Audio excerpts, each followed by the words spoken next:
Okay, good afternoon, everyone. I'm going to call the special meeting. I'll bring it a little bit closer. How's that? All right. Okay, well, this is what I do every meeting, so I'm going to lean in as much as I can. And unless there's some other issue, then we'll go from there. Good afternoon, everybody. I'm going to call this special meeting of the Washington County School District Board of Trustees to order.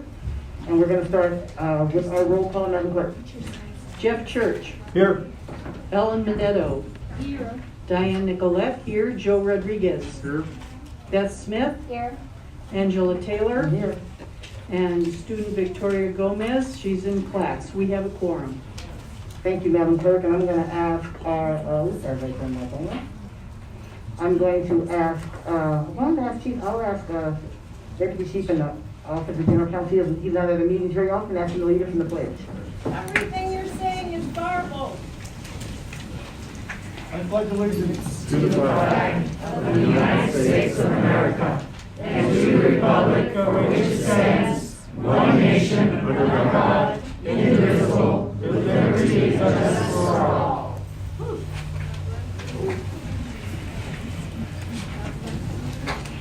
Okay, we're going to begin with agenda item 2. Trustee Church has a couple of points he wants to make. I'm going to read the agenda item first, and then you can make your comments.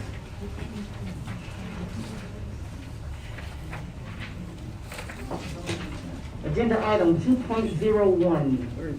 Discussion and possible action to correct the potential violation of the open meeting law, OML, pursuant to Nevada Revised Statutes, NRS 241.0365 for considering the character, alleged misconduct, and or the professional competence of this district's Chief General Counsel, Neil A. Rombardo, regarding whether the Chief General Counsel knew of the residency of a former trustee as alleged during board reports at the September 28, 2021 meeting without providing notice pursuant to NRS 033, and or correct a potential violation of the open meeting law for possibly deliberating the issue of a former trustee's residence without placing the item on the agenda pursuant to NRS 241.020, Section 3, Section D. The board intends to take action to correct these potential open meeting law violations by 1, accepting the findings of the Gunderson Law Firm independent investigation regarding knowledge of a former trustee's change in residence, and 2, removing board reports from Board of Trustees' future agendas as recommended in the Open Meeting Law Manual from the Nevada Attorney General's Office pursuant to NRS 241.033. The board may consider the character, alleged misconduct, and or professional competence of Chief General Counsel Neil A. Rombardo, Board President Angela D. Taylor, and or Trustee Jeffrey Church. This is for possible action, and I'm going to turn it over to our legal counsel here because Chief Counsel Rombardo was interviewed in part of the investigation. Then Counsel Reich has played point on this, if you will, for the district. And Trustee Church, so you had a couple of things you wanted to say? Want me to chime in now? Yeah, before you get into the why don't you? Thank you. Madam President, the first thing is I got this report handed to me about 10 minutes ago. It's 17 pages long, if my math is right. I just heard a number of my fellow trustees walk in and say they have not had time to read the report. If you give us just 4 minutes a page, and I'm represented by Counsel Stephanie Rice, who is here today, so I would need to discuss this with her. Even if you just gave us 4 minutes per page, that's 68 minutes. I'd just like to ask for 1 hour to review this, read it, and as well as my fellow trustees, unless they want more time, so that we can digest it. Further, I received a number of emails from people that wanted a copy of it. Likewise, they probably didn't get it until minutes ago. Those people that requested it by email, in my opinion, should be sent a copy, e-copy. They don't have any way to know that it's been posted, so that would give the secretary time to send them the notice or the report, give me time to meet with counsel for just 4 minutes per page, and give the other members time to read it. Thank you. Okay, I'll bring it to... I do have a second issue, but that's the first issue for you. Okay. Thank you, sir. Looking for any comment, feedback from the board? I will say this, the reason none of us got the report before now is to make sure to ensure that there is nothing being done inappropriately or nefariously in terms of the independent investigation. And the best way to ensure that is to hold on to it, not give it to the district, not give it to the trustees, not give it to anybody until right before it's presented. So that's the rationale for that. Okay? Comments from trustees? May I make a motion? If you'd like to. I make a motion that we take 45-minute break so that the community and the rest of us who've just received it now can read the document. Okay, there's a motion on the floor from Dr. Nicolette, seconded by Trustee Church. Let's have a discussion. Trustee Smith? Thank you, Madam President. Taking this time, though, would still allow the attorney who did the investigation to still present to us after that 45 minutes. Well, that's a good question. Counsel Wright, I'm not sure of the availability of... Just get in the mic, if you would, sir. I'm looking at a nod. I believe Attorney Funk will be able to present it before he'll be here. That's a very good question. Thank you so much. Thank you very much, Mr. Funk. Okay. Other comments on this? Anyone? Oh, you have No, I agree. I think some time to reflect on it would be great. Okay. So, I do agree. Okay, so it seems like we're ready for a motion. All in favor of the motion, we take a 45-minute recess, and that will bring us right back in right before 5 o'clock, so that we all have an opportunity to review this, digest this. Trustee Church has an opportunity to review it with his counsel, and so on. Motion on the floor by Dr. Nicolette, seconded by Trustee Church. All those in favor, please indicate so by saying aye. Aye. Opposition? All right, the motion carries. Let the record show a 6-0. We'll take a 45-minute. Well, did you want to take on the other issue now, Trustee Church, or? As long as I get to present that issue after, I'll be fine waiting. Okay, I think that's okay. Okay, so we'll have a 45-minute recess, and copies have been made available. And if we need to get more copies, let us know. We'll make sure you have those. They will be posted online, so that those in the community who would like to have a chance to review the report, so that we have a chance to review the report and so on. And we'll be back here in 45 minutes, everybody. Thank you. And Mr. Funk, thank you for making yourself available.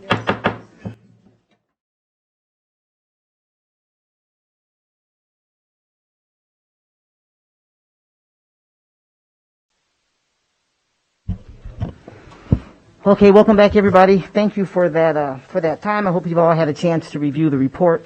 And I know Trustee Church was afforded that opportunity, appropriately so, to view it with his attorney.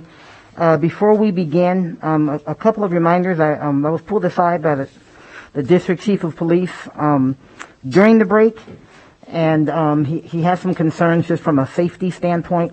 And so we want to make sure, obviously, when the chief of police shares concerns, then I am obligated from a make sure everybody's safe standpoint to pay attention to them.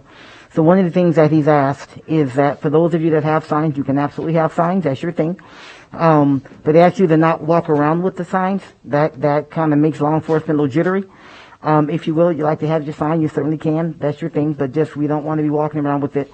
That falls in line with NRS that talks about NRS 0203.090, because that certainly as well can cause a disturbance, a disruption in the meeting. We don't want to do that. Additionally, I know this is a highly charged meeting. I know there is a high amount of interest in the meeting. Certainly understand that, certainly respect that. We know that many of you have come to give public comment. Certainly understand and respect that as well. What I'm going to ask you to do, if you would, is to please maintain decorum. Please do not shout out.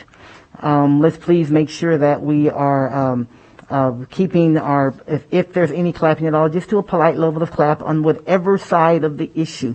We know that people feel very strongly about this one way or another, and that's okay. Right? That's the great thing about the country that we live in.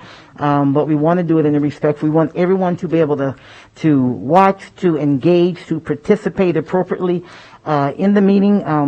If you find that you cannot adhere to what the open meeting law requires, as well as the Nevada revised statute requires, then we are going to have to ask you to leave. We don't want that to happen. Everybody who wants to comment, we want you to have comment. Everybody's here who wants to observe, we certainly want you to be able to do that as well. But so I'm asking for your help before we even begin. This is a difficult meeting for probably all of us, and we just want to be able to get through it in a way that people can watch, participate appropriately, and so on. So this is everybody's warning, so to speak. So I'm going to ask you to adhere to those concerns and those reminders about the Nevada Open Meeting Law as we begin. So thank you very much. Okay, we will begin. Before we're going to jump into first agenda item 2.01. I've already read it in Trustee Church. You said you had some comments or questions. Thank you very much, Madam President. Yes, and I concur 100%. Please observe the rules of decorum, please. I do have 4 questions. It may be for legal, but I'll address it to you, Madam President, and for you to determine. But 4 different issues. Let me read part of the agenda. The board intends to take action to correct these potential OML violations by accepting the findings of the Gunderson Law Firm independent investigation regarding knowledge of former trustees' change in residence. Can I interrupt for just a minute? I want to follow you. Just where are you on this piece? So About halfway down. It's one sentence. So hang on. Let me just find you. The board intends. I hear you. I just haven't found it yet. Sure. And then it says, number 1, number 2. Oh, it's before the number 1. Okay, I got you. Yeah. Okay, go ahead, please. Go ahead. So the board intends. That's the big part of going to be my question. Okay. And then it says agendas as recommended in the Open Meeting Law Manual. And then it says the board may consider the character, alleged misconduct, blah, blah, blah, of Chief General Counsel Neil Lombardo, Board President Angela D. Taylor, and or Trustee Jeffrey Church for possible action. So my first question, I've had a lot of public inquiry, and we're trying to avoid any kind of an OML issue. The board intends to take action. I'm part of the board, and I was never polled, luckily, that we intend to take action. I've had people contact me and say, well, if you intend to take action, why do I need to show up? If you intend to remove board reports and you intend to accept the report, it's a waste of my time to show up because it doesn't say the board may take action.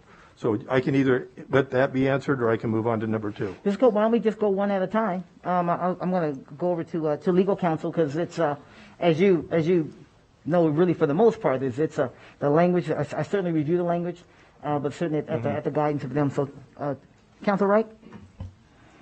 Yeah, thank you, President Taylor. That word intends is intending to correct potential OML violations, not intending that their board is going to pass on this or accept this, but the intention is to correct potential open meeting law violations. Does that make sense? No, because it says the board intends to take action. To correct potential OML violations. So we do intend to do that. We don't have a choice. Well, we certainly have a vote. I know that. Yeah, you certainly have a vote. The intention is to correct possible or potential open meeting law violations. All right. For the record, I don't, not being a lawyer and not being an expert on OML, I find that troubling. But I'm ready to move on to number 2. Okay. It says, as recommended in the Open Meeting Law Manual from the Nevada Attorney General's Office pursuant, blah, blah, blah. I've read the manual after this came out. I believe that is inaccurate. I believe it is a statement that's false. The Open Meeting Law Manual suggests that you don't do it. I believe it recommends that you don't do it as an action item, but you certainly may do it, for example, board reports as for discussion, for not for discussion, for information only, not for discussion.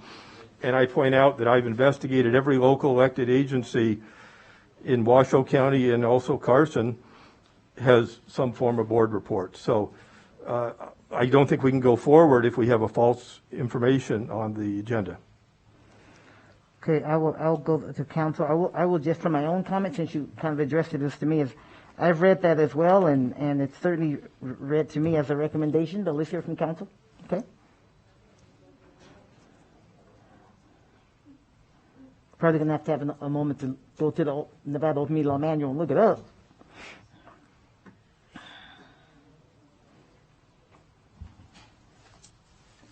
It was going to be part of the presentation or introduction to this item that I was going to do, but I can cite it to you. If you would, since it's a question Nevada now, Open this- Meeting Law Manual, Section 6.02 holds generic items such as, quote, reports, close quote, or, quote, general comments by board members, close quote, invite trouble because discussions spawned under them may be of great public interest and may lead to deliberations or actions without the benefit of public scrutiny or input.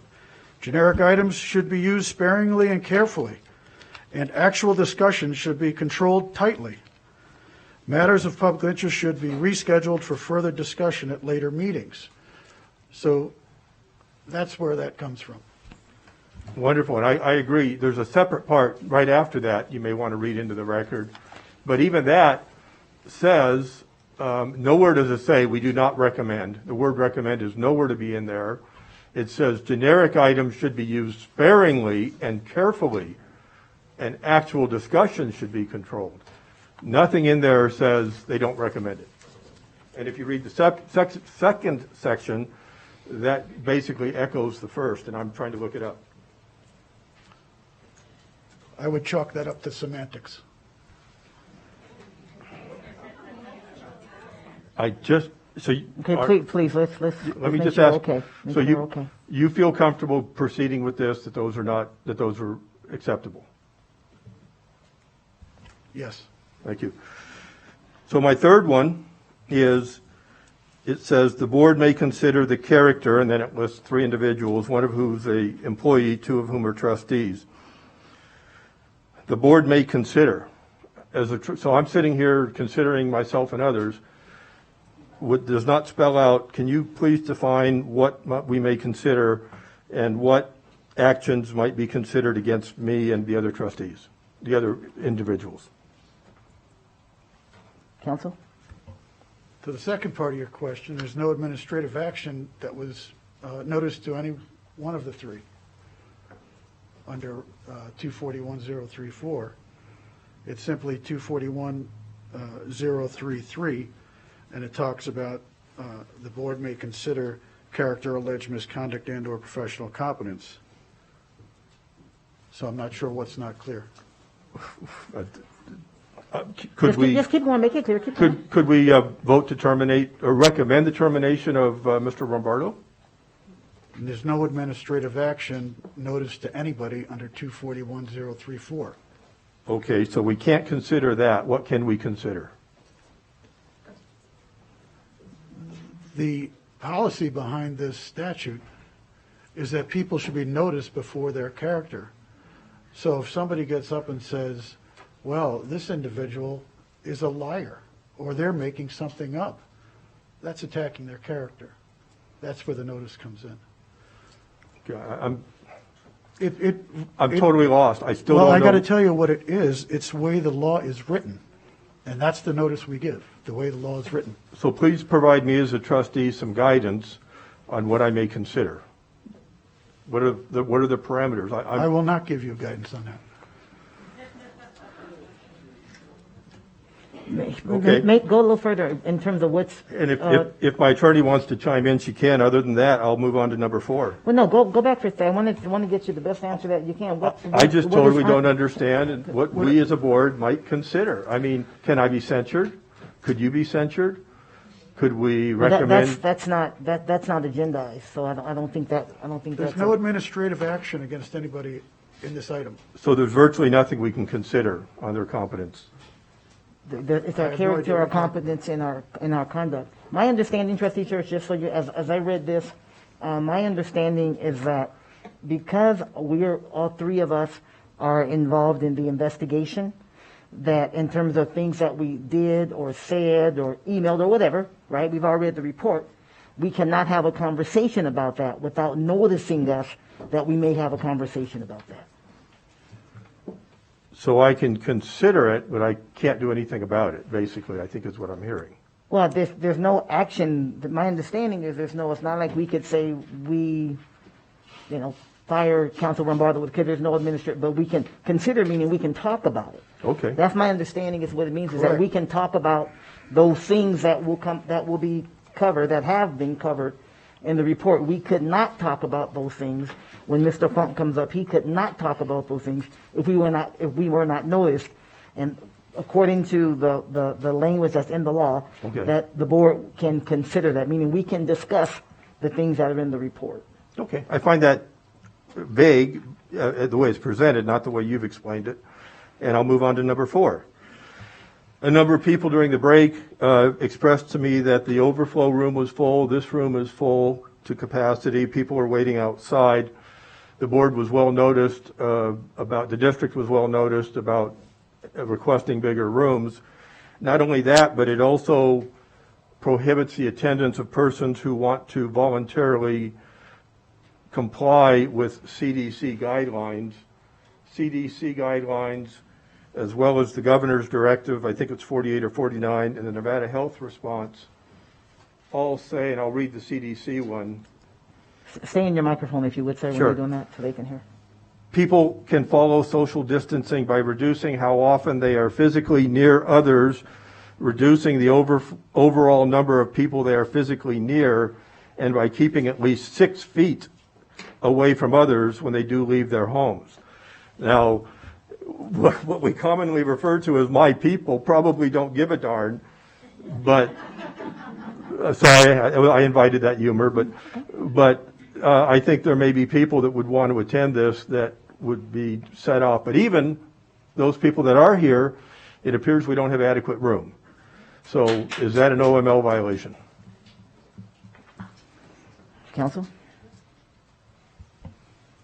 I'm not sure about the veracity of anything that's said about the rooms. I haven't seen them, but the district has a reasonable standard that it must meet for the open meeting law facilities. And that's in consideration of cost, safety plans. We do have overflow room. We have a welcome center. I believe there's room in the foyer for seating. And I don't believe those rooms have been filled. We've had some of the largest public issues in this building from the superintendents being dismissed from service, and we've not had an issue with it. We also, as a district, stream live these meetings for the public. We allow public comments online. I think considering everything in the totality of circumstances, the district is meeting its reasonable standard for open meeting law facilities. Thank you. And the only, I guess it's, how do we verify whether the rooms are full and those people are standing out there voluntarily or otherwise? But I'll just put it on the record, and that concludes my questions. Thank you, Trustee Church. Counsel, we're going to turn it over to you as you introduce the independent investigation. And again, Mr. Funk, thank you for staying. We appreciate that. Thank you, President Taylor. Pursuant to the Nevada Open Meeting Law, Section 1002, which we were just talking about, if a public body begins a discussion on an item that is not stated clearly on an agenda item, it's recommended that the public body stop the discussion and schedule it for a future meeting under a more comprehensive agenda. At the subsequent meeting, it would be advisable to summarize or repeat the conversations that occurred at the previous meeting. A synopsis of the September 28, 2021 board meeting, that during the board report section of the agenda, there was a short verbal exchange between Trustee Church, President Taylor, Chief General Counsel Rombardo regarding who knew what when regarding the residency of former Trustee Calvert. During the exchange, Trustee Church stated there needed to be an investigation into this matter. Chief Rombardo stated that he was not noticed pursuant to 241-033, and if the board wanted to notice him and discuss his ethics at the next meeting, he would be happy to do so. Trustee Rodriguez interjected that this stuff may be discussed at our next board meeting. I kind of feel we're getting off topic.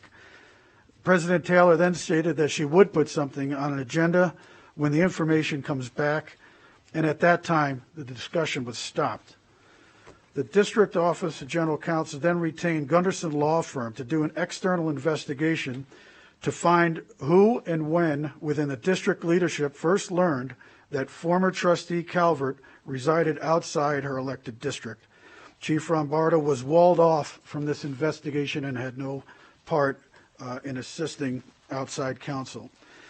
I will now ask Attorney John Funk from the Gunderson Law Firm to present his external investigation for consideration and acceptance by the board. Thank you. Thank you, Counsel. And again, welcome, Mr. Funk. You're welcome. JJ will make sure that you have what you need.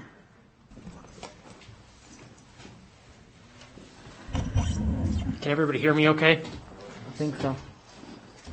I can be louder if you need. Okay, maybe bring that mic a little bit closer so we can make sure people that are listening and recording and so on. How's that? I think that's better. Thank you, sir. Excellent. Good evening. I had good afternoon written down on my outline here, but I think good evening is more appropriate at this point. My name's John Funk. I'm an attorney at the Gunderson Law Firm. I was contacted, as Mr. Reich has indicated, following your September 28th, 2021 board meeting. I was asked to provide an external independent investigation into the who within the Washoe County School District's leadership knew what and when concerning former trustee Calvert's residence, and specifically whether or not she resided within her district. I agreed to provide that external investigation and have done so. Initially, my work was to be completed by October 11th. That date was extended until today. I was asked to bring with me copies of my report, which I have done. I've also was asked to bring with me an electronic version, which I've also provided, and I understand has been posted online. I think each of you had an opportunity to review that report. We took a 45-minute break, so you can do that. In light of that, I'm still planning on summarizing my work. I'm happy to answer any questions. As a primary investigator, I'm the person you should direct any questions, comments, or concerns to. If I may, just as you get going, yes, please do still take us to that, because people at home may not have gotten it. We did, Trustee Church, in response to your request, those who emailed did get a copy of the report, and so that all those things have happened. But still, if you would just still take us through it again. Some people may not have seen it, some people may not have taken time to read it. If you still just do what you were originally planning to do, I think that would. Absolutely. Good, thank you, sir. So, to complete my investigation, I reviewed approximately 60 emails. Those spanned approximately 340 pages. In addition to reviewing those documents, I also interviewed President Angela Taylor, Trustee Jeffrey Church, Superintendent Kristen McNeil, Chief Counsel Neil Rombardo, a Washoe County School District Human Resources employee, as well as a member of the general public, Mr. Bruce Parks. All the witnesses cooperated and made themselves available. It was easy to work with everybody, and I appreciate their cooperation to make my job easy. Other than the interviews mentioned previously, as Mr. Reich indicated, my work was performed wholly independently of any oversight, direction, influence, or input from Mr. Rombardo, President Taylor, or Trustee Church. The legal context of my work is found in NRS Chapter 283, which requires an elected official to reside within their district for which they were elected to represent. If an incumbent refuses to vacate a seat after they demanded to resign, either the Attorney General or the District Attorney may institute legal proceedings to have the seat declared vacant. As outlined in more depth in my written report, which you all have, there are a number of factors that can be considered when determining where somebody resides or is domiciled for purposes of this statute in this chapter. Given the context of my report, it was not necessary for me to analyze the number of factors that are set forth in statute. Instead, what was more critical was the timeline of events and what occurred and when. That timeline starts on Sunday, August 8th of 2021. Mr. Bruce Parks, a member of the public, and his wife were performing certain research at their home. Mr. Parks' wife, Ms. Parks, located information on the Nevada Secretary of State's website that indicated former trustee Calvert was using a P.O. box for certain filings of hers. This led them to further investigate former trustee Calvert online.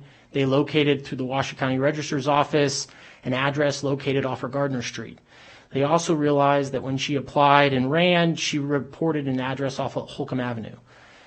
Based upon this information, the next day, Mr. Parks had an oral conversation with Trustee Church. Both Trustee Church and Mr. Parks acknowledged the conversation occurred, reported that it happened, and generally had the same content of those communications, which were outlining what Mr. Parks and his wife had discovered the day before. That included the P.O. Box usage with the Nevada Secretary of State.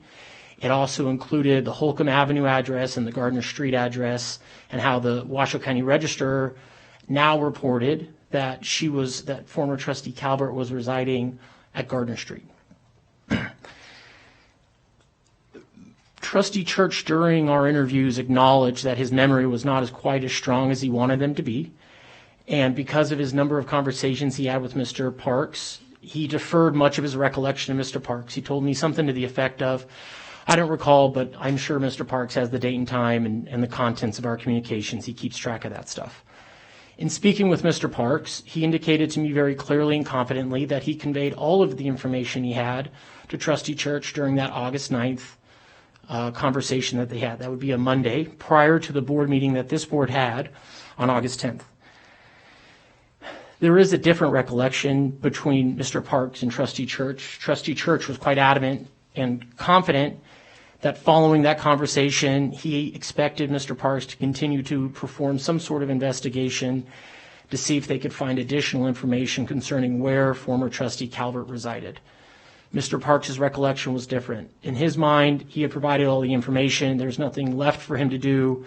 Now is the hands of Trustee Church. In any event, this board conducted a board meeting on August 10th. In attendance with both former Trustee Calvert and I believe remotely Trustee Church was in attendance as well.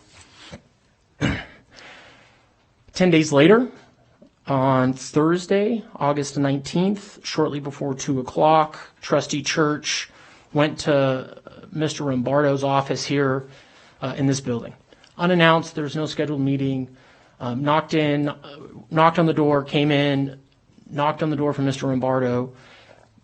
Both independently, both gentlemen have indicated that the conversation was short, approximately a minute.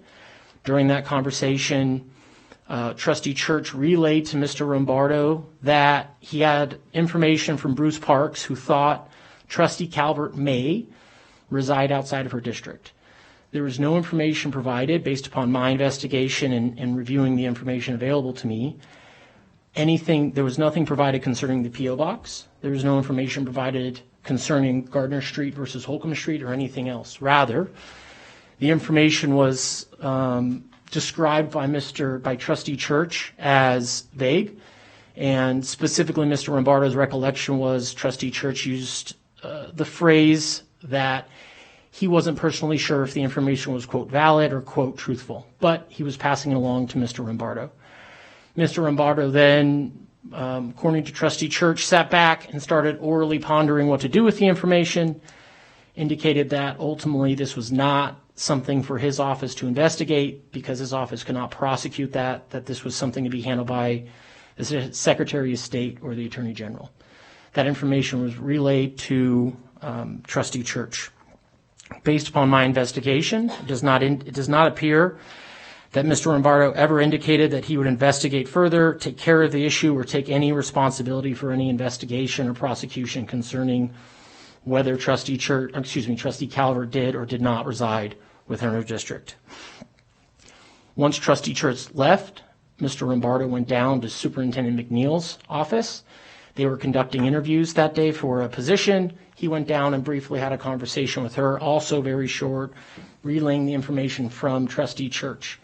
That conversation was also confirmed by the two people that participated, Superintendent McNeil and Mr. Rombardo, that it did not include any specifics concerning P.O. Box usage, street addresses, or anything similar. Rather, it was that Mr. Parks believed that former Trustee Calvert may reside outside her district. He didn't know how valid the information was. He didn't know how truthful the information was. After the conversation with Superintendent McNeil, Mr. Rombardo went back to his office and sent an email, which is Exhibit 1 to the letter, to President Taylor. That email indicates that, quote, I just received a visit from T. Church, referring to Trustee Church. He informed me that Bruce Parks discovered that Trustee Calvert is living out of her district. I do not think it is a legal issue for this office. It is an issue for the Secretary of State. I thought you should know, however. That communication was sent shortly after all of these communications happened, which makes it easy for us to identify the timeline of when these oral conversations occurred. I acknowledge, and it's clear within the letter itself, that there's no terms allegedly, purportedly, or any other sort of hedging language that says she may be or may not be living within the district. Mr. Rombardo reported to me during his interview that naturally he was busy in the morning and that he also had meetings that occurred after he sent that was going to occur as he was drafting that letter or drafting that email to President Taylor.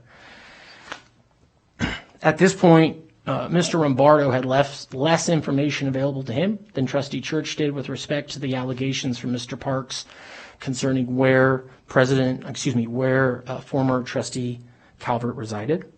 And also based upon my investigation, it's not reasonable to assume Mr. Rombardo reasonably believed former Trustee Calvert resided outside of her district when he sent the email to President Taylor. The next day, Friday, August 20th, about 8:30 in the morning, Trustee Church sent an email to President Taylor and, among other things, indicated to her that he had a 1-minute conversation with NR, who refers to Neil Rombardo, and that you may want to talk to him about the personnel issue / legal issue. There was a phone call that occurred between President Taylor and Mr. Rombardo. Mr. Rombardo relayed the same information that he provided to Superintendent McNeil, which is that Mr. Parks had information based upon the statements that Trustee Church made that former Trustee Calvert may not reside within her district, but that he did not know how valid or truthful that information was. The following day, on August 21st, Trustee Church then sent another email to President Taylor. This one copied portions of NRS Statute 281.050. It also appeared to copy and paste portions of an Attorney General's opinion related to the same issue, which concerns residency for an elected official. He also inquired of her, I'm not a lawyer, so ask that once elected, may a trustee move out of a district and remained elected. President Taylor indicated she did not review this email until she responded.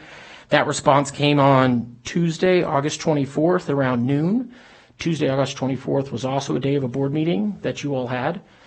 Her response was, I've not done the research. If there's a question in someone's residency, it should be addressed with the appropriate state or local office for resolution. Did I miss something? The trustee meeting occurred at 2 o'clock, as scheduled, sometime prior to the trustees meeting occurring. And after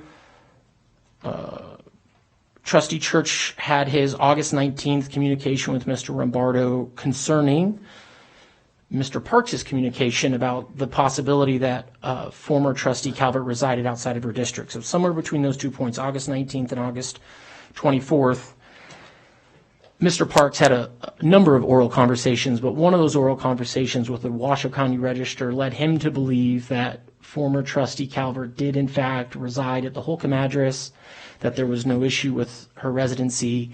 He conveyed that information to Trustee Church, who then during the meeting at about 3:15 on August 24th sent an email to President Taylor with one word that indicated resolved. Now that was in the email chain from Saturday and then from earlier in the day, indicating resolved was referencing whether or not former Trustee Calvert in fact resided within her district. All participants, so President Taylor indicated when she received that, she thought that meant that there was no longer an issue with where former Trustee Calvert resided. Trustee Church, when he sent the email, intended that to be what he was intending to communicate, which is there is no longer an issue with where former Trustee Calvert was residing. Mr. Parks confirmed that's why he's told Trustee Church that there was no issue, and I think he too, in the interview with me, used the word resolved. Both Superintendent McNeil and Mr. Rombardo indicated that they learned sometime close in proximity to when that email was sent, that email was sent, that the issue was resolved, and that there's no longer an issue. So based upon my investigation and what occurred and the witnesses and the documents, it appears to me that everybody that at least had been noticed that there might be an issue with former trustee Calvert as of August 24th did not think that was an issue anymore. So now in their mind, there is no longer an issue with where former trustee Calvert was residing. Unbeknownst to anybody on the board, based upon my investigation, Mr. Parks then happened to be in the neighborhood of the Gardner Street address. He took it upon himself to go to the door for the address provided at the Washoe County Register that he found in early August, knocked on the door, and former trustee Calvert answered the door. He indicated that he had the wrong door and walked away after a very short conversation. He then picked up the phone and called the Washoe County Register's office, informed them that she was in fact living there. Based upon the communications he had with them, ultimately lodged a complaint with the Washoe County District Attorney's Office. The Washoe County District Attorney's Office did appoint a district attorney to investigate and pursue the issue as set forth in the NRS Chapter 283 I spoke about earlier. However, based upon my investigation, it does not appear there is any communication from Mr. Parks to any of the Washoe County School District leadership concerning him knocking on the door and finding trustee Calvert. Rather, we see an email on September 3rd about 3:30 in the afternoon, 3:40 in the afternoon, where Mr. Parks sends an email to President Taylor, indicating that it has come to his attention that trustee Calvert does not actually reside in the district she represents. This is Exhibit 2 to the letter. It's important. I stand corrected. It's not Exhibit 2. I have summarized the relevant portions inside the letter itself. I'll read those into the record rather than trying to paraphrase what he told President Taylor on the September 3rd email. Quote, "It has come to my attention that trustee Calvert does not actually reside in the district she represents. This is in violation of Nevada law. She resides at 155 Gardner Street, Apartment 10, Reno, Nevada, which is in District D or District G at large. When she was elected, she listed her address at 300 Holcomb Avenue, number 37, Reno, Nevada, 89502. Her absentee ballot for this last election was mailed to the Holcomb address and returned to the voter registrar's office as undeliverable. This indicates that she does not live at the Holcomb address. Since she changed her voter registration to the Gardner Street address, she no longer lives in District F. I am bringing this to your attention in hopes that you will take immediate action to rectify this issue. I would like to afford you the opportunity to take the appropriate action before I contact the State Attorney General's office. Please contact me as to how and when this will be addressed." That was on a Friday at 3:40 before a 3-day weekend. Unbeknownst to Mr. Parks, President Taylor had actually left town Thursday before, and she did not review this email until Wednesday, September 8th. Her response on September 8th, in relevant part, is also set forth on page 7 of the report. It states, quote, "I'm in receipt of your email regarding the residency of trustee Calvert. I will share with you what I've shared with others when they have questioned the residency of a trustee. This is an issue to be investigated and resolved by state or local election officials, as she is an elected trustee. The district does carry the responsibility to validate the residency status of appointed trustees, but this is not the case. As I'm sure your area, I believe, meant to be aware, I previously shared this information with Trustee Church, and for the record, I said the same thing when someone questioned his residency status several months ago."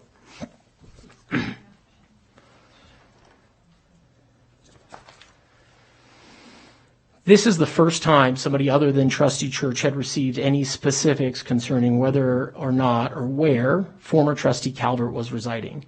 That level of specific information provided to President Taylor gave her concern. She indicated she made phone calls to a variety of individuals, but to her, it appeared that the concerns about where former trustee Calvert resided were now credible. She made calls to Mr. Rombardo and had discussions with him. She also made calls to trustee Calvert and had discussions with her. Ultimately, so that's on Wednesdays when she reads the email from Mr. Parks, Wednesday or Thursday, she thinks she reached out to former trustee Calvert. Ultimately, by Friday, Mr. Rombardo and President Taylor agree that it's likely in her best interest to resign. However, she's provided the weekend to consider her options and decide what she wants to do. By Monday, the 13th, she turned in approximately 9 o'clock. She turned in her laptop, employee badge, key card, and other items that were given to her as a trustee. This indicated to everybody that obtained the information that she had in fact decided to resign. While I haven't seen a formal resignation from her in writing, I think this act is fairly clear that she has resigned her position. Ultimately, the Washoe County School District issued a press release concerning her resignation on Tuesday, September 14th. As you know, there was a board meeting on Tuesday, September 14th. During the board meeting, Trustee Church made comments during his board reports or towards the end of the meeting. I have had those transcribed. That's Exhibit 3 to the letter. There's a couple of things I wanted to highlight that confirms the timeline I've set forth so far. First, he indicates, quote, "Weeks ago, I was contacted by a citizen and or citizens about the possibility that Trustee Calvert had moved out of her district," end quote. That's accurate. Mr. Parks contacted him on August 9th, and he then relayed portions of what he was told by Mr. Parks to Mr. Rombardo on August 19th. The next information he indicated was the information was not specific, end quote. It's the same thing that Trustee Church indicated to me during the meeting, was that it was vague in his opinion. Mr. Rombardo described the information.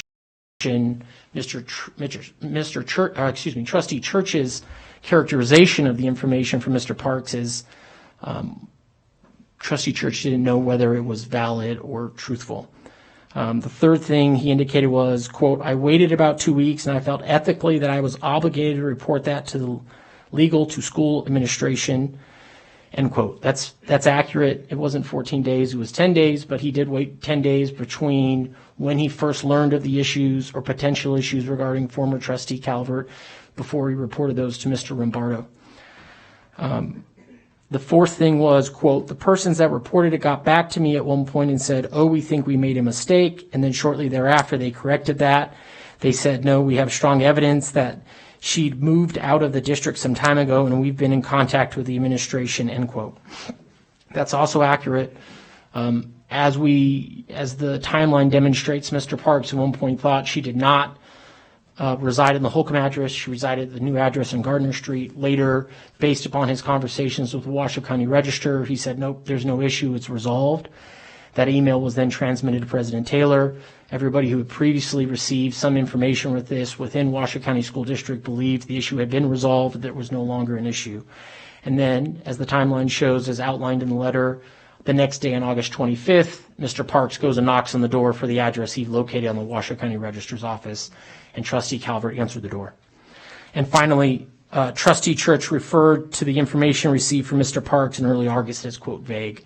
That corresponds with Trustee Church's characterization of the information that he conveyed to Mr. Rombardo and to others.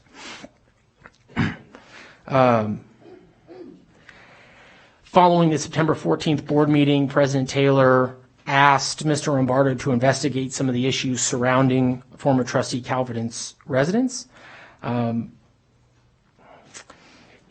Through those efforts, he located correspondence within the Washoe County School District's records, specifically within the Human Resources Department, where former trustee Calvert changed her physical address to the Gardner Street address and changed her mailing address to a P.O. Box.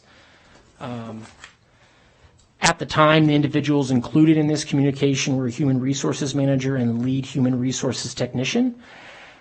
I interviewed the human resources manager. He indicated that this is a routine request that frequently occurs from a variety of individuals, not just trustees, but school district employees throughout.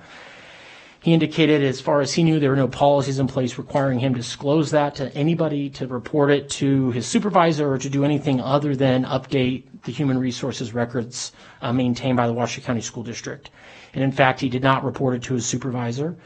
Based upon my investigation and my discussions, it does not appear anybody in the Washoe County School District leadership knew of that email correspondence prior to September 21st when it was pulled from the records based upon Mr. Rombardo's research.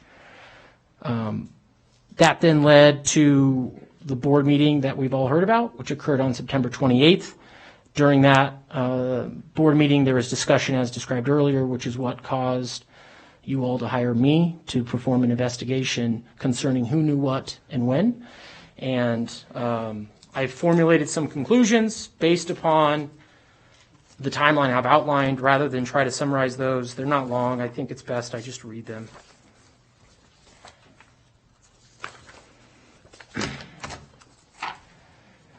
This starts on page 9 of my report. It is clear, following my independent investigation, that Trustee Church was the first person to learn of the potential that former Trustee Calvert did not reside in her district. He received this information on August 9th, yet decided to not disclose any information to Washoe County School District's leadership until August 19th, 2021. When he did so, he chose to not include any of the supporting information for why Mr. Parks believed former Trustee Calvert resided outside her district. Without this supporting information, it substantially reduced the credibility of Mr. Parks' assertions. Based upon my investigation, it is clear that both Washoe County School District's leadership and even Mr. Parks believed, as of August 24th, that there were no longer an issue with the location of former Trustee Calvert's residence. While Mr. Parks knocked on former Trustee Calvert's door and she answered on August 25th, there is no indication that any of the Washoe County School District leadership received any updated information concerning former Trustee Calvert's residence until President Taylor reviewed the email from Mr. Parks on Wednesday, September 8th. The information conveyed in Mr. Parks' September 3rd email to President Taylor appears to be nearly identical to the information he claims to have discovered on August 8th and conveyed to Trustee Church on August 9th. However, Trustee Church elected not to convey this same information to Mr. Rombardo on August 19th. Instead, Trustee Church chose to disclose only that Mr. Parks had discovered that former Trustee Calvert may live outside the district, while expressly indicating he did not personally know whether the information was, quote, valid, end quote, or, quote, truthful, end quote. Once President Taylor received the information set forth in Mr. Parks' September 3rd email, she promptly began to address and investigate the allegations. As a result of her efforts, former Trustee Calvert elected to resign her position as trustee. Between the time President Taylor reviewed Mr. Parks' email and former Trustee Calvert resigned, it does not appear that former Trustee Calvert performed any functions or made any votes in her capacity as a Washoe County School District trustee. Those are my findings and my conclusions. I'm happy to answer any questions you may have. Thank you. Counsel, you're good with that? And Mr. Funk, I want to say thank you for doing such a thorough investigation in this. I appreciate it.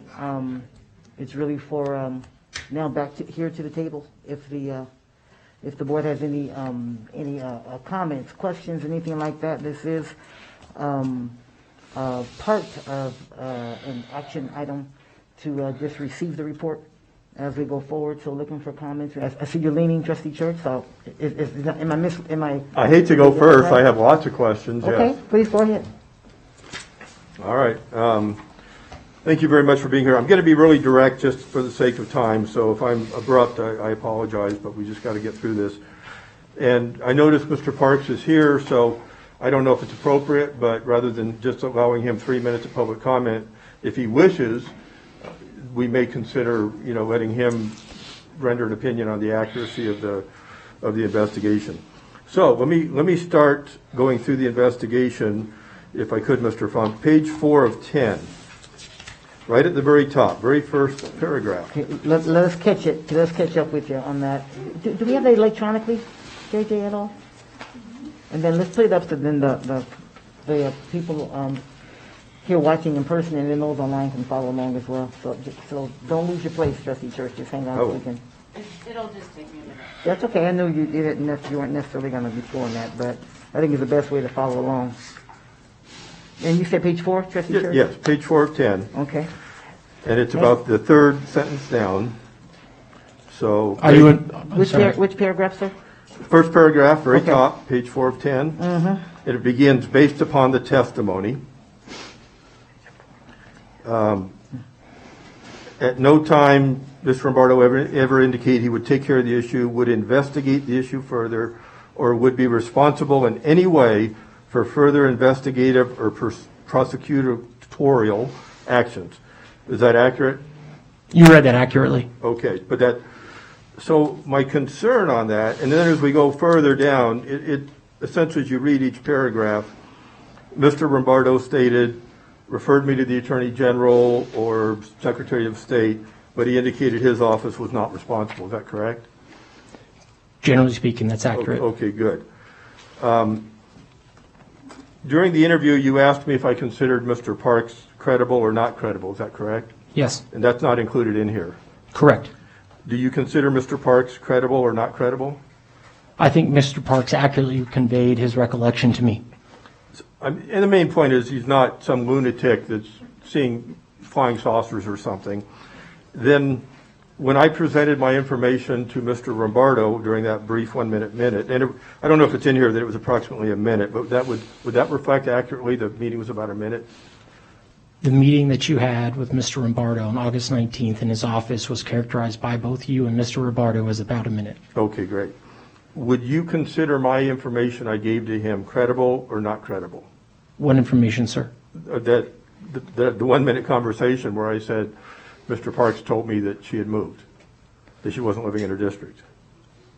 So I can't assess the credibility of your statement. What I can do is tell you what the impact of it was on the listener, upon Mr. Lombardo. No, that's okay. I don't need that.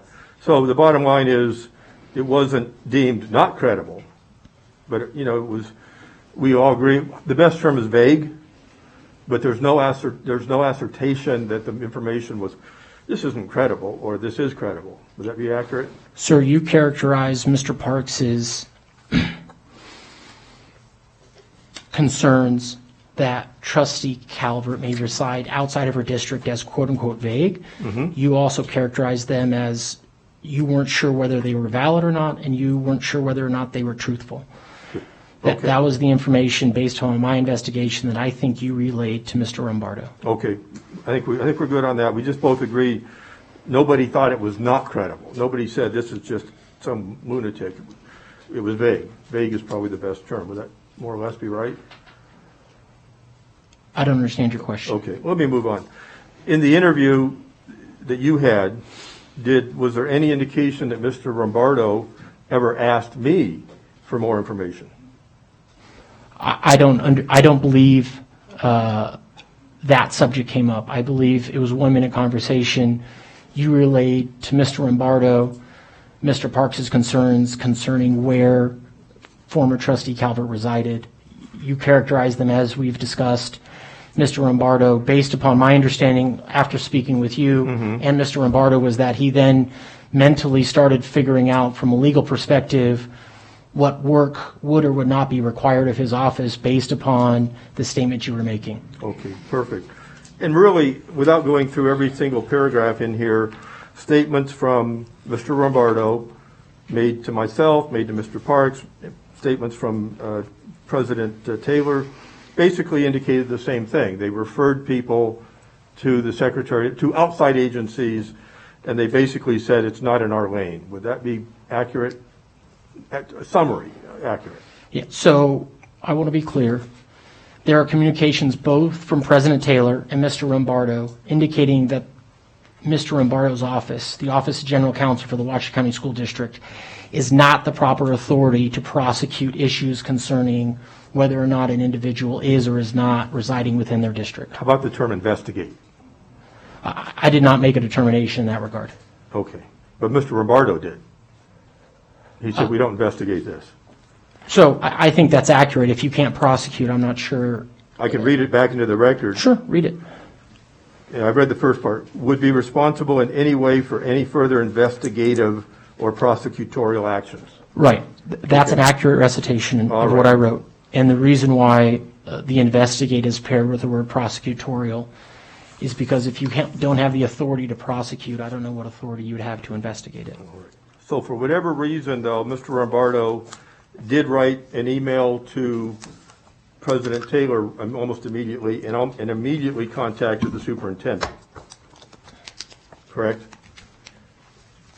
shortly after your meeting with him, yes, sir. He Well, went in. within minutes.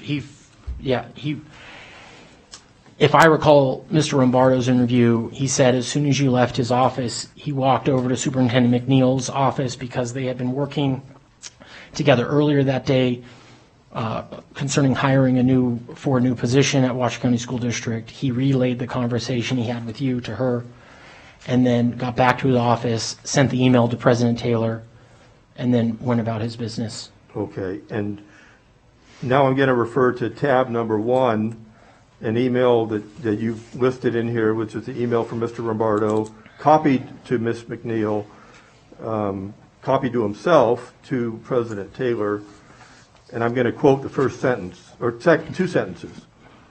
I just received a visit from T. Church. He informed me that Bruce Parks discovered that Trustee Calvert is living out of her district. Next sentence. I do not think it is a legal issue for this office. It is an issue for the Secretary of State. End quote. Is that an accurate depiction of that portion of the email? You read that email accurately. All right. So my concern, and this is more of a statement, in that email, he didn't say vague, he didn't say maybe, he didn't say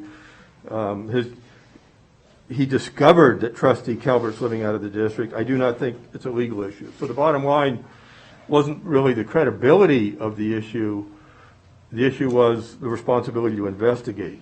Wouldn't that seem to be a good interpretation? No. Okay, can you explain? Sure.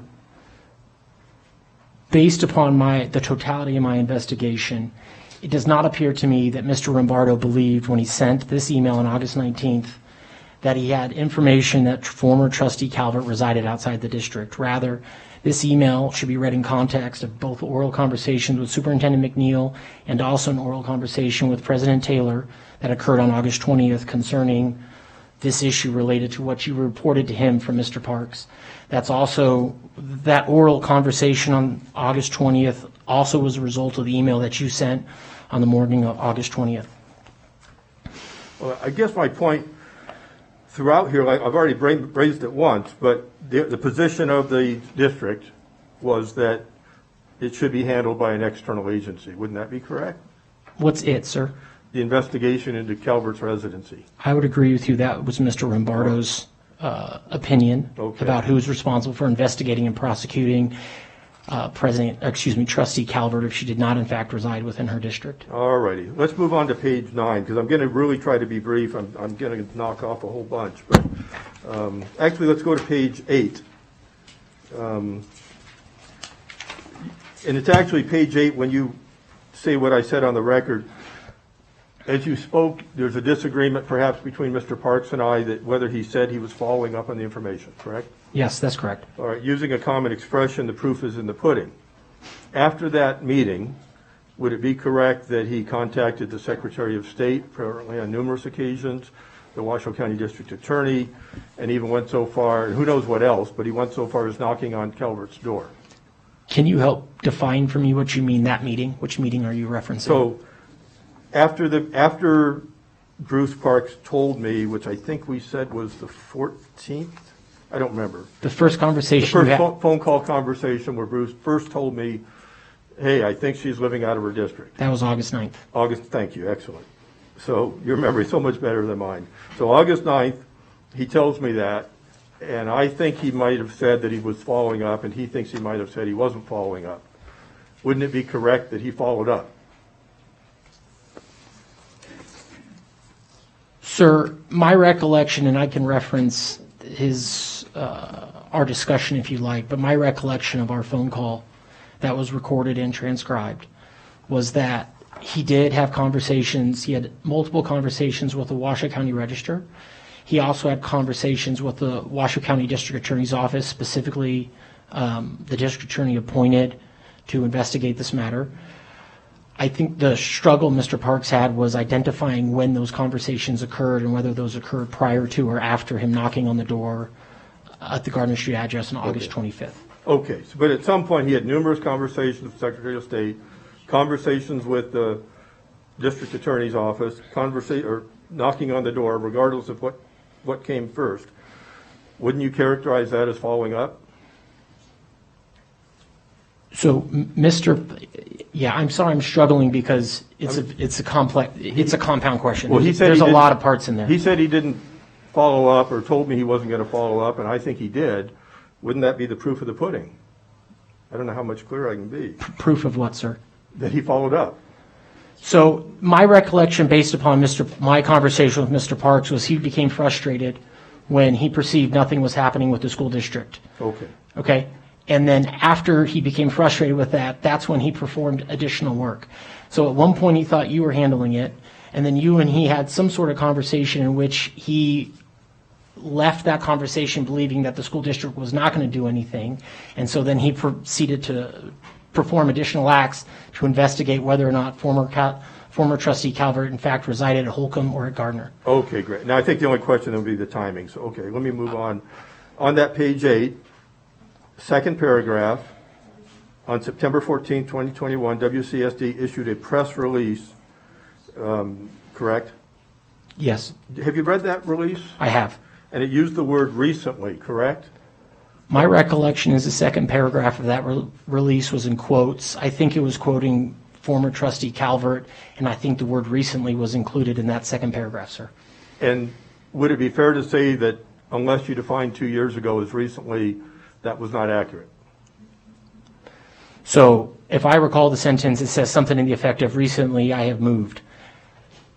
Based upon my investigation, it appears she changed her address with the HR department of the Washoe County School District in March of 2019. Okay. I guess it's a personal opinion, but do you have a personal opinion if that's recently? Yeah, so it doesn't sound recent to me, sir. Good, I agree. We do agree on that. So, did you investigate if there was any wrongdoing or intentional cover-up in using the word recently in that press release by the school district? The press release was not within the scope of the investigation that I performed. Rather, my investigation focused on who knew what about former trustee Calvert's residency prior to her resignation and then after. All right, yeah, okay. So let's go to page 9 at the top, and I'm really trying to be brief. I think I'm leaning towards being done. Page 9, at the very top, as part of Mr. Rombardo's investigation, he located certain email correspondence from trustee Calvert in March of 2019 with 2 individuals within the WCSD's Human Resources HR department, correct? You read that accurately. And that, you don't want to, that's an accurate, you didn't make a mistake. You stand by what you said there?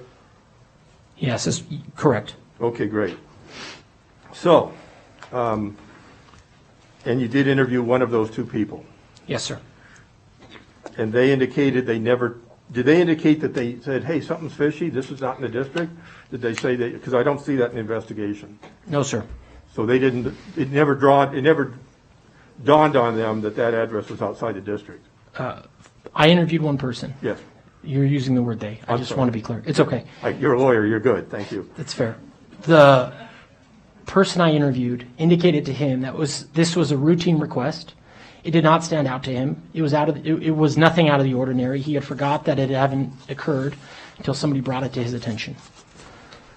So for the record, we can point fingers all day long, but it was in our records that we knew, if anybody had looked, Jackie Calvert accurately and truthfully reported her move in March of 2019.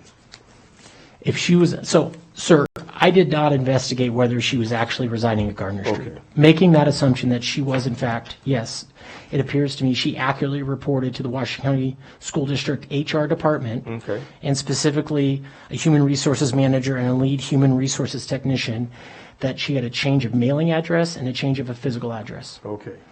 Now, I'm not trying to do a gotcha, but I'm really struggling with this. As part of Mr. Rombardo's investigation, he located, back before it says he doesn't investigate, you told me he doesn't investigate, suddenly there's enough information that he conducted an investigation. So I'm troubled by it. I don't really need an answer unless you want to give one, but first he doesn't investigate, then he, well, let me ask you a question. So I guess what happened, if, in your opinion, at some point the information was unvague enough, was substantial enough that he did investigate. Would that be accurate? I don't want to put words in your mouth. I'm just trying to, I'm trying to say, how come he can't investigate, and suddenly he did an investigation? So there's a couple pieces to that. Let me unpack your question, okay? So it's going to take me a moment. First, yes, the quality of the information concerning former trustee Calvert's residence and where she resided and whether she resided inside or outside of the district changed. That changed specifically when President Taylor received the email or read the email from Mr. Parks. Prior to that time, it was characterized by yourself as vague, and you didn't know whether it was valid or truthful. As I understand it, there are a number of allegations made against a variety of trustees that are unsupported, and there are so many that if the board were to investigate all of them, that's all they may do, is investigate allegations from the public. So at some point in time, and in my opinion, based when President Taylor reviewed the email from Mr. Parks, the quality of the information concerning former trustee Calvert's residence changed. Yes. Now, what it appears to me also is that Mr. Rombardo investigated or performed some investigation concerning what the school district knew following the September 14th board meeting, in which immediately before that, Trustee Calvert resigned in the press release, and you made the public statements that I have transcribed as Exhibit 3. And you brought up a good point. There's another email where somebody reported that I had moved out of the district, and President Taylor said, this is vague, we're not going to investigate, something like that. Just roughly, is that a rough rendition? Generally, that's accurate. She had received an allegation that you do not reside within your district. She did not perform or ask anybody, as far as I understand, to perform any investigation concerning that issue because it was unsupported. Okay. And there's an individual at the time known as Jennifer Hermanez, Executive Assistant to the Board of Trustees. Did you interview her? I did not, sir. And was that within your scope? Based upon the individuals I did investigate, I felt I was very comfortable with the people I investigated and the information I received to provide the conclusions and the findings provided in the letter. All right. It just, being the executive assistant, maybe Calvert told her too, and maybe she told somebody, but based on the investigation, we don't know that, do we? Every person I interviewed was clear about the first time that they received any information concerning the possibility that former trustee Calvert did not reside within her district. Okay. I have encapsulated those time frames within my written report. Good, thank you. And then, did you interview Jackie Calvert? I did not, sir. Did you attempt to interview Jackie Calvert? I did not, sir. I find that troubling, extremely troubling. Wouldn't it, if you don't interview her, you don't know if she might have said, well, yeah, I told Jeff Church, we had coffee, and I told him, we had coffee at my house. We don't know if any of that, well, of course you asked me, but I don't know if you asked me that question, but we don't know if any of that occurred, correct? Sir, there's been conversations, as far as I understand, about possible legal action against Trustee Calvert. I did not want to put her in a situation where I have to ask her to invoke her Fifth Amendment rights. I did not find it appropriate for me to investigate her, rather rely on the accuracy of the statements that I received from the other individuals that I did investigate. You can't, would I be correct that you can't assume she's going to invoke her rights? She might say, I'd love to talk to you, correct? That's accurate, sir. I'm not assuming what she would or would not respond. I did not think it was appropriate to put her in a position to ask her to invoke her Fifth Amendment rights. However, if this board would like me to go investigate speak with Trustee Calvert to see if it changes my opinions in any regard, I'd be happy to do so. But I mean, you're not a police officer, law enforcement officer. You're not required to read anybody their Miranda or Fifth Amendment rights. Is that correct? So I am not a police officer. That's correct. So if you had interviewed her, you would not have been required to advise her of her Fifth Amendment rights. Sir, I don't practice in the criminal context. Okay. I don't feel comfortable answering that question. But you were hired to do this investigation. Let me read an email in part from the superintendent and tell me if you're aware of this email.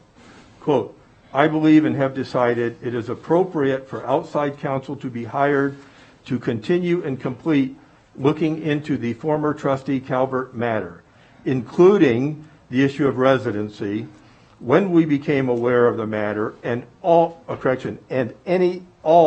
information related unto, end quote. Did you ever see any kind of email like that? I did.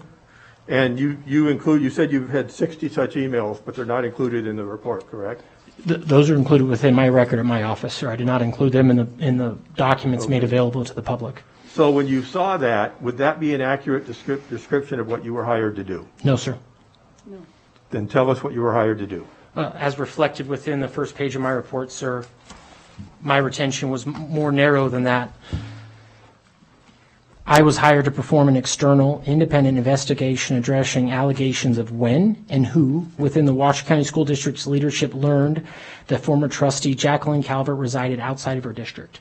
I was not hired or not asked to perform any work outside of that scope. Okay, and then, I'm going to borrow this very temporarily. On the agenda for today, it specifically says, lists 3 individuals, myself, Ms. Taylor, and Mr. Rombardo, not everybody's information, correct? Let me read it. Let me read it into the record, just the first part.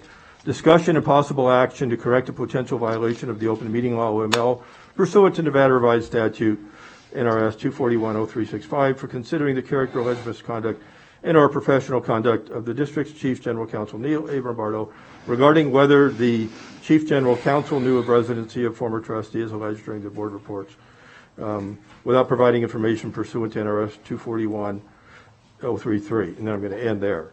So it doesn't seem to, in the agenda, it doesn't seem to indicate that we investigated anybody other than the 3 of us. Have you read the agenda? Is that correct? So I've read the agenda. I don't have it in front of me. I don't know if you read it accurately. It sounds as if you did. Okay. I believe the agenda accurately covers the individuals that are at risk of having a conversation about their character and fitness because none of the other trustees, based upon my recollection of the report, were involved in the issues identified within the report. All right. So you did not investigate Calvert's residency or restitution issues? I did not investigate restitution issues, and I did not investigate whether or not she in fact resided at the Gardner Street address. And because the same one-sentence agenda item deals with open meeting law, did you investigate any violations of open meeting law? No, sir. The open meeting law was outside the scope of my work. Did you investigate if Jeff Church was treated in a manner in violation of whistleblower statutes? No, sir. That was not within the scope of my report. Did you investigate if anybody violated their fiduciary duty? No, sir. That was not within the scope of my report. To the best of your knowledge, now that, when did you first give this report to anybody at the school district? Today at about 3:30. 3:30 today. In terms of your investigation, did it reveal if anybody ever contacted the Secretary of State or the Attorney General? Ever? So after we knew that Calvert had moved, did anybody ever reach out? Are you asking if any of the Washoe County School District trustees reached out to any of those 2 entities? Or Mr. Rombardo, or anybody in the school district from the janitor up? No, I did not investigate that, sir. Did you get any knowledge in the course of the investigation that anybody had reported anything to the Secretary of State or Attorney General or anybody else? Let me think for a moment.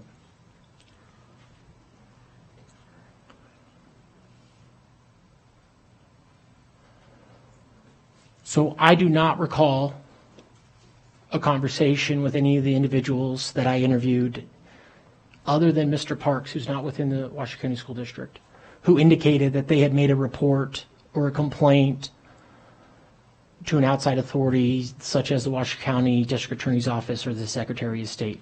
Now, having said that, because it was outside of the scope of, as I perceived it, of my report, it's possible they told me, I just don't recall it. Sure. And as a lawyer, even though you don't practice criminal law, is it possible that there could be criminal activity on the part of Ms. Calvert? Possible. I'm not going to provide an opinion in that regard, sir. Okay. All right. That's fine. So I think I'm about done. I just want to clarify that when I gave this alleged vague information and it reached the superintendent, it reached Dr. Taylor, and it reached Mr. Rombardo, and probably reached other people, nobody ever indicated to you that they said, well, ask Jeff, or nobody, it never came to your attention that anybody asked me for more details? There's no email, for example, that says, can you recontact Mr. Parks? What's your evidence? What's your claim? Okay, let me make sure I understand the question. After Superintendent McNeil, President Taylor, and Mr. Rombardo received the information from Mr. Parks relayed through you, your question is, did my investigation reveal anybody ever coming back to you to ask for more information? Exactly. No, my investigation did not reveal that anybody came back to you to ask for more information. Okay. All right, I think I'm done. I just want to make a few more comments, just comments as one of the accused. No, certainly, I think to him, but I will say this, there is an email when I asked him, did I miss something? So in fact, there is something I went back to ask him about the information, and the response to that email was that things were resolved. So that's an accurate statement. So and there that actually was me responding saying, I haven't done any research, Yes. yada, yada, yada, yada, and then your response to me was, it was resolved. Yeah, so what was the date, because I'm terrible on these dates, what was the date of that email? Well, I know it was like 3:15 on the date of, it was like during a break in a board meeting. So that would have been, So if you look at Exhibit 2, sir, I think that's going to answer your question. I'm not sure exactly what email you're referencing, but there's an email chain there in which you sent an email on Saturday, August 21st. no, it wasn't Saturday. Understood. President Taylor responded on August 24th. I'm sorry. And then you responded to that with the word resolved also on August 24th. Yes. I think that answers your question. Okay, so from the time that I notified Mr. Rombardo on the 20th until August 24th at 3:15, it would be correct to say that nobody responded to me asking for more investigative or more information or et cetera. Your meeting was on August 19th, but I think the statement August is 19th, accurate. thank you. I'm terrible on dates, thank you. And then August 19th to the 24th, is there any indication that any of those people reached out to Mr. Parks? I have no information that anybody reached out to Mr. Parks within that time period you've outlined. All right. And then if I might, just a few closing comments or whatever we want to call it. Sure. I'm appalled that Calvert was not interviewed. I find that the star witness who could have said, yes, this is who I told what on what date, or I didn't, would not be asked under the assumption that should invoke her Fifth Amendment rights. And even though he wouldn't answer the question, you only invoke your Fifth Amendment rights in a criminal matter. And by the way, only if you're in custody. Since I'm a retired law enforcement officer that used to teach interview and interrogation, I think I have a good understanding of that. Can you stay close to the mic? The second thing is, I'm extremely perturbed that the superintendent's email, and I have copies for everybody, I can put them on the record, and I probably will do that in its entirety, that we were going to look into any and all information related unto, including the issue of residency. And then I'm going to put on the record that there was a phone call between the board president, and I'm not throwing darts at anybody because maybe you didn't know either, but there was an email, a phone call, and the first thing I said when I heard about the investigation was to confirm with the board president, and my quote was, anything and everything. Yes, anything and everything. We're going to look into anything and everything on this. And again, I'm not throwing darts at anybody. I'm just saying that conversation occurred right after the determination was made that there would be an investigation. I can't stress enough how absolutely appalled, disgusted, upset I am when I learned only when I was interviewed recently by Mr. Funk that did not occur. That there has been no investigation into my whistleblower status, into when she moved, into into any and all information related. We can go into on and on, but this is such a narrowly focused investigation that I'm just disgusted, and disgusted that it happened, disgusted that I wasn't noticed, and disgusted that I had to find out indirectly. And let me just look through my notes, because I guess I can always ask more questions, but I think that I think that sums it up. I think I made my point in the questioning. I don't know what we do at this point, but this is just weak, and I'm not blaming Mr. Funk because he was narrow, other than not interviewing Calvert, but and then it doesn't boil down to the fact that my information was vague, because they could have asked for more. It boils down to the position, and maybe this is a good legal position. I don't know. I'm not an attorney, but it boils down to the position of legal counsel, then expressed by the board president, that this was not in our lane. Go handle it elsewhere. Go handle it elsewhere. And in fact, Bruce Parks, a private citizen, even allegedly told by a district attorney to go investigate. This whole thing, from the SO Secretary of State to the Registrar of Voters to this, is incredibly train wreck, for lack of a better word. And I guess my other question, I see Mr. Parks raising his hand. I would like to invite Mr. Parks to speak and opine rather than just using 3 minutes.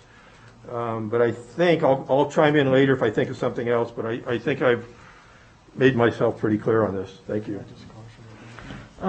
Thank you, Trustee Church. I'm going to ask counsel to respond to that. If you would, we've had a conversation. If you would, just please, we got so much still left to do.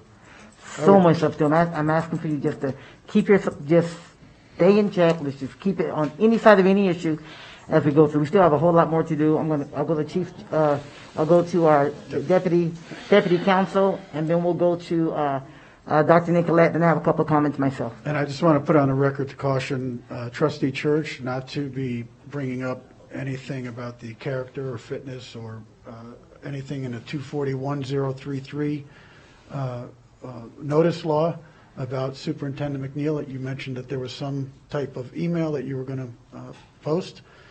Superintendent McNeil has not been noticed according to NRS 241-033. Thank you. Thank you, counsel. In no way am I referring to her as a disciplinary 241. I simply, at some point, I don't know who made the decision to investigate. I didn't ask. I just am concerned that what we were told didn't happen. Thank you. Thank you, Trustee Church. Dr. Nicolette? I'm wondering what we're going to do to move forward too, because we need to look into the Calvert issue. Having said that, if my memory serves, the reason we did this particular item, open meeting law, is because we only had so many days before we actually threw ourselves under the bus. It was the right thing to do as a board of trustees. And we only had, 30 days? Mm-hmm. How many days? It's 30 days. Once that situation happened on September 28th, we had 30 days to make this right. And we took the high road, and we were all informed about it. This was not about investigating allegations of who lived where, when, and how long. We have yet to get to that point. This was about correcting our open meeting law mistake. I want to be very clear about this. We are not finished, and I will ensure that. We are not finished with investigating into what may have happened, right or wrong, good or bad, intentional or not. This was about correcting our open meeting law mistake. We will continue on this road. Please have some trust. No, it's not funny. Okay, I'm going to ask everyone to please keep it down. Thank you very much. Thank you very much. Sorry, go ahead, Trustee Smith, and I'll jump in. Thank you so much, President Taylor. Thank you very much, Mr. Funk, for the investigation. I do just want to add on to what Clerk Nicolette was talking about, because an item that has been really, really troubling to me, even in today's conversations, are a lot of insinuations of who knew what. We know that in that meeting on September 28th, this board does believe that there was an open meeting law violation, and there were a lot of accusations that were levied during that conversation. And I also think additional accusations that have been made just now. I do think that, in my opinion, for the scope... Closer to the mic, please. Okay, thank you. I do believe that in the scope of your investigation, and it being specifically related to the open meeting law violation and the insinuations and the allegations that were made that day, I do believe that your investigative report does answer that question. And I do concur with my colleague, Clerk Nicolette, that there will definitely be additional investigations and work done for this. But again, this goes back to the open meeting law violation, which is what it is that we're actually discussing right now. I don't know if you could answer this or not, but going to the heart of those insinuations, in that meeting on September 28th and in multiple emails that have been sent among the board, I'm not sure if you've seen them, so I won't necessarily refer to them. But one of the questions that does come directly to the heart is the professionalism of our Chief General Counsel, Neil Rombardo. Do you believe that he conducted himself professionally and appropriately, as has been suggested many times that he has not? I was not asked to provide what you're asking me, which is standard of care. That's my word, not yours. You're asking me to provide you with an opinion concerning something that is outside the scope of what I was asked to do. And in fairness for all, that's not within my scope, and I cannot answer that question. And I appreciate that, because in reading your investigative report, I do feel that I see a straight line between who knew what and when. I do see also in your report that the basis of confusion that mostly exists was between Trustee Church and Mr. Parks. Again, not a part of those conversations, but I do see in multiple parts in the investigation that there was a misunderstanding, mostly between them, about who was following up with what. And I also believe that that creates the basis of a lot of confusion with this report, because there does appear to be confusion between the two of them. I don't know if there was a media interview that was also given. Was that within the scope of your investigation? What media interview? A radio interview? So I reviewed emails that included transcripts of the media show, of that radio show, I should say. Okay. I did review that, yes. All right, thank you. I will just say in closing that I do appreciate your report. I will say personally that, for the record, I do believe that that question has been answered, and I do not believe that Counsel Rombardo acted in a way that was unprofessional or not in alignment with the expectations of the board. Thank you. Thank you, Trustee Smith. I'll share a couple of comments. One is, I think it's important to defend a few things that my colleague Trustee Church put out there. First of all, as board president, it is not unusual, unfortunately, not unusual that someone from the public will bring an accusation to me about a trustee. And I gave an example to Mr. Parks in my email to him. You asked me about it, Trustee Church, in an email to you. I shared that. The investigator asked me about it as well. And then I gave him an example of even a more recent allegation that came up towards you. I don't respond to allegations. When the information came to me regarding the residency of the former trustee Calvert, it was an allegation. It was no different than any other allegation when someone asked me about you a few months ago, or it's the more recent whatever. They're allegations. I responded in the way that I customarily respond until there was some credibility to the allegation. Then I responded in a manner that I should as the board president. Within a day, I reached out to the trustee. Within 3 business days, she made a decision to step down. I do not think that's unreasonable. I think if we were going to look at who knew what when and who acted whatever way, you had more details than I did, than legal counsel did, and you didn't share them. So there were more details that could have been available, but you chose not to share them. For whatever reason, maybe that's on you, that's your deal, that's whatever. But allegations, an expectation to follow up on any allegation that comes my way, that comes our way, is absolutely unreasonable. And I will absolutely stand by not responding to an allegation, because I don't do that in any other instance. Didn't do it in this case. When information was there to go on, a response happened. And it happened in a timely manner, clearly because Trustee Calvert decided to resign within the time frame that I asked her to make a decision. I already mentioned that follow-up did occur when those details provided, so to say that follow-up did not occur is inaccurate. And one thing I will say is I take offense to implying something that is absolutely not true. That's a problem. That's a problem. That does not happen to you. It should not happen to anybody else unless there's something to it. The innuendos, the false accusations, the hey, well, you just not, has an impact. It sends a message.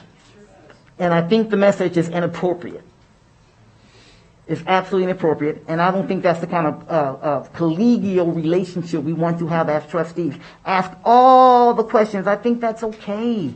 I think that's okay, but to leave innuendos out there as though there's something that's being hidden when the report has clearly indicated that there is not is problematic. It's problematic. And finally, as the investigator shared, Mr. Funk shared, before we even asked for an independent investigation, the Office of Chief General Counsel was asked to look into matters surrounding Trustee Calvert's residency. So it's not as though nothing was happening. I shared that with everybody. I've asked him. As a matter of fact, I sent an email to the board saying I've asked Chief General Counsel to look into a residency. You didn't share that email, but I wish I had brought it up because I can. I shared that email. So to imply that nothing was going on is misleading. It is false. And it's a really bad misrepresentation. That's a problem. That's a problem. I don't mind the questions. I don't mind saying, hey, you know what, something else could we have done. I don't mind that at all. But to do it in such a way that implies something that you know is not true is a problem. Trustee Church? Thank you. That's such a broadside, and I'm trying to find it, but I have that email, and as I mentioned earlier, I'll put it on the record. I definitely want it on the record. Here it is right here. So I will put that on the record. That was part of what I was referring to. So is that an email from me or the email one from you the just superintendent? mentioned, Okay, because earlier you said it was from the superintendent. the one where you said this is not confidential? I don't know. So anyway, I'll put it on the record, and we'll see if that's what you're referring to. You know, there's a lot of matter of opinion on who should have done what and whose responsibility. I've laid it out. We'll let the other board members make that decision.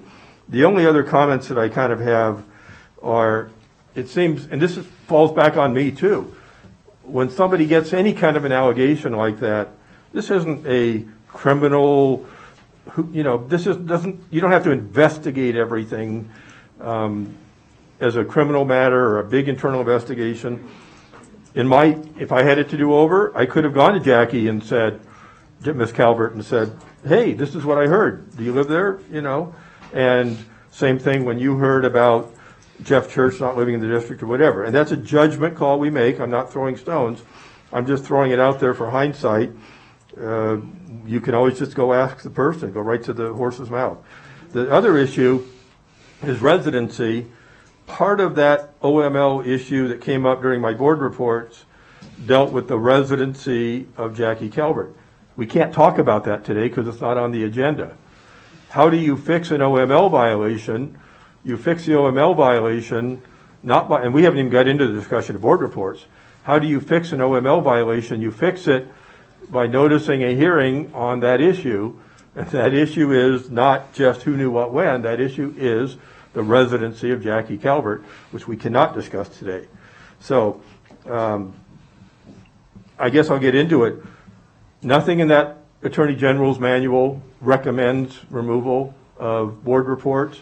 Every agency, as I could supply you with, in the county that's elected, and Carson City has some form of board reports as a discussion, as a informational, no discussion item generally.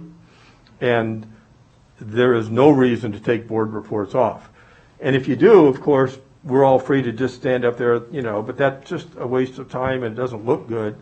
There is absolutely no requirement that we deviate from the way every other agency does it. It is absolutely wrong to say that that the board intends to remove board reports. And we've had board reports here for years. They weren't taken off until I joined the board. Then they were put back on. Now they're off again.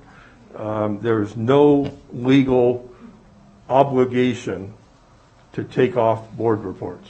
Thank you. Thank you, Trustee Church. Dr. Nicolette? One more comment, if I might. Sure. Wait, mine is about board reports. Thank you. Thank you, Dr. trustee. Nicolette? And kick me under the table if I'm going too far, but if Trustee Church would like to make a request for board reports as an agenda item, I will second that.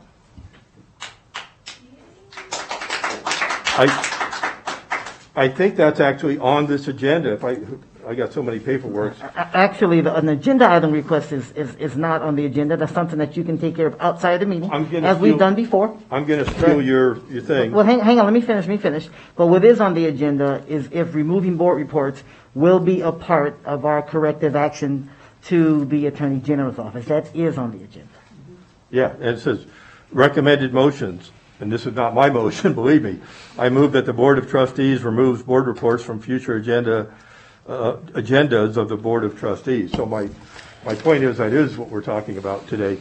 The other comment, I think I know for an absolute fact that Bruce Parks wants to talk. I think it's very appropriate, as he is a main witness in all this. She said, that we allow him to actually sit down and talk. And so I would request we do that. Counsel? Your light won't come on. Hang on with your light. That's a sign. In any event, Mr. Park, members of the public will have 3 minutes to have his public comment. What? Mr. Parks is entitled to a 3-minute public comment like every other member of the public. May I ask a question? Well, that statement is true. Can the board president give him time at the actual table to talk? The concern as I have as always is allowing members of the public to come forth on an item that's of interest to. That's always a concern that I have, as you know. In that I'm not sure what is it you would like Mr. Parks to clarify. What's unclear from Mr. Parks? To put it frank, he's chomping at the bit to speak.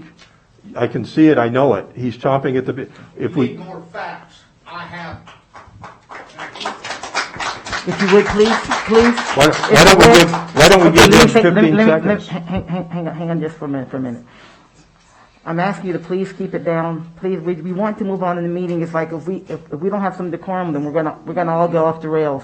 I'm just gonna ask for your support. I don't want to ask anyone to leave because I know y'all wouldn't be here.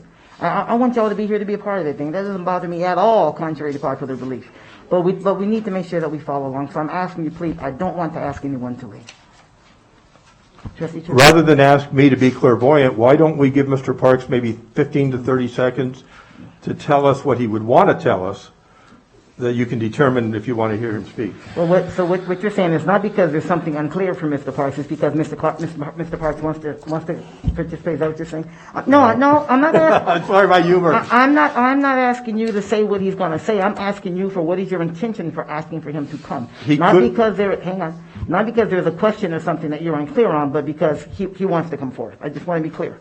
I would like to ask him questions. Yes, I would like to ask him questions, but also, I don't know what he wants to say, but I know he's chomping at the bit to talk. Yeah, no, I thank you. He's a main witness, but I would, yeah, if it pleases you, I would like to ask him a couple questions. Thank you, Trustee Church. We're going to go to Dr. Nicolette and then Trustee Smith.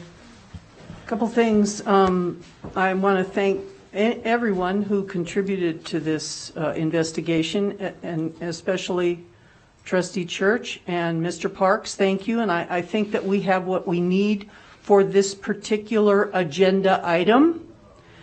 And I would like to make a motion. Council? We still have to go over the second piece of this. I was going to present about the board reports and why it's on there. All Okay, right, so why don't we- but may I make a motion to accept the findings? I believe that the motions. There are two separate motions.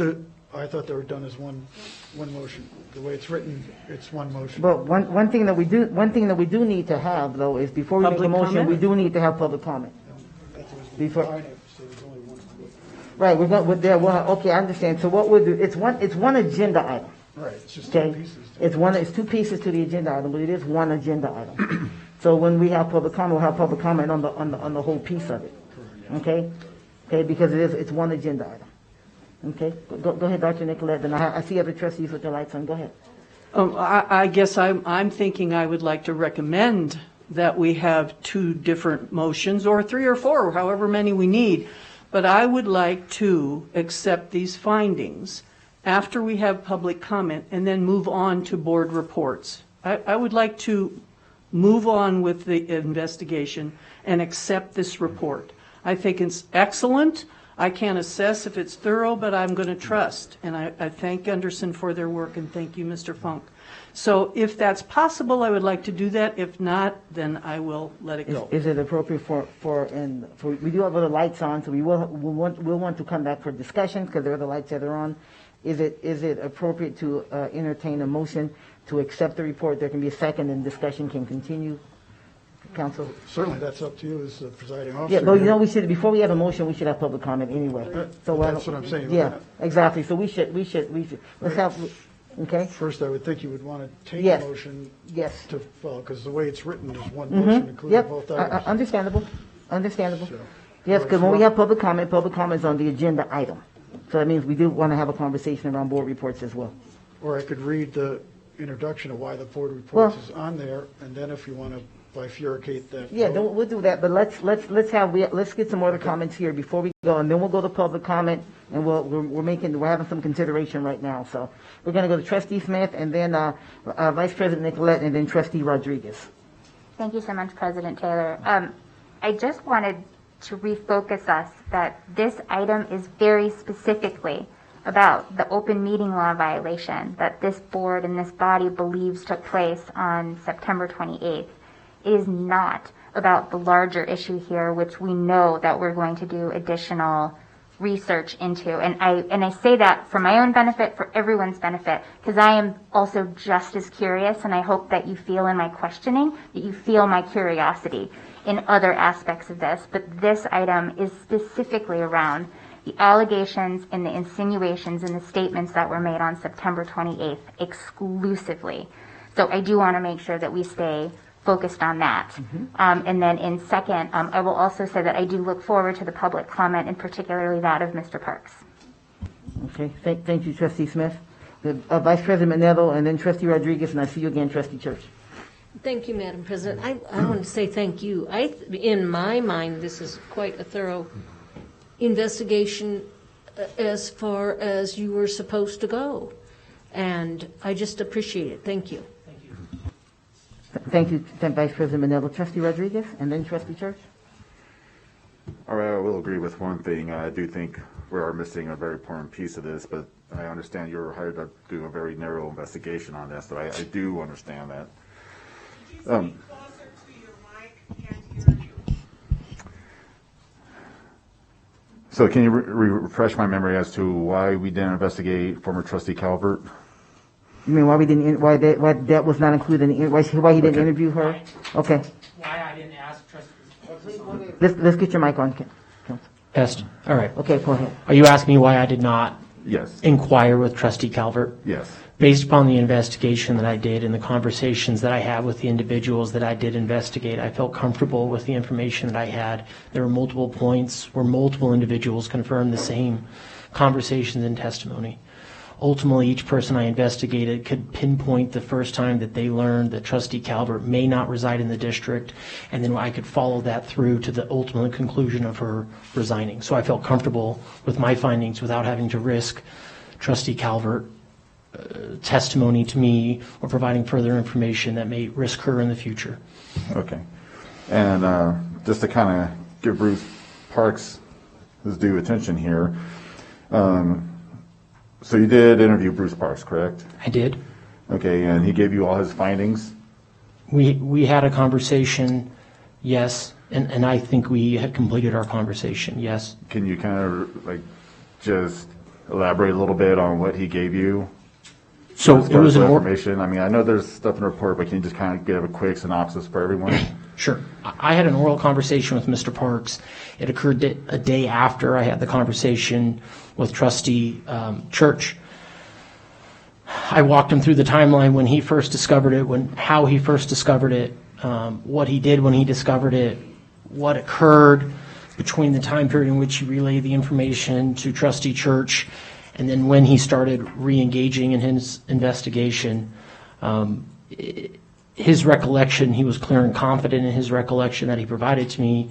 It was not contradicted by statements made by Mr. Church, other than there appeared to be confusion, which is normal in day-to-day communications, about who was going to do what next following their conversation. Okay. And then, did he have means to be able to reach out to you again? Like, do you have a business card for you in case he did have something new that come up? He was able to provide that to you? Do you have opportunity to do that? Yes, that's accurate. He also forwarded me an email communication while we were on the phone that he had with the district attorney's office. I offered to him to provide me more information. I gave him the time frame of the report and when I needed to provide my report to you all, so he understood that there were timing concerns. I felt as if our conversation had been complete, and I offered my office and him to email or call me if he wanted to provide further information. All right, and can you tell me the last time you had a conversation with Mr. Parks? Email, cell phone text, Snapchat, whatever? Yes, just a moment.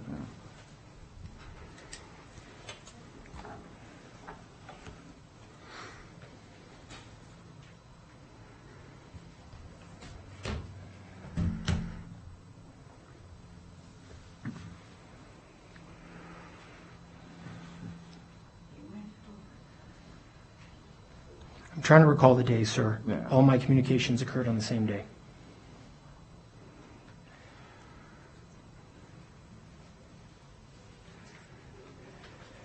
And that day's escaping me. It was towards the end of the week. I believe it was a Thursday or Friday, not last week, but the week before. Okay. And just to reiterate, so in your investigation, the first person that knew about Calvert's move or change of address, who would that be? So based upon my investigation, Mr. Parks' wife first discovered that Trustee Calvert was using a P.O. box with the Secretary of State filings. This resulted in them performing additional investigation, which included looking at the Washoe County Register of Voters. When they looked at that, it revealed to them that she was using an address, former Trustee Calvert was using an address off of Gardner Street. And their investigation also indicated that when she was elected, she was living or residing at an address off of Holcomb Avenue. So in their mind that she had moved. That was interest of concern for them, because in looking at the lines, they believed the Gardner Street address was outside of her district. They then relayed that information to Trustee Church the following day, Monday, August 9th. Okay, so just in this investigation, because I know myself and all the trustees who kind of walked into this, who would be the first trustee to know about this move? So the first person to receive the information from Mr. Parks was Trustee Church. Okay. In your investigation, do you have reason to believe that any other trustees knew about this prior to the Trustee Church? I asked Trustee Church who he had told. He said nobody until he had told Mr. Rombardo on August 19th. So no, I don't think he informed any other trustees between August 9th and August 19th concerning the possibility that former Trustee Calvert no longer resided within her district. Okay. And I guess my last question would be, so there is potential for, this is just one piece of the pie of the issue revolving former Trustee Calvert, correct? Yeah, I believe that. If I may answer, and then we'll get to your questions, Trustee Church. There's still some more questions. We know that, all right? Obviously, for obvious reasons, we have an open meeting law deadline. We have a 30-day window, and so on. For obvious reasons, this took a priority. But that loop is just, as we cannot call that loop closed in terms of what happens as a result of something like that. It's clear that she lived outside the district for a longer length of time, I think, than anybody even anticipated when we first learned that there was an issue here. But yeah, I mean, there's still questions that certainly need to be resolved. I don't think anyone on the dais thinks that disagrees with that, right? In terms of that, so that will be picked back up. Mm-hmm. Did that answer that? Okay. Okay. Thank you, Trustee Rodriguez. Trustee Church? Thank you very much. So Mr. Rodriguez asked some great questions I want to follow up on. Do you have the date there that you reached out to Mr. Parks and asked him if you could interview him?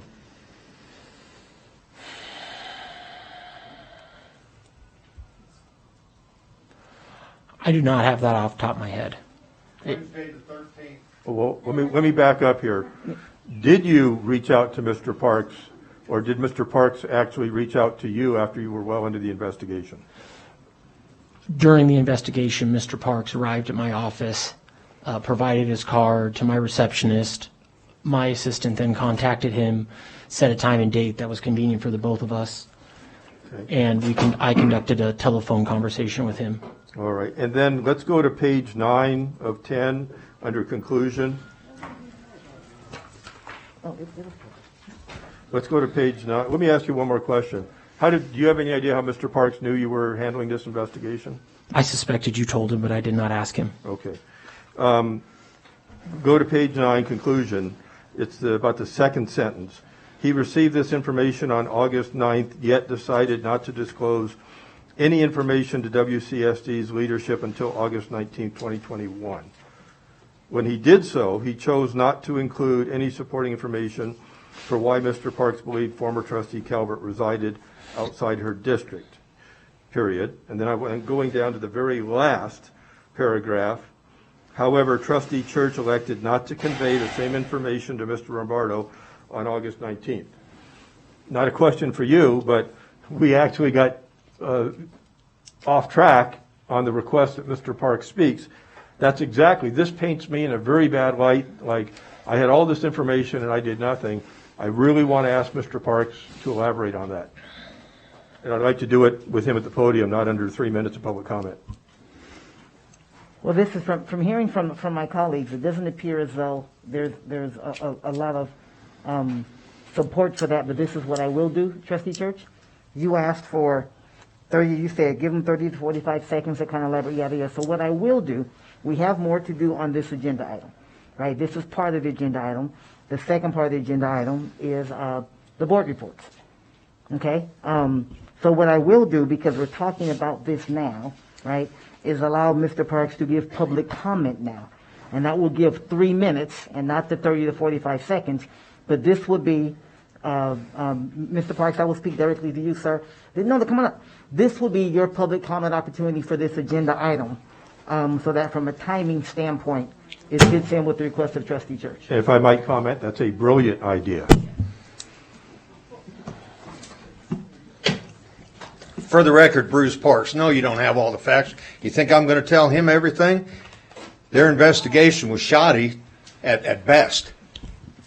They don't have all the facts because it was very clear to me early in our conversation that his only concern was covering you guys' hind ends. That's it. Did a good job of it, by the way. Well, sort of. There's a lot of information that was left out. The reason that Jeff had certain information, but only so much, is because I've seen the way he's been treated here, and it was my considered opinion that if I gave him everything I knew, he would be getting in trouble. As an officer of the court, when you're aware that a crime is being committed, you have an obligation to do an investigation. All you had to do was walk down the hall to HR and say, hey, and you'd have had all the information you needed. But apparently, I am a better investigator than anybody in this room. By the way, Mr. Funk, just so you're aware, the P.O. Box that's listed with the Secretary of State's office is 6255. The Washoe County Voter Registration's office has it listed as 4255. Their error. I was operating under the premise that our voter registration office was competent. I was wrong. They are not, as evidenced by the fact we have 40,000 voters in this county whose residencies, their addresses, whether or not they're registered to vote is questionable. And it became readily apparent to me throughout this entire thing that they were not a reliable source. When I was confronted with the deputy district attorney that refused to do anything, which, by the way, you did also, Ms. Taylor, all you'd have had to done was email me and ask me for more information, and I'd have been glad to divulge it to you. I gave you guys the opportunity to fix this before it went anywhere else. You weren't interested. Your email so indicated. This is not our problem. This is a problem for the voter registrations office. Really? When does it become your problem? When you are actually found complicit in the commission of a crime? Because that's what Jackie Taylor did, committed a crime. And we're all worried about open meeting laws? Since when? Do you know how many open meeting law complaints I've filed against this body? It's ridiculous. But 4-time felony Ford doesn't care. He's sitting on them. Open meeting law, when you have people standing out here in a hot sun, in the smoke, and you didn't care. Because you could have moved this venue to anywhere, but you didn't. I am so upset. This whole exercise that you're talking about here is nothing but how can we cover our heinies? Thank you, Mr. Burke. Okay. I'm going to ask you once again, next time, if I see you clapping and you're keeping in this disruption, I'm going to have to start asking people to leave. I am trying not to do that. So please, and I'm trying to be consistent as I've been consistent for all these meetings this whole time. Please don't make me do that. But now enough is enough. I'm going to respond to. I said a polite clap, not a disruption, and so like that. So, okay. I'm going to say it one more time. One more time. I'm going to have to start asking people to. It's not that complex, you guys. Don't even make it something that it isn't. I will say this in terms of correcting the record, and just that Mr. Parks has shared. Actually, and even though he did not make reference to it in the investigative report, it showed that I did do something about it. I called Trustee Calvert, resolved the issue. Period. Okay, we're going to go into the. Let's go into the second part of this.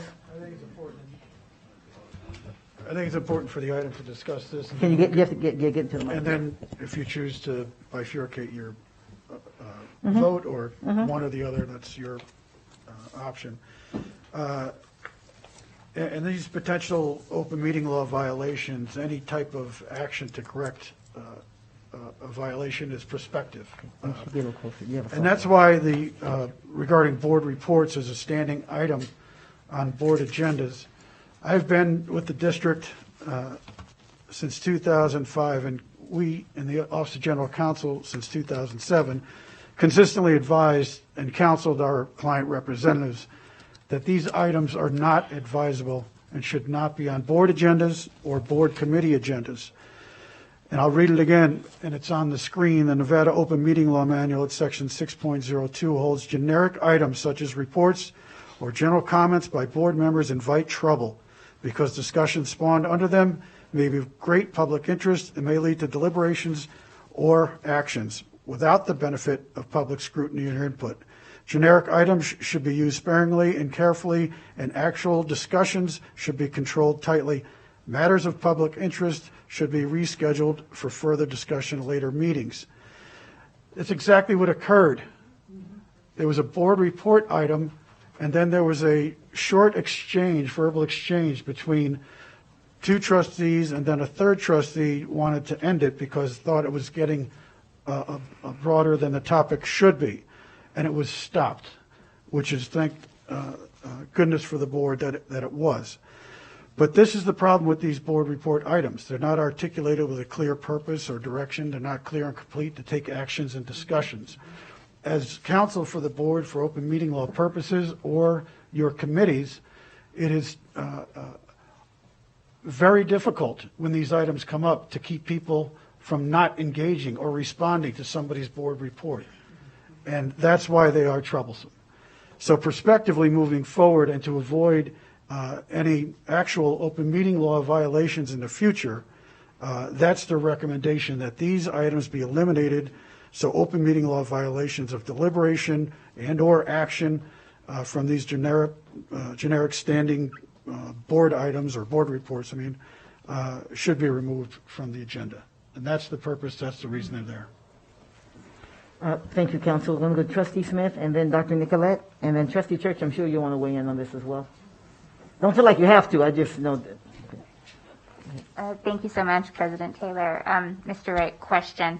To clarify specifically the open meeting law violations for the public and then also for myself, this body is suggesting that we believe that there has been one for sure violation and possibly a second. Is that correct? These are potential open meeting law violations, and they're listed that way purposely. In the open meeting law, a violation has to be apparent, or there has to be allegations brought forward. The district's not received any allegations, and we don't believe that it is completely apparent, which is defined as clear or obvious that there was a violation.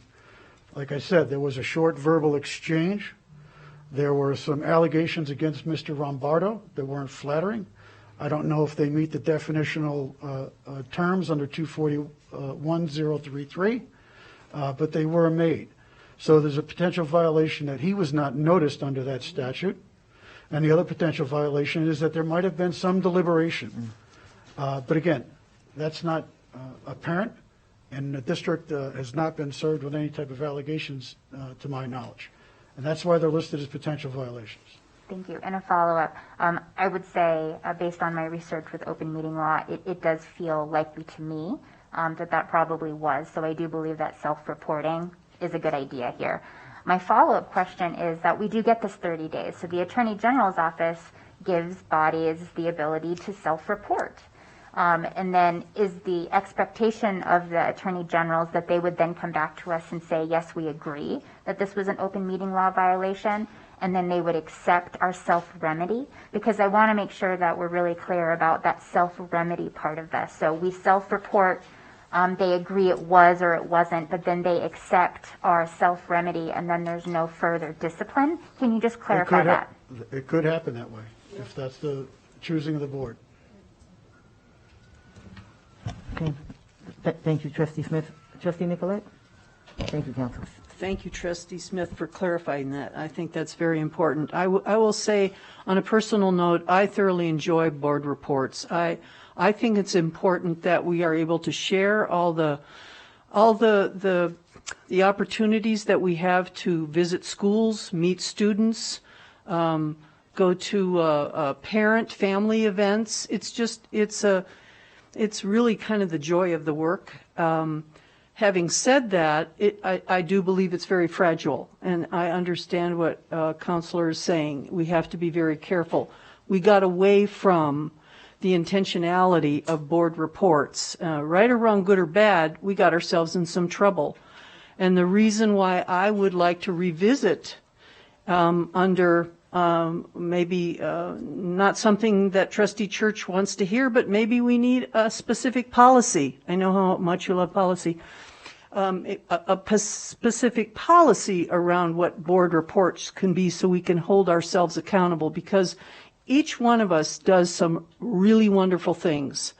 And we find out some interesting things and some beautiful things. And it's really nice to be able to share that. And so not having board reports is, it's sad to me, but I understand why we have to be careful. And I appreciate the support that we get. Thank you, Dr. Nicolette. Vice President Minero? Thank you, Madam President. And that's along the lines that I was thinking, that can we revisit it? And even, is policy what it would be, or would it be a resolution? But the problem with that is that some people don't feel like they have to uphold policy and it won't matter to them. That's my only thought about that, which makes me sad.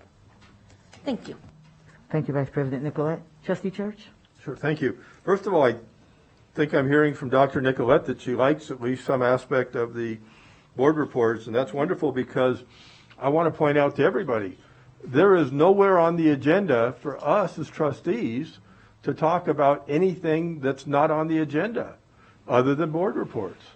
So, and they took away future agenda items, which are kind of linked to board reports, or have frequently been part of the actual board report. So, yeah, I think there needs to be somewhere on there where we can talk about issues that aren't on the agenda, and then we can get into the mud. So if we do go ahead with a motion, not that I'd support it, but maybe you might consider taking it off pending a meeting within a certain time frame where we actually can have a long discussion specifically on board reports, but not just willy-nilly taking it off forever. Now, that said, I want to discuss the actual incident, but I also mentioned that there's a little more to that than meets the eye. So from that exact AG manual, which is nothing but an AG's opinion, although some of it's based on case law, I'm going to read section J, quote, generic agenda items such as president's report, committee reports, new business, and old business do not provide a clear and complete statement of topics to be considered.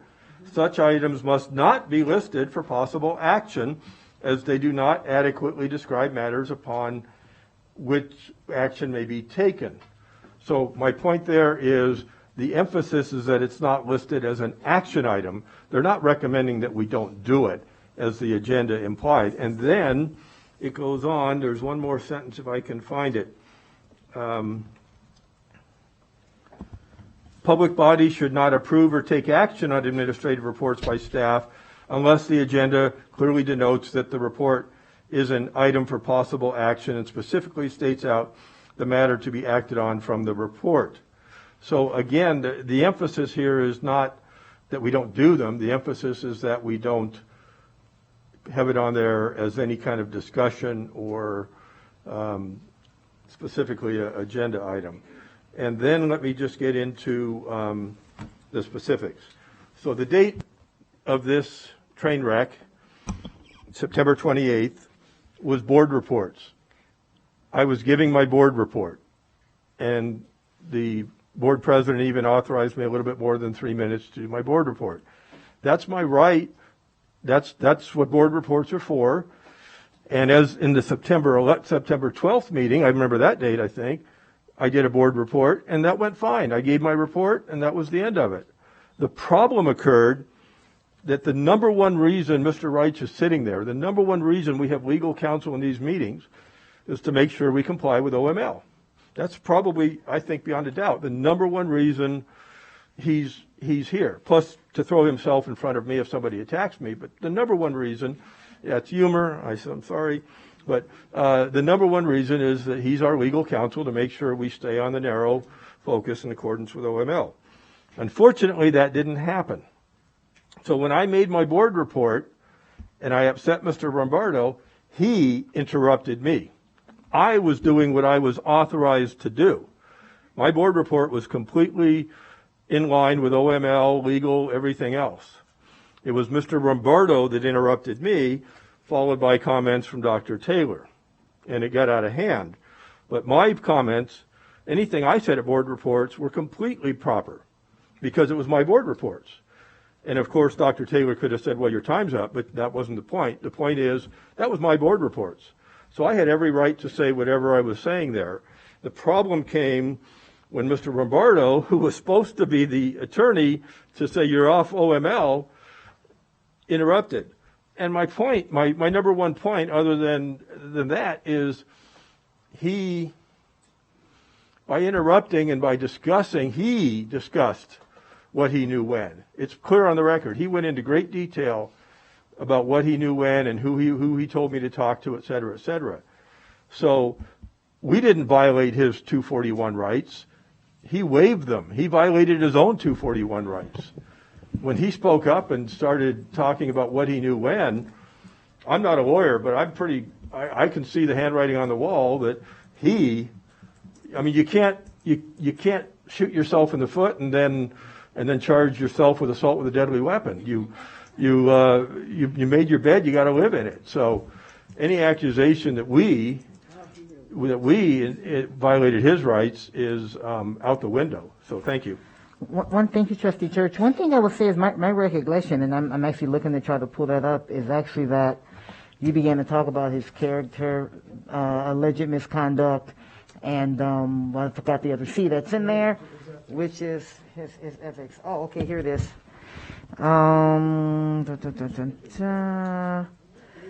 Let's see. Let's see. Let's see. Let's see. I have it right here. Let me just read it. And in particular the piece I said, thank you, counsel. Thank you very much. I don't want to read the whole because all of it's not even related, I should say. I'm sick to my stomach. These are your comments, Trustee Church. My stomach is in knots. I feel like I'm walking on eggshells. I wonder if I'm going to get censored again for what I say right now. I wonder what the ethics are. I wonder what my mom and dad will want me to do. But at 4:54 today, Dr. Taylor went into great detail about denial of knowing about the Calvert issue. That's actually a violation right there. Throughout the incident today, at this morning, legal counsel went into great detail to the point of slander, to the point of the slander comment. So I have an email that I would like to read into the record from Angie Taylor to me, unless anyone objects, and more importantly, an email from Neil Rombardo to Dr. Taylor, dated, and there's a date on there, and so on. So you get to that. That's where the line. So that's where the line was crossed there. And so but it's and.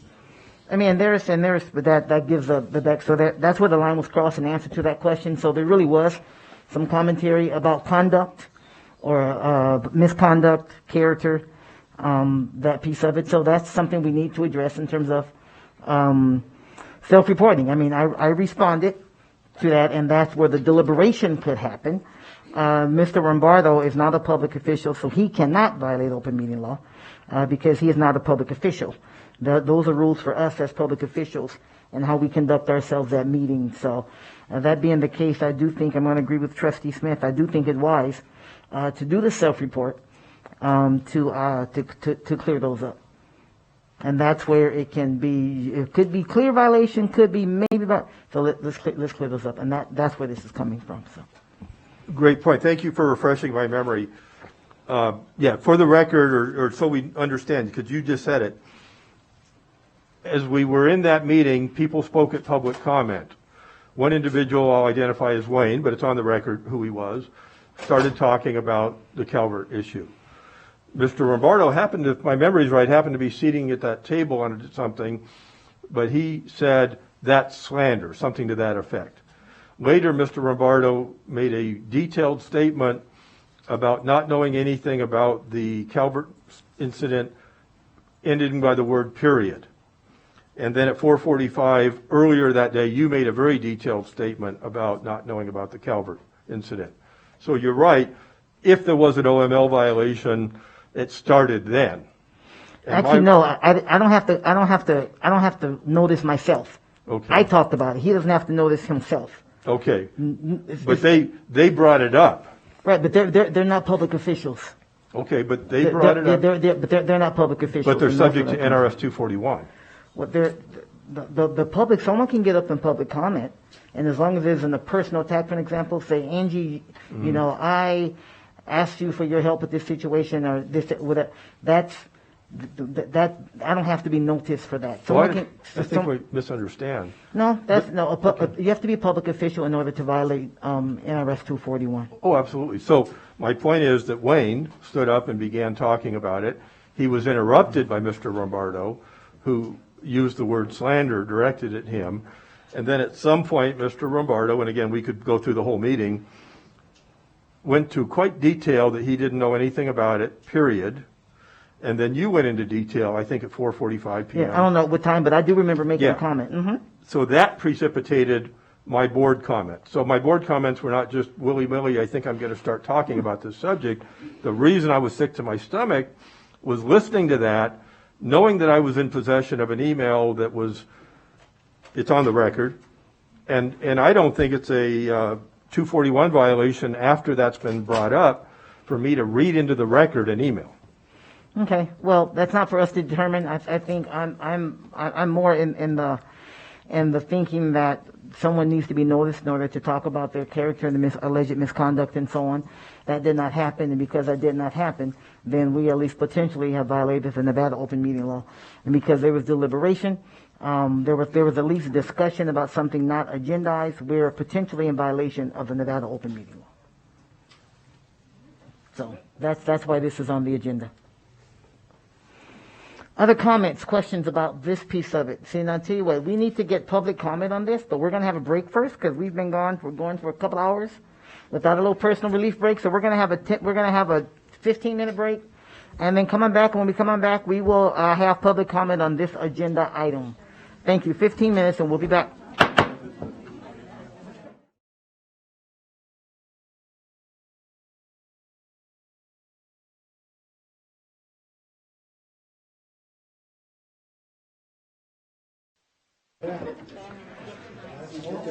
All right, everybody, we're going to go ahead and bring this meeting back to order.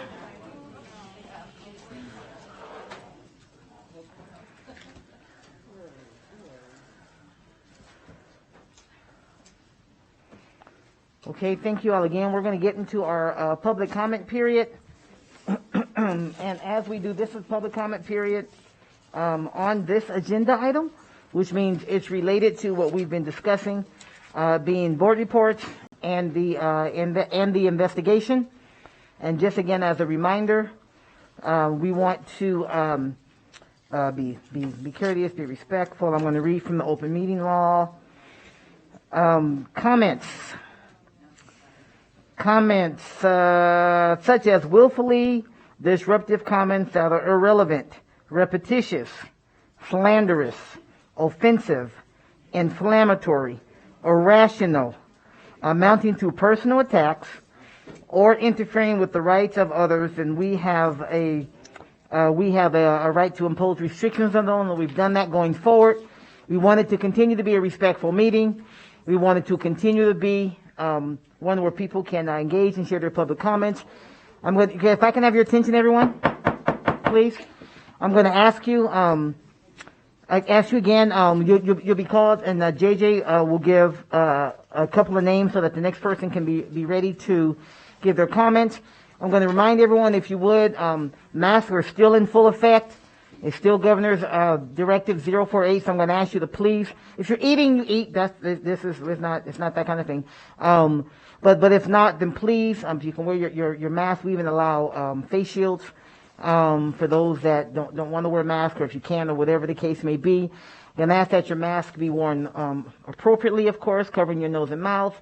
And as always, if you aren't wearing your mask appropriately, no matter what your comments are, no matter what side of the issue you're on, or anything like that, I'm going to give you a couple hints, kind of pull on my mask a little bit so that I don't interrupt you, because I really want you to be able to get your comments in.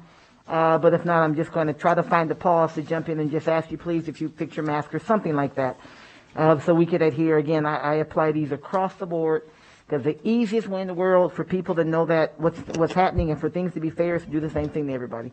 Someone asked me about that in an email this week, and so that's the response. I'll put it on public record. So that being said, we will agree. Yeah, I was just about to do that. Thank you. Mr. Funk is going to be here. There may be some questions that we may need him to respond to. The board has had quite a bit of deliberation on that, but you don't have to sit right there if you don't want to, Mr. Funk. You can. And then after public comment, we can pull you back in if necessary, but you can, make some calls, or we didn't feed you. We should have invited you to go down and have a salad. We didn't. Sorry. You can now if you like. I'm good, thank you. Okay. Okay, that being said, then JJ, we will turn it over to you. Murray Kane, then Val White, then Bill Scrimpup. Yes. Well, hang just a second, Mr. Kane. Let's get. Okay. Bill knows who he is. Okay. All right, Mr. Kane. Welcome, sir. You have 3 minutes. Thank you. My name is Murray Kane. I'm appearing as a citizen and taxpayer of the city of Reno and the county of Washoe. I hope none of you are under the impression that if there really was an open meeting violation, whatever you do tonight changes that. It's not up to you. It's up to the Attorney General or a grand jury or a judge or an individual who has standing to sue. So basically, tonight's a persuasive exercise. And if I'm the Attorney General sitting in my office, I think I ought to take action on this Washoe School District issue. Oh, wait, here's a 4-hour transcript of what they did in their corrective action. Let me take a look at that and see if that persuades me to do anything else. They posted a notice of this corrective action as an agenda of a special meeting. And the only supportive material they're going to have is accepting the findings of a Gunderson law firm. But that report, at the time that they posted the agenda, didn't exist.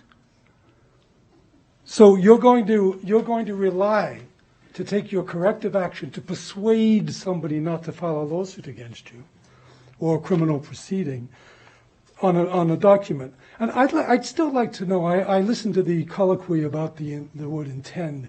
This isn't about choice of verbs. How did you know when you posted this agenda 3 days ago that you intended to adopt findings of a report that didn't even exist? How did you even know it was going to have findings? Okay, then we come to the meeting. The president announces, the way I'm going to solve this attack on us of violating open, transparent meetings is I'm going to keep this report secret until the last minute. Now, do you think that's persuasive? To keep it secret so no one's prepared to talk about it? And then the meeting opens and you actually started deliberations on this item? And you started deliberations and no one had read it. So this is supposed to persuade somebody not to file an action? And then you're in continuing violation of your duty under 241020.2 to ensure that you have a public accommodation to accommodate enough people who you know are going to attend the meeting. You have an overflow room, and it gets filled every meeting, so you know that this is not adequate enough for the people you anticipate. It's not a question of a reasonable room. Oh, it's a reasonable gray color, nice pictures. The issue is you are under a duty to make reasonable efforts to ensure the facilities for the meeting are large enough to accommodate the anticipated number of attendees. That's your duty. And you haven't made any efforts, let alone reasonable efforts. You've still got an overflow room. You haven't done anything. That's a separate violation of the open meeting law. Your time is up, sir. Thank you very much. So no one's going to be persuaded by this. Just put it. Your time is up, sir. Thank you. Val White. Welcome, Ms. White. Bill. This meeting should be. I'm sorry. Hang on. Let's get started. I'm sorry. Lori Agnew. Welcome, Ms. White. Go ahead, please, ma'am. My comments are about the open meeting law. I'm going to agree with the previous speaker who said the meeting should be in a larger room. But you know that holding it here is a way of silencing the community. When I'm forced to view the meeting in an overflow room, I'm actually viewing only half of the meeting. I can only see what the camera person decides to show on the camera, whether I'm at home or in an overflow. I don't get to see your reactions. I don't get to see the sidebars that you're having. That's not an open meeting. 2, I'd like to know who prepared the contract for Gunderson. Why did they leave out the part that was made in the motion to investigate Calvert? That was just left out. So what this was really about, as Bruce Parks mentioned, was just to cover some butts. We know who. 3, Jeff was elected to represent his constituents. You're attempting, through intimidation, to silence him. When you silence him, you silence us, because he's the voice for his constituents. You do it over and over and over again. Your balanced governance policies, I looked through them. They're nonsense. They would make somebody reading them think that you have more power and say in what someone can speak. They don't supersede the Constitution.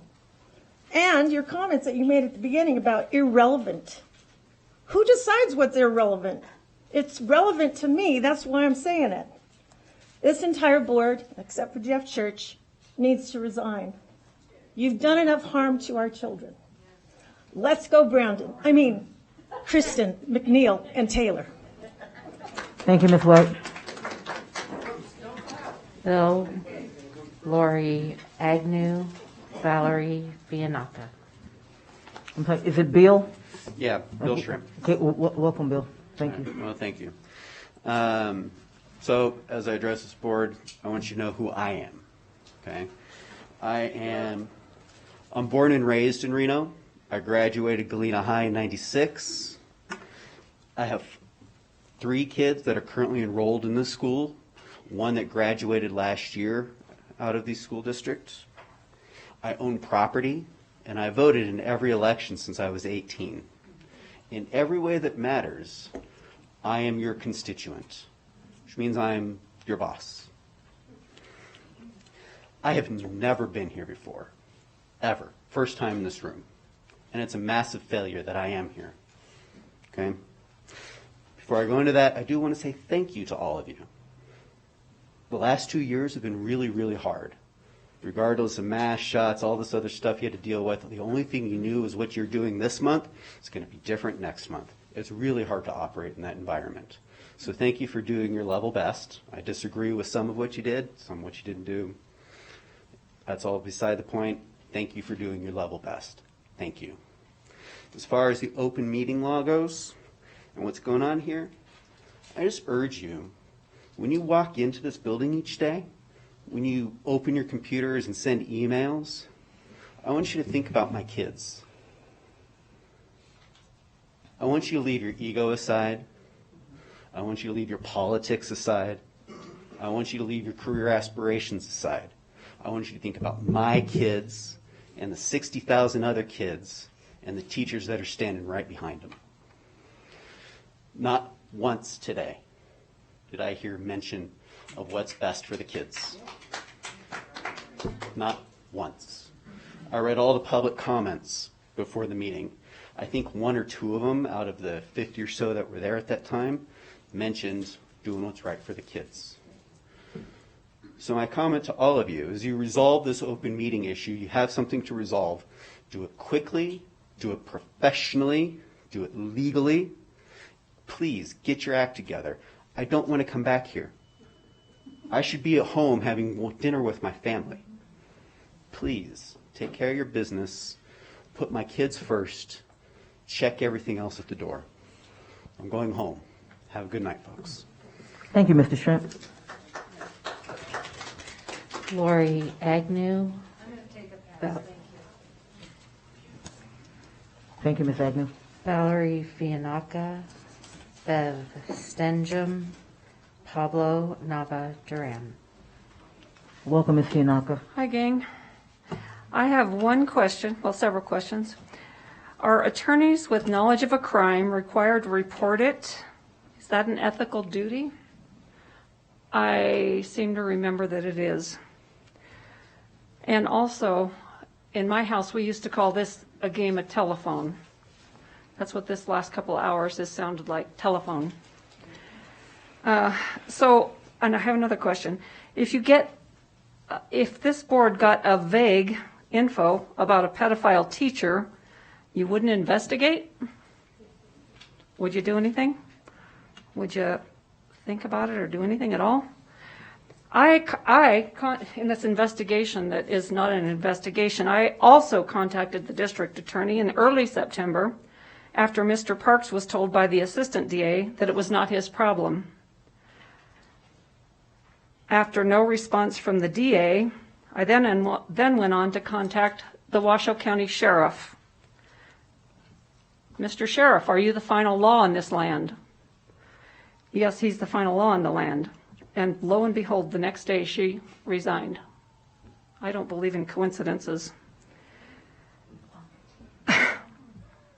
This is a thin investigation because I didn't hear my name mentioned. We, the people, have been defrauded, after all, and I think the sheriff is probably the right person to talk to about all that. When I mentioned this in an early September board meeting, Ms. Taylor actually came out into the audience during a break in the meeting to let me know that she cannot investigate every allegation that comes across her desk, and I know that you can't.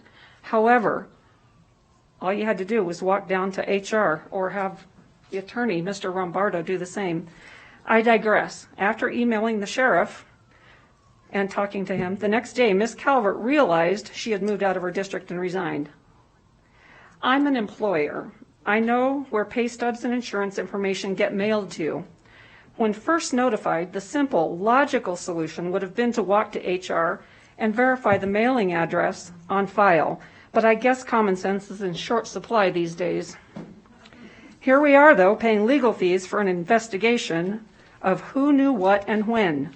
I think I can reasonably answer that question, and I won't even bill you. I again bring up the subject of whether or not any of the votes that were taken subsequent to knowledge of Calvert's illegal move are legal, primarily the seating of Mr. Rodriguez. Should he even be voting on a new board member tomorrow? This really should be addressed before you move on. I've said it like 3 times now. None of it's legal. Thank you, Ms. Fiannaca. Bev Stenjum, Pablo Nava Duran, Vicky Schnabel.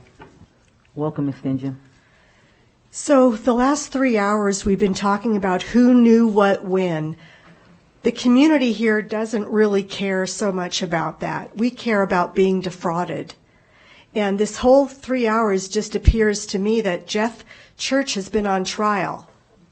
All the questions and the acrimony by the attorney and has all been against Jeff. So, Diane, when you say that we need to trust you, you got some laughter because we don't trust this board, except for Jeff Church, of course. We do trust Jeff. But we don't trust the board. Why is that? Because over and over, you do things that make us mistrust you. For example, you allowed a press release to go out where Jackie Calvert said that she recently moved, which was a bold-faced lie. She had moved over 2.5 years ago. That is not recent. And that goes out in the newspapers and all the media. That's a press release. You could have corrected that. You could have said she moved and we were looking into it, but appears that she'd been living there for a long time. But no, public opinion now thinks, oh, she just moved last week and now she's resigning. Big deal. But it is a big deal to the taxpayers who were paying her stipend of $700 a month for over 2.5 years. And the votes that she made that were illegal votes, she shouldn't have been voting. So I hope that you've talked to HR to notify you when one of your trustees or other things happen, that you guys should be notified. That is just amazing to me.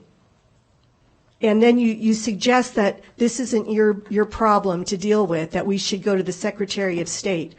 You do realize that the Secretary of State and our Attorney General don't care.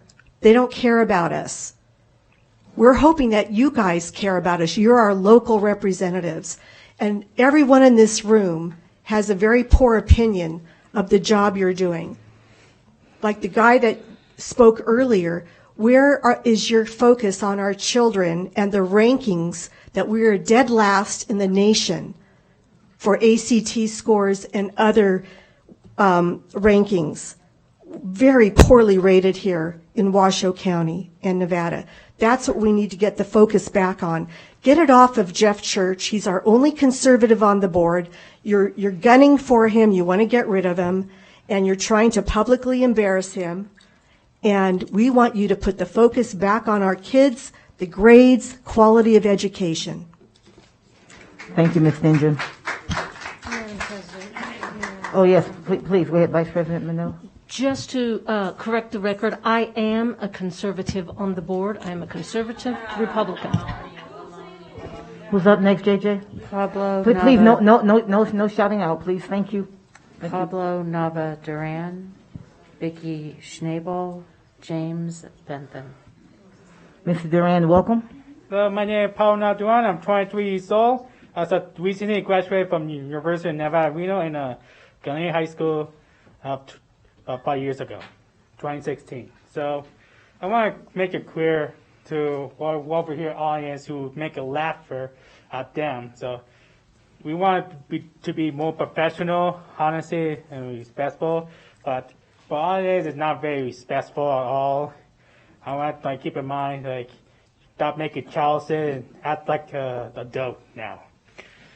So I do recently about we do recently, I said I do support investigation, job recover.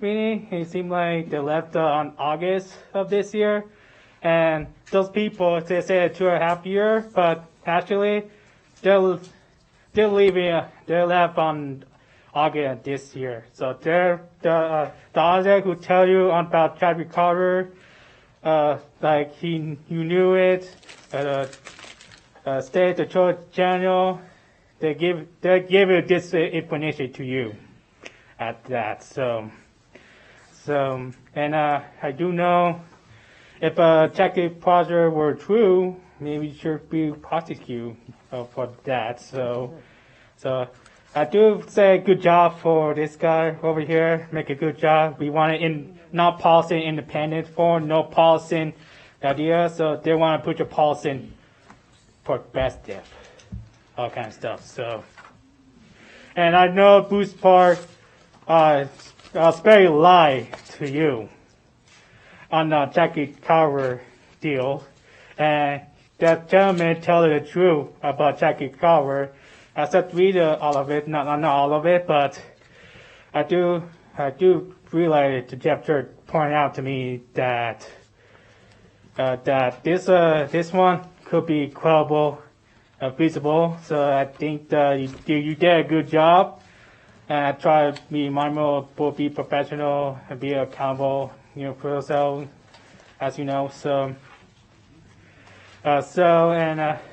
The reason why I'm here for the board meeting because I have to come here every board meeting because of this guy over here. So I want to add, I got a message for Bruce Park. No personal attacks, Okay. Mr. Duran. I mean, you can say something, but just don't So attack him Bruce personally. Park, he did some lie. He did make a hand gesture, all kind of stuff. And I do recently he disrespect for board member and this gesture. I hope he should be held accountable. And I want to meet one-on-one meeting with Bruce Park. Thank you very much. Thank you, Mr. Duran. Okay, no yelling out. No yelling out, please. Thank you. Vicky Schnabel, James Bentham, Shannon Coley. I'm sorry, ma'am, is it Snagel? I'm sorry, my name is, it's hard to pronounce. That's okay. Let me just get a little quiet. If we can just have quiet so we can hear. Thank you so much. Schnabels wobble, but they don't fall down. Schnabel. Vicky Schnabel. Schnabel. Got you. Okay, Welcome, first Ms. of all, Schnabel. Thank you. I just want to state where I come from. I've been in this state for 30 years. My husband retired from the military. He taught in the military, and when he retired here, he taught at Reno High School for 18 years. He has served on many committees, and he now is the vice president of the Alumni Association and has been the president. Mm-hmm. My kids went to school here. They graduated from here. And all I have to say is the job that is set before you is not to talk about social issues. Your job as the school board is to promote my child's education by giving them the best instruction you can give them on reading, writing, and arithmetic. Okay, Ms. Social Okay, I'm gonna ask you, issues, Ms. social issues. I'm sorry, it just needs to be about the agenda item. Okay, And that's so it. the open meeting laws is. Yes, please, thank you. This should never have come up to begin with. That was my point in referencing that. Okay. That this is not a subject that should have been taught here. What has to happen is when a person comes on the board, they need to, every 6 months, tell us whether they live there or they don't live there. They need to report that so that I don't have to come and complain about somebody not doing it. So everything now has drifted away from my child's education. It's on social issues. My children are too young, my grandchildren are too young to be having to discuss these social issues. So I think that somebody that may have voted for things that I find reprehensible should not have had their vote counted. And this woman voted on several issues, I'm sure. So she's nulled and voided any issue that you come here to discuss. So in the future, you need to be responsible and get back to educating our children, not these issues. Thank you, Ms. Noble. James Bentham, Shannon Coley, John Eppolito. Mr. Benton? He may be in overflow. Let's go to Ms. Coley, and then we can come back to Mr. Benton. Shannon. Oh, she left as well? Mr. Eppolito, I think you're up next, sir. John Eppolito, Cindy Martinez, Janet Butcher. Welcome, Mr. Eppolito. Thank you. My name is John Eppolito. I have 2 kids left in the district, and I'm with Protect Nevada Children, and you can find 1,500 of us on Facebook at Protect Nevada Children. The meeting tonight was another meeting that the venue was way too small. We had this room, an overflow room, the hallway, an atrium room, and every single one of those rooms were people sitting on the floor and standing. We're sitting cheek to cheek, and it's not acceptable. And we've asked for have a meeting that will hold the number of people that are expected, and you refuse. In addition, then there were people standing outside in the cold also. In the summertime, they're standing outside in the heat and smoke. And you removed the initial public comments from the meeting. That was to silence parents. You did that a while ago. I've been coming to these for 12 years. That's the first time you've done it. Thank you, Angie. One weekend in law school, but I know this. I only spent 1 weekend in law school. But this report is a joke. This report is to CYA district leadership. Page 1. When and whom within Washoe County School District leadership learned that the former trustee, Jacqueline Colvett, resided outside of her district. Page 2. And then this is what the guy says who wrote it. I organized my findings in a chronological fashion. And he started out with August 8th. Pages 2 through 8 are August 8th through September 14th. Then finally, on page 9, right before the end of the report, he goes back to March 2019. If this truly were an objective report, it would have started with March 2019. This report is to cover Kristen McNeil and the district leadership and possibly the board. It has nothing to do with who knew what when. It's to CYA. In March 2019, Trustee Culver told your human resource manager at the time and the lead resource technician at the time that she moved. You guys dropped the ball, and then you try to make Jeff look bad. How dare you? Oh, I get so mad. You knew, Kristen and the leadership knew before this report was ordered that Jackie told you guys back in 2019, March, that she had moved. And all this is just a smokescreen to CYA. And I, too, would much rather see you guys spend all this time and energy trying to improve education for the students. I'm very disappointed in all of you. Thank you, Mr. Eppolito. You're welcome.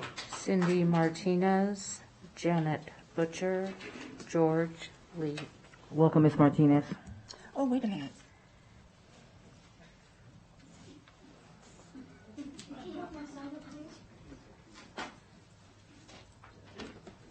Thank you. Cindy Martinez for the record, 27-year resident of Washoe County, current resident of Sparks. And thank you, Trustee Church, for you're taking a beating from people who are completely devoid of integrity, honesty, and clarity of mission and purpose. And I was jumping up and down in my chair, you couldn't see it because I was doing it inside, with your line of questioning, because this report is woefully inadequate, it's incomplete. How can you conduct an investigation to find out who knew when, what, where, without asking the person, Jackie, did you talk to anybody else on the board with whom you worked? I mean, that's a first place you start. To pass this wouldn't even, this is not even worthy of a first exercise in the police academy. I mean, as a retired law enforcement professional with extensive experience of investigations and writing reports and supervising agents who wrote reports, this, as I read it, it created more questions than answers. And it's a disgrace, it's a waste of money, it's an insult to my intelligence, it's an absolute failure of oversight. And clearly, in the ensuing conversation on this board, you folks twisted yourself into so many twists, more than I've ever seen in a bag of pretzels. And the more you tried to cover yourselves and cover up who said what and who knew what, where, when, you have dug yourself into such a big hole. I can't wait until that's resolved. The beauty of this, though, is that it's on the record. All of you are on the record. And it lives in perpetuity on the internet, on your channel, on YouTube. So people can see it, we can cut it, we can paste it, we can blast it out to our social media. It's an absolute disgrace. The past year and a half during this, quote, pandemic, what I have become abundantly aware of, as well as many of my friends, is that those who occupy elected office are woefully inept and unfit for office. You asked for people's money for campaigns. You've made them promises that you've broken left and right. You've broken your oath to the Constitution. I assume that you swore an oath to the Constitution. None of you, except for Jeff Church, who has experience as a law enforcement officer and a veteran of the United States Air Force, those of us who've taken an oath to the Constitution understand the duty that we've undertaken. And many of you have degrees behind your name, which means that you've had a lot of schooling, which is really admirable, but thermometers have a lot of degrees too. Thank you, Ms. Martinez. Janet Butcher, George Lee, Mark Sutton. I'm sorry, it's Fletcher, right? Yes. Fletcher, yes, okay. I want to make sure you get it right. Welcome. You do that every time. Because I don't hear it, and I want to make sure I get it right. Janet Butcher, for the record. First of all, I would like to say that I do find the report incomplete. It did not include who and why Gunderson Law Firm was chosen. Also, I'd like to point out that when it was mentioned about who was the first person on the board that knew that Jackie Culverson had moved, Jackie Culvert had moved, was Jackie. That should be first and foremost. I sat next to the gentleman. He was the third person who spoke. And as we were talking, he was telling me that upon the money that was spent for this report, that's money taken away from the children. And also, too, I'd like to bring up, if we're going to start talking about open meeting law violations, like Bruce Parks brought up, there have been several violations that were reported to the Attorney General, which he doesn't have time to look at. So I'd like to say we need to maybe open up the forum and put something on the agenda so that we can discuss and talk to you about some of the open meeting laws that we have been subjected to. Thank you, Ms. Butcher. George Lee, Mark Sutton, Melanie Sutton. Welcome, Mr. Lee. Hi, George Lee. Can you understand me? Yes. Good. Okay. Thank you. I noticed this guy, he prepares this report, and he left out the most important piece of information. He included in his big book all of the emails and texts, but he never showed us the email that started it all. The email that Ms. Calvert sent in to HR. He never came up with that and showed it. We don't have any idea that she didn't say, well, I hope this doesn't affect me and, which district I'm in or anything. We don't know that.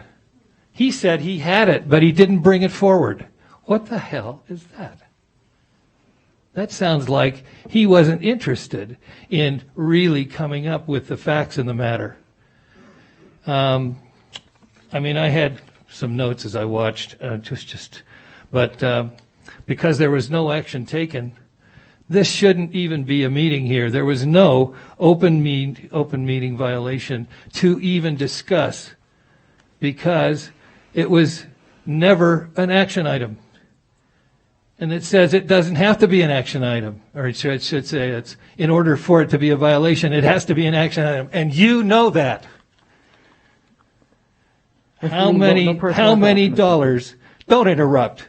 How many dollars did you pay this guy to develop that report so that he could cover this thing?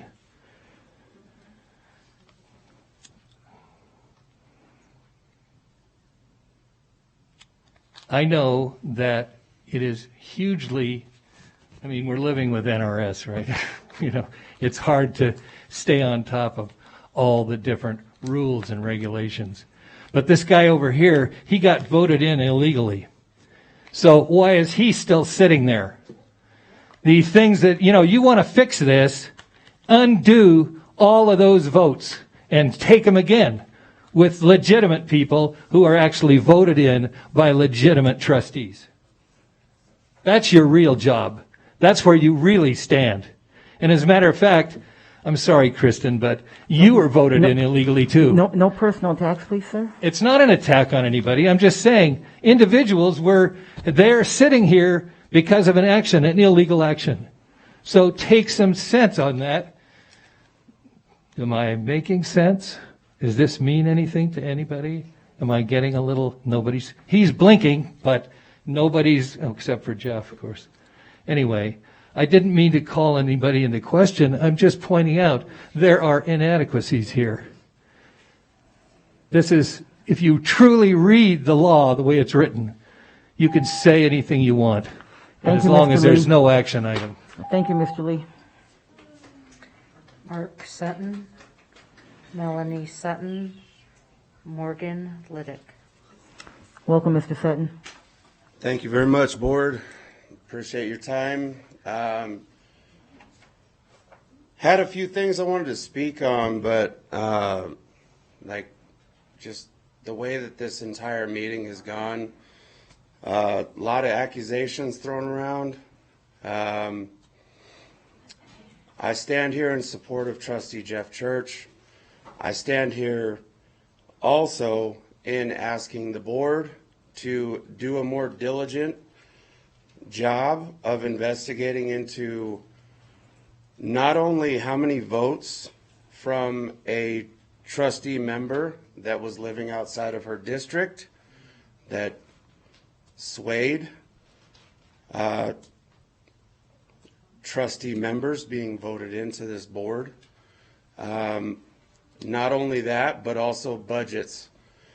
On that point, you guys are a board that is able to approve budgets of almost $1.5 billion with a B. That's a lot of freaking money. And that is a lot to be responsible for our children. I am a father of 4 in this county. They are my lifeblood. And feel like you guys are doing them a disservice by not being more responsible with where you are allocating funds for the children.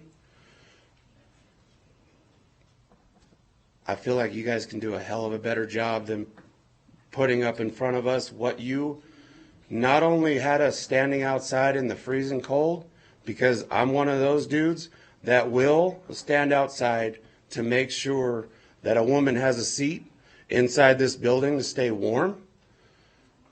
I will sit out there and freeze all night if I have to get my point across. And this entire room was full. The entire overflow was full. I saw people sitting on the floor. I have videotape of that. I saw people standing in the foyer out front, completely full. We're still wearing masks, right?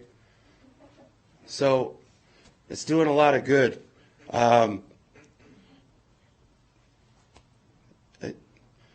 This is a joke.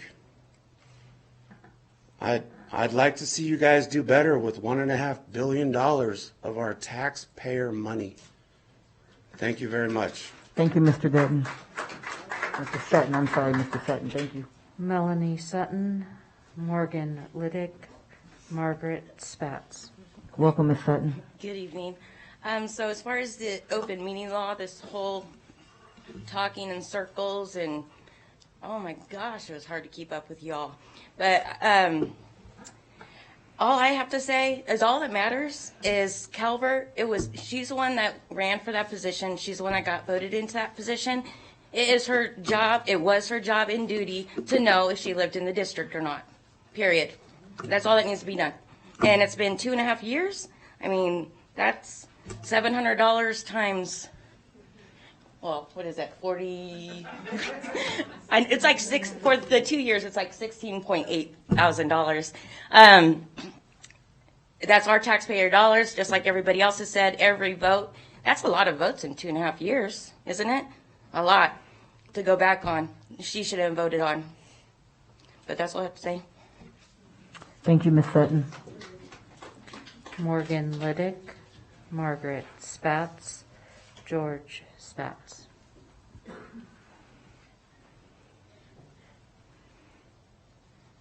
Welcome, Mr. Riddick. Thank you. Good evening.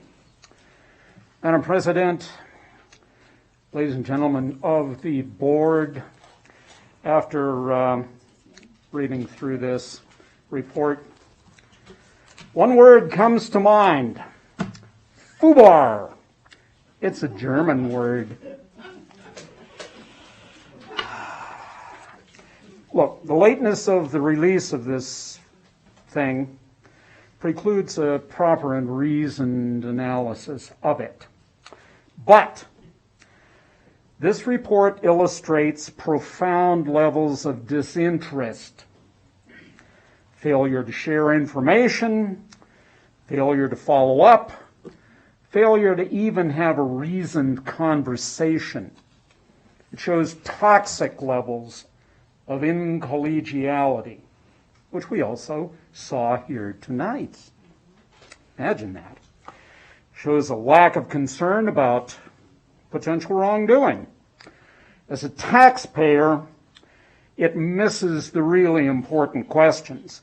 When did Trustee Calvert move? How much was she paid while out of district? How many votes did she participate in while out of district? What's being done to invalidate those votes and recover misspent money? This report shows a dysfunctional board, disinterested officials, leaderless, rudderless, and your solution is to remove board reports because they might veer off into an area that requires public notice. Oh, please. Just because you're children who can't color inside the lines, don't punish the public for it. Do your jobs. I'd like to call the board's attention to its own policy, 9051, which binds the board to, among other things, and I quote, improve satisfaction from the community. Anybody on this board think what this is improves community satisfaction? Anybody in the room think that? No. Anybody? Exactly. FUBAR. Big time. Thank you. Thank you, Mr. Riddick.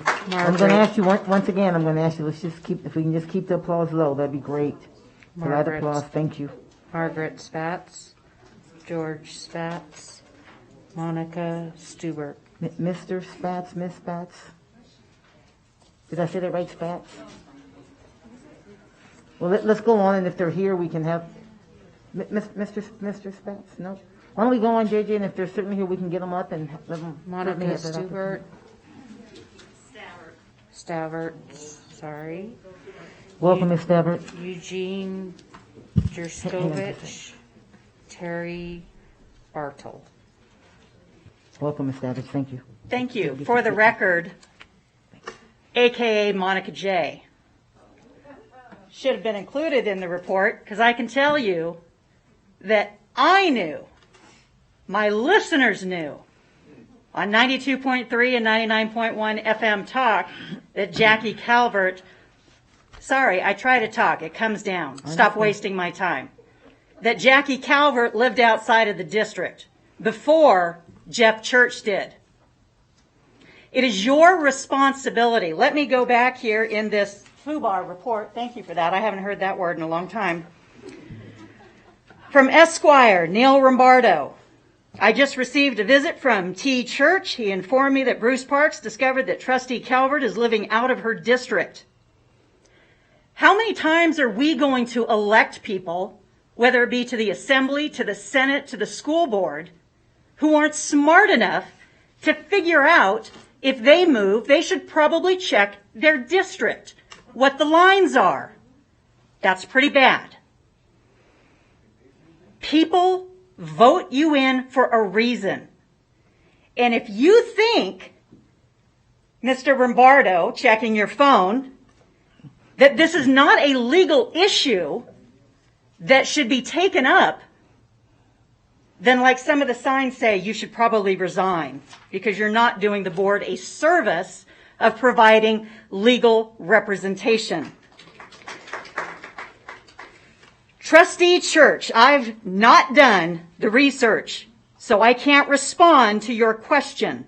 However, if there's a question of someone's residency, it should be addressed to the appropriate state or local office for resolution.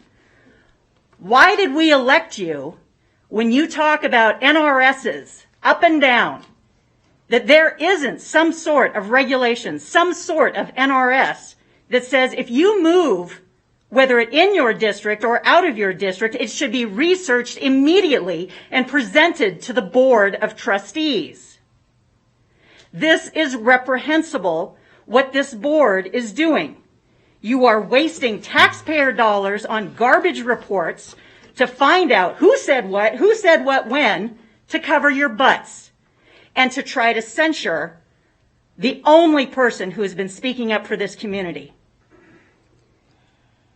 People knew that this was going on. I have polls that show that they have no respect for this board.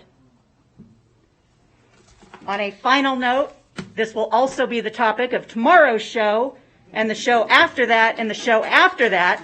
And Ellen Minetto, I helped to get you elected, and that's never going to happen again because you are not a conservative. Thank you, Ms. J.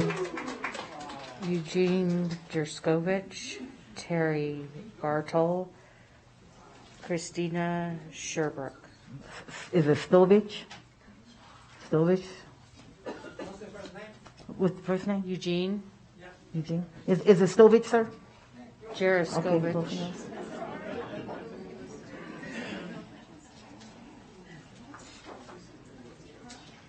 Okay, will you say your name, please, sir, for the record? We want to get it right. Eugene Gerskovich.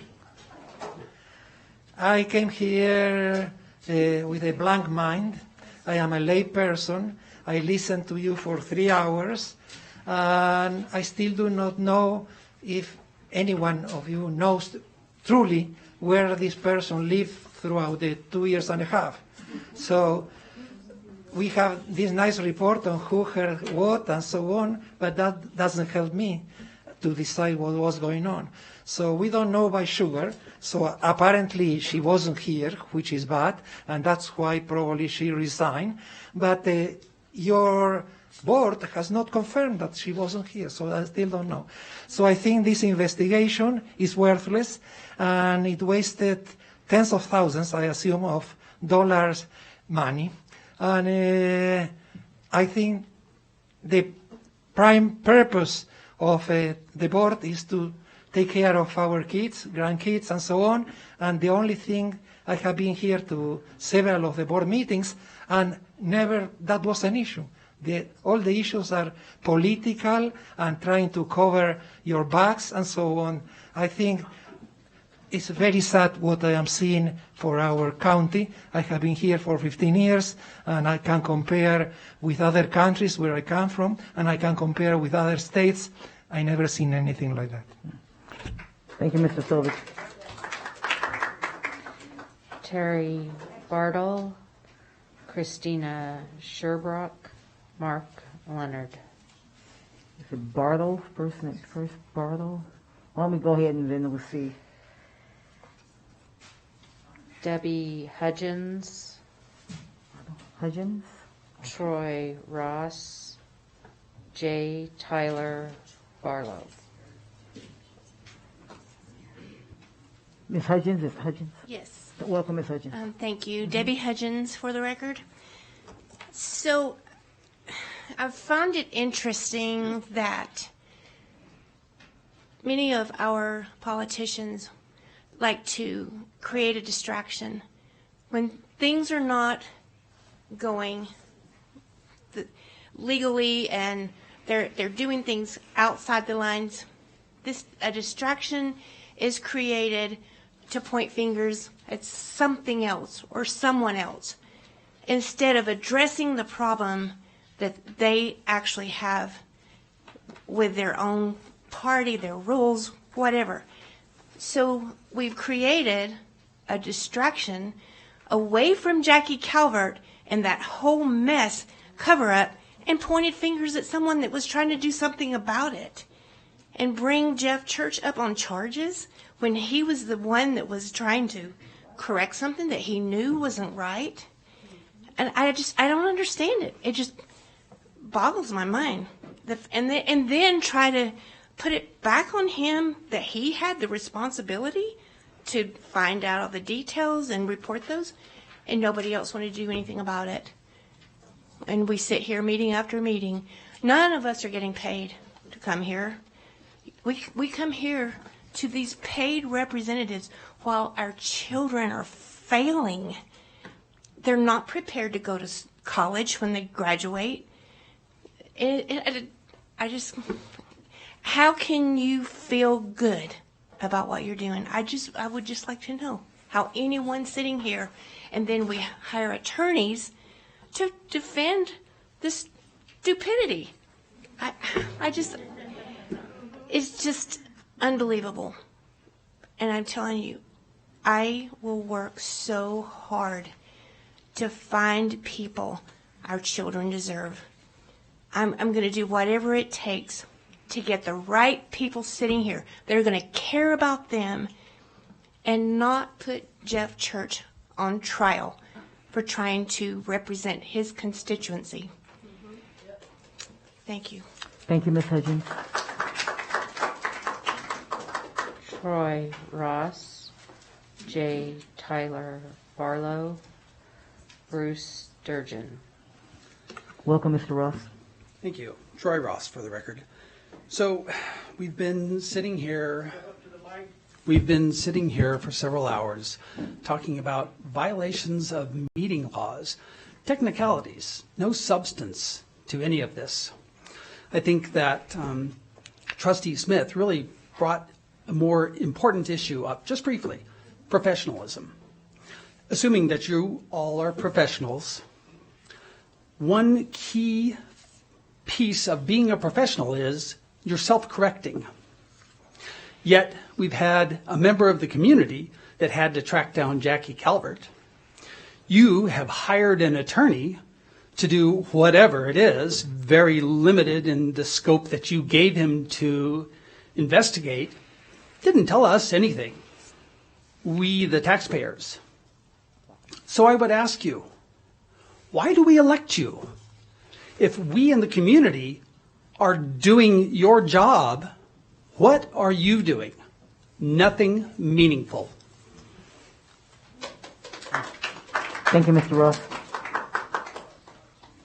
J. Tyler Barlow, Bruce Durgan, Nicole Harris. Welcome, Mr. Is Tyler Barlow? Tyler Balance for the Balance. record. Okay, thank you. Welcome. I'm going to read this, and excuse me if it's so awkward. My premise is that there was no violation of NRS 241, the open meeting law, on September 28th, 2021. I have submitted this statement for your records, and I've also emailed it to everybody. But I wanted to read this anyway. I wanted to point out that the AG's online meeting law manual is an advisory document and doesn't carry the force of law. I saw slides from the online meeting manual up before the meeting earlier as if it was the law. NRS 241 is the law. I'll skip ahead. The case law relevant to the open meetings here in Nevada has unfortunately obfuscated rather than clarified the matter of what constitutes a violation of open meeting law. In Sandoval versus Board of Regents 2003, the Nevada Supreme Court held that the Board of Regents violated open meeting law because the agenda statement was too broad to place the public on notice that the board would take formal action on the items discussed at that meeting. In a second case, Schmidt versus Washoe County 2007, the Nevada Supreme Court discussed what constitutes a clear and complete agenda item and concluded that an agenda item that gave the public adequate notice of what was to be discussed, as in the Schmidt case, met the clear and complete standard. In both cases, the question was if the agenda provided adequate information regarding a matter that would be discussed and acted upon. That's key right there, discussed and acted upon. Neither the NRS 241 nor case law has established any restriction on an elected official's ability to make a report or state an opinion, especially when such statements were made during a properly scheduled agenda segment, in this case, board reports. That's B-O-A-R-D.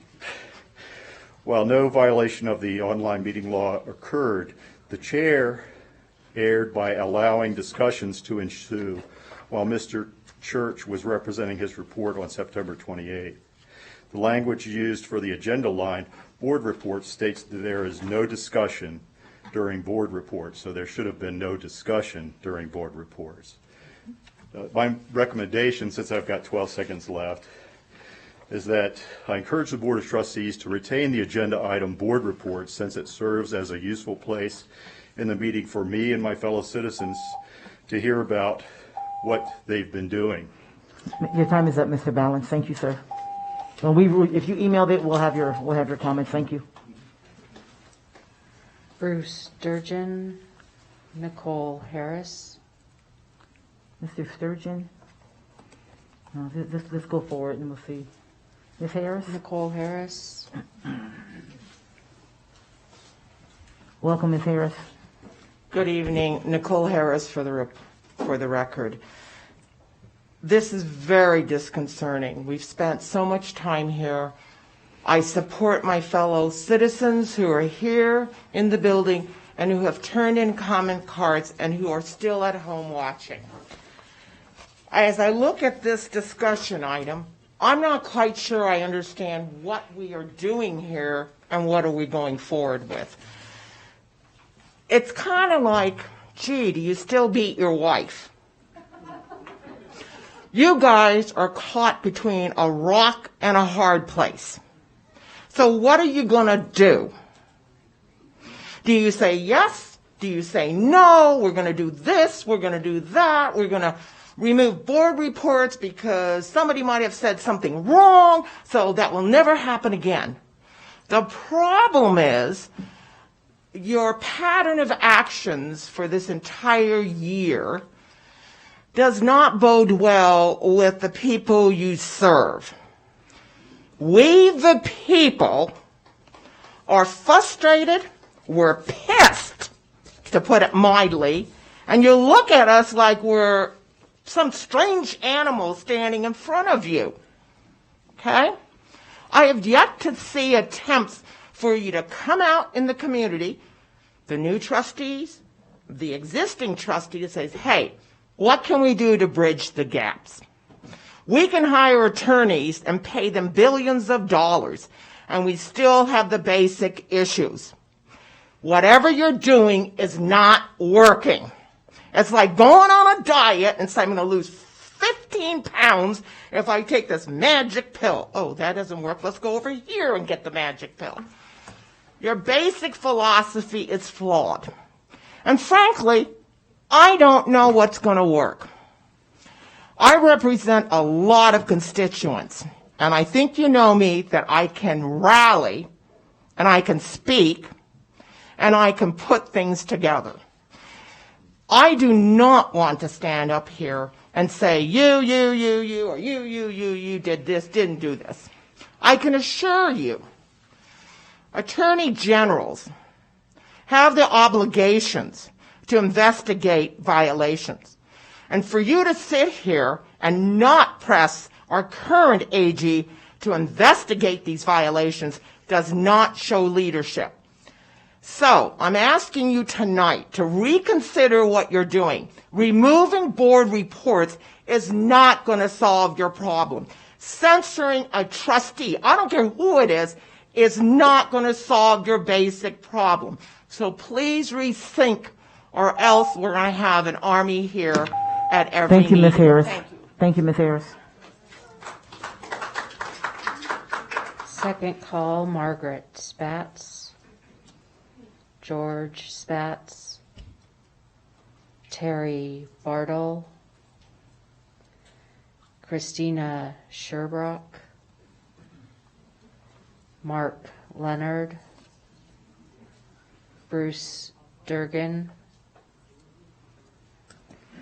Those are all the cards I have. Thank you. You're going to read our emails? Thank you, The ma'am. board received emails from Lori Agnew, Bev Stenjum, Nicole Harris, Nicholas St. John, Hang on, Mr. Cindy Benton. Martinez, Cindy Sassenrath, Claudia Fisher, Janet Butcher, Jim Verner, Maria Skolnick, Brad Crosis, Jerry Coughlin, Ryan West, Benjamin Nash, Cynthia Miller, Bruce Foster, Nathan Noble, Danielle O'Connor, Roger Edwards, Nicholas Meyer, Ralph Coppola, E. Jerskovich, Susan Howell, Robert Beatles, Ian Gallagher, and Elaine Grimes. Thank you so much. I believe you had a card from Mr. Benton. Did we miss him earlier? We did. Okay, Mr. Benton, welcome, sir. You have 3 minutes. Good evening, board members, trustees. I wanted to go over a few things. First of all, I want to point out that the investigative report didn't show up 3 days ahead of the meeting, so the meeting should have been postponed. Also, there was not enough room at the beginning for all people. I believe that this reduces public participation, and I wonder why a $1 billion school district can't maintain and use a larger venue. On item 2.01, it considers the board may consider the character, alleged misconduct, or professional competence of Trustee Church. I support Trustee Church and what he's doing. I believe that one of the issues and problems that Trustee Church has is that in 2016, the Reno Gazette-Journal wrote, Nevada is worst on ACT. 89% of state graduates are not college ready.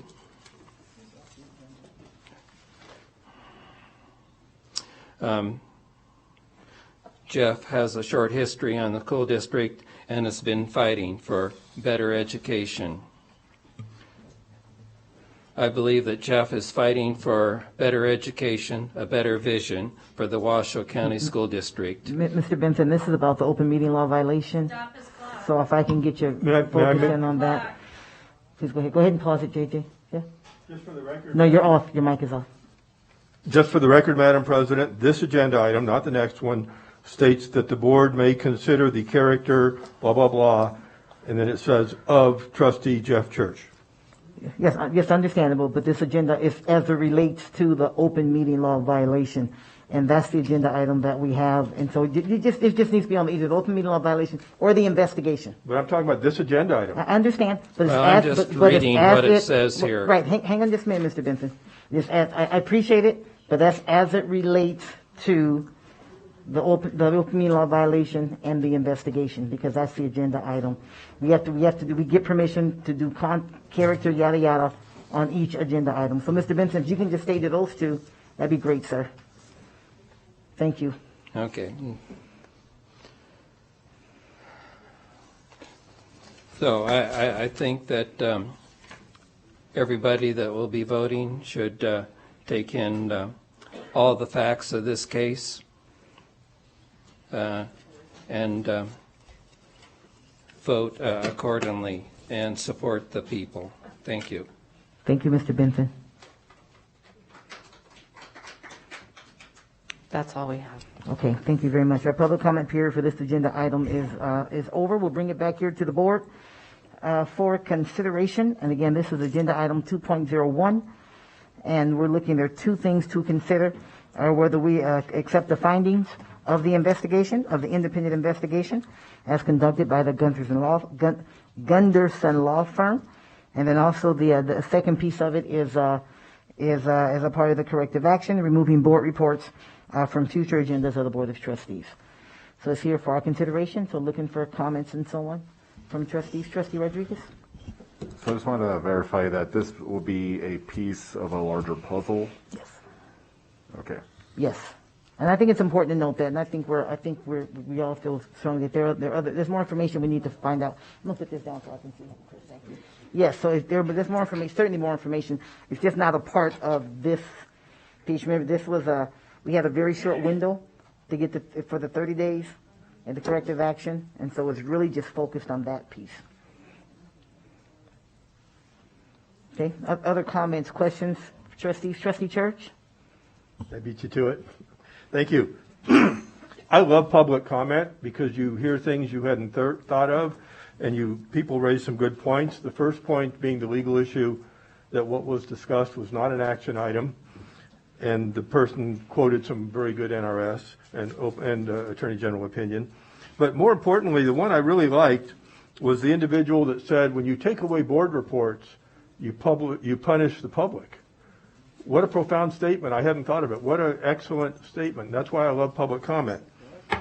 And then other people quoted the policy 9051, and then also I can quote 9052, and just part of it states, trustees shall meet the responsibilities to the community by engaging in proactive and ongoing dialogue.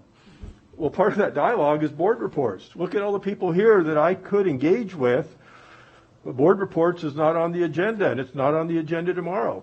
So I just want to put those on the record. I thought that was an excellent thing that because Johnny was bad, the whole class should not have to stay after school. And the public is the one that's punished if we take away board reports. And, our council can recommend anything he wants. We make the decision. And I'm telling you, every agency that I've looked at in Washoe County that's elected, many of the non-elected, and then I looked at Carson City, I don't think I found one that didn't do board reports anywhere. So, or some version of community reports, call it whatever you want. So, thank you.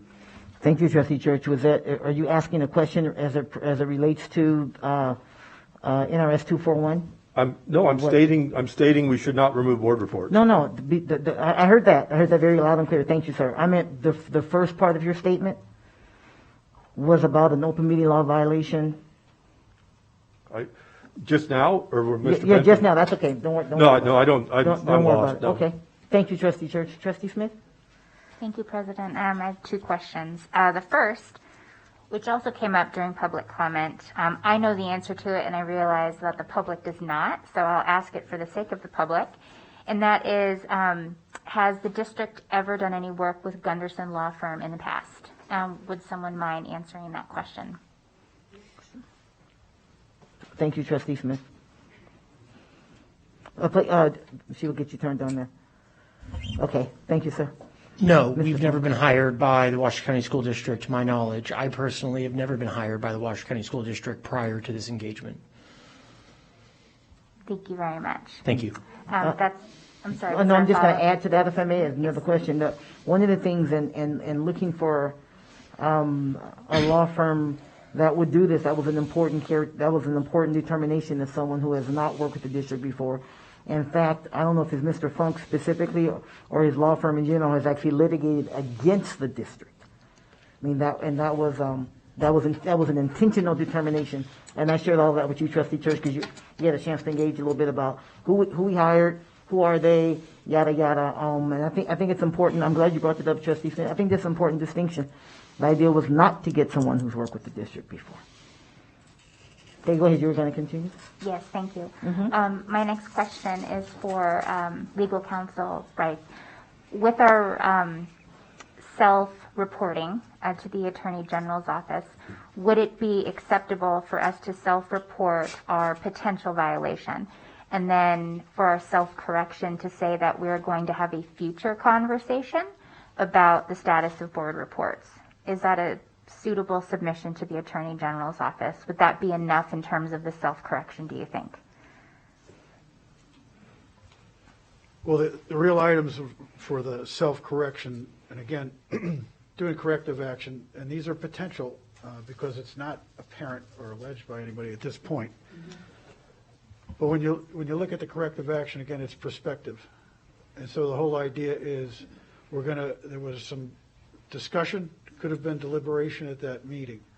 So as is called for in the manual, and it is guidance from the Attorney General's office, who oversees the open meeting law chapter. Can you speak into the microphone, please? We can't hear you in the open forum. I will. We can Thank do you. Thank you. Yeah, no problem.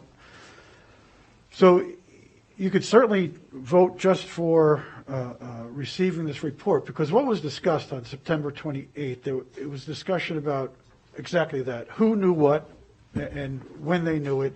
And the parties involved in that discussion were Trustee Church, President Taylor, and Mr. Lombardo. And that's why the action was put the way it is, with those people being noticed, because that was the point of the discussion. And the investigation was to look at that. And in fact, Trustee Church said, we need to investigate this. And the whole idea was, who knew what? And that was the central point of that conversation. So that's why the report is here, and it was investigated, and these are the findings. Now, if you don't want to do remove board reports, that's certainly up to the board to vote on or not, vote against. The reason, again, looking prospectively, it happened at the board reports agenda item, and there certainly is input from the Attorney General's office that these type of board items, these standing items for board reports, community reports, are troubling because they can lead to deliberation and sometimes action. I think that's the point of it. So I don't think it's a package that you have to accept both of these things. It's, again, like any board item, you can accept them all, accept them none, however you want to parse it up. And it's really what's the pleasure of the board as we have this conversation. Trustee Smith, and I appreciate that, because I will say that my opinion is that we do self-report. And then for the basis of the investigative report, although I hear that there is additional information, more that we will be uncovering, I haven't actually heard anyone say that what is in the report is incorrect. No one who was quoted has come up and said, that's not what I said, that's not what I did. I think, okay, I'll speak for myself. I don't want to speak for anyone. I'm interested in knowing more. Absolutely. It sounds like all my colleagues are interested in knowing more. But for the purposes of this report, I have not heard anyone who was quoted say this is not actually correct for what this report is and the scope of this report. So I offer to my colleagues that I would be interested in self-reporting I would be interested in having another conversation at another time around board reports, and I would suggest that we adopt the report for those reasons I just explained. Thank you, Trustee Smith. I'm going to comment, then we'll get back to you, Trustee Church, give people a chance for their first comment. Council, unless you're weighing in, I'll just ask you to turn your mic off, please, sir. I would say I'm going to agree with what you said, and that I think board reports as intended really is to talk about what we do when we go visit schools and yada yada yada. And it has morphed, and I think Trustee Church alluded to this earlier, into an opportunity for board members, should they choose, to just talk about something else, whatever they might want to. And I think that's the area of concern because it may bring up more conversation. But I'm certainly at a point. Maybe what we do is something for consideration from the board. Is we one, I agree, we self-report. Okay, have to get that taken care of. And then secondly, we say we will remove board reports until we can have the conversation, and maybe it's for a period of time. I mean, we give ourselves an opportunity to say, okay, look, we're going to do this. We understand that was an issue. We understand your recommendation, but we want to have an opportunity to delve in this further so we can talk about how can we do this in a way that still allows that opportunity. But we're able to just be a little bit better about it.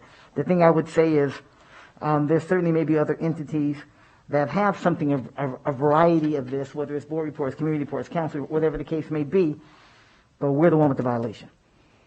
I mean, that's the issue. We're the one with the potential, we're the one with the potential violation. And as been stated, clearly we're on the radar at the Attorney General's office because there are quite a few open meeting law complaints that they have to consider. So we're certainly on the radar. So we're being watched in this area, and it's not necessarily a bad thing.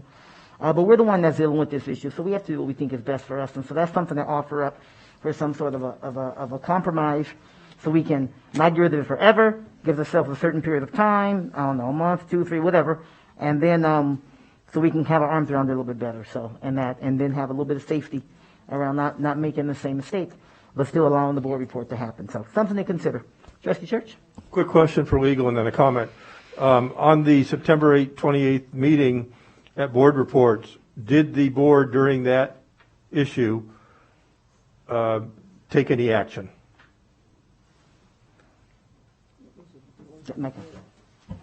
Not that I'm aware of. Pardon? I said not that I am aware of. Okay, well, we didn't take action. Yeah, exactly. That's my whole point. We didn't take action. So we discussed it, which maybe we shouldn't have, but we never took action, and therefore there's probably no violation of OML, although there might be. But just to be clear, we did not take action. I would just comment. It's the deliberation that is where the violation could occur. I heard what the speaker said, and I'm going to respectfully disagree in that it's in the deliberation. The open meeting law restricts our deliberation to things that are on the agenda. And then arguably we did or didn't deliberate. Right, exactly, and that's where the question comes in, absolutely. So real briefly, I disagree with taking board reports off pending. I think some of the other trustees had mentioned leaving it on while we investigate or while we come back. We've pretty well cleaned up what we did and discussed it, and we're not going to do it again, but I don't think taking board reports off, I think we need to leave it on till we can have a discussion. And then I have to, pretty firm, I've made up my mind, but I'm still listening, but I really can't vote in favor of accepting the report because as I brought up at the beginning, and I won't beat a dead horse, I believe that the notice was defective, especially in regards to the board intends and characterizing the Attorney General's office as recommending no board reports. Thank you, Trustee Church. Other comments or looking for the pleasure of the board, looking for in terms of a motion or how we move forward from anyone? A lot of conversation, right? Certainly good public comment. Yes, Trustee All right, Smith? then I guess we'll take this in parts. Sure, we can. All right, absolutely. First, part one. I move that the Board of Trustees self-report potential violations of the open meeting law stemming from the September 28th, 2021 meeting. It's not a considered item. Wait. I was going to say, I don't think. Okay, then I apologize. That's okay. Let's just make sure. I thought we were deciding on whether or not we were going to self-report. Well, we're deciding on whether we accept the report, that we accept the investigative report is one piece of the. It's not clear and complete that we were doing any. Say on the mic so we can make sure we're good. The board item is not clear and complete that the board was going to consider self-reporting to the Attorney General's office on any type of issue. The board was either going to accept or reject the investigation report of Gunderson Law Firm and or remove board items or not. But there was no contemplating in this item about taking action to report or self-report to the AG's office. Okay, then how do we do that then? Well, it would be the board would take action to correct the potential open meeting law violations, and then there are two options for that. One is accepting the report. One is, and we can choose to do none of it, right? One accepting the report, and then one is about board reports. Those are the two things that are listed. And what counsel was saying is those are the only really two actions we can take because they're the two that are listed. Okay. Does that make sense? Did I get that right? Yes, it does make sense. So those are the action items that were. So at another time, do we discuss self-reporting the potential violation? Well, that's a part of this. What it says is self-reporting by doing these two things.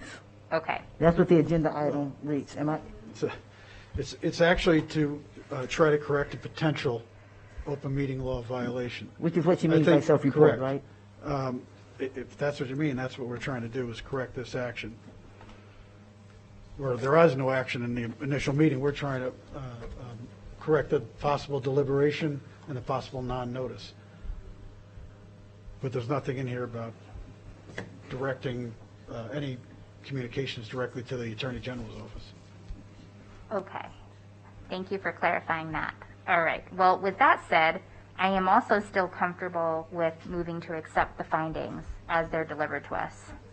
So I will move that the Board of Trustees accepts the findings of this independent investigation conducted by the Gunderson Law Firm based on the scope of this investigation. Okay, there is a motion on the floor. I'm going to have a comment on that, but first let's see if we get a second before we have discussion. Okay, motion on the floor from Trustee Smith and seconded by Vice President Minetto. What I would say, if you're open for a friendly, is I think it's important to say on the record that understanding that there's more to come in some way or another, so that it's clear that this isn't complete, right?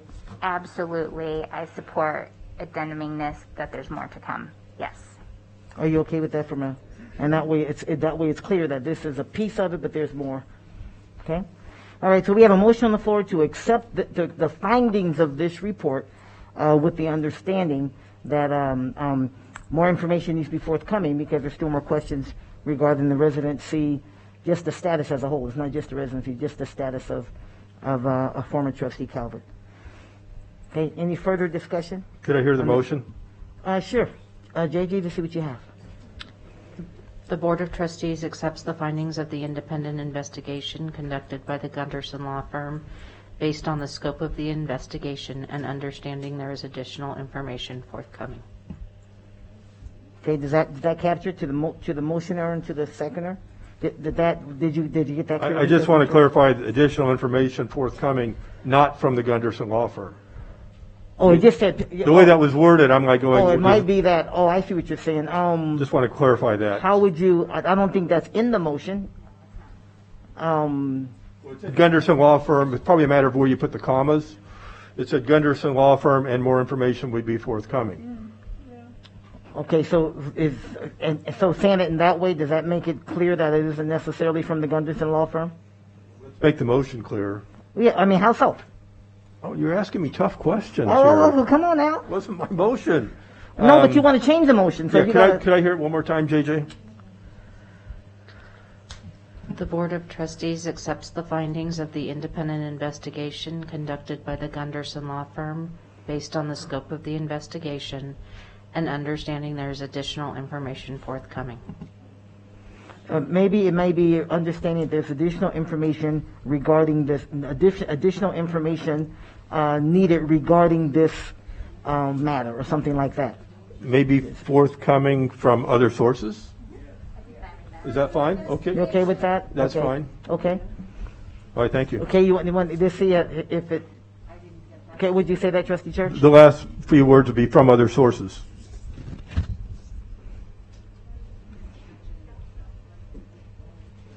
Okay, you want to give that? I would be honest. I don't. Anyway, go ahead. Let's see what you have first, and then we have to see where we are in terms of the motion and a seconder.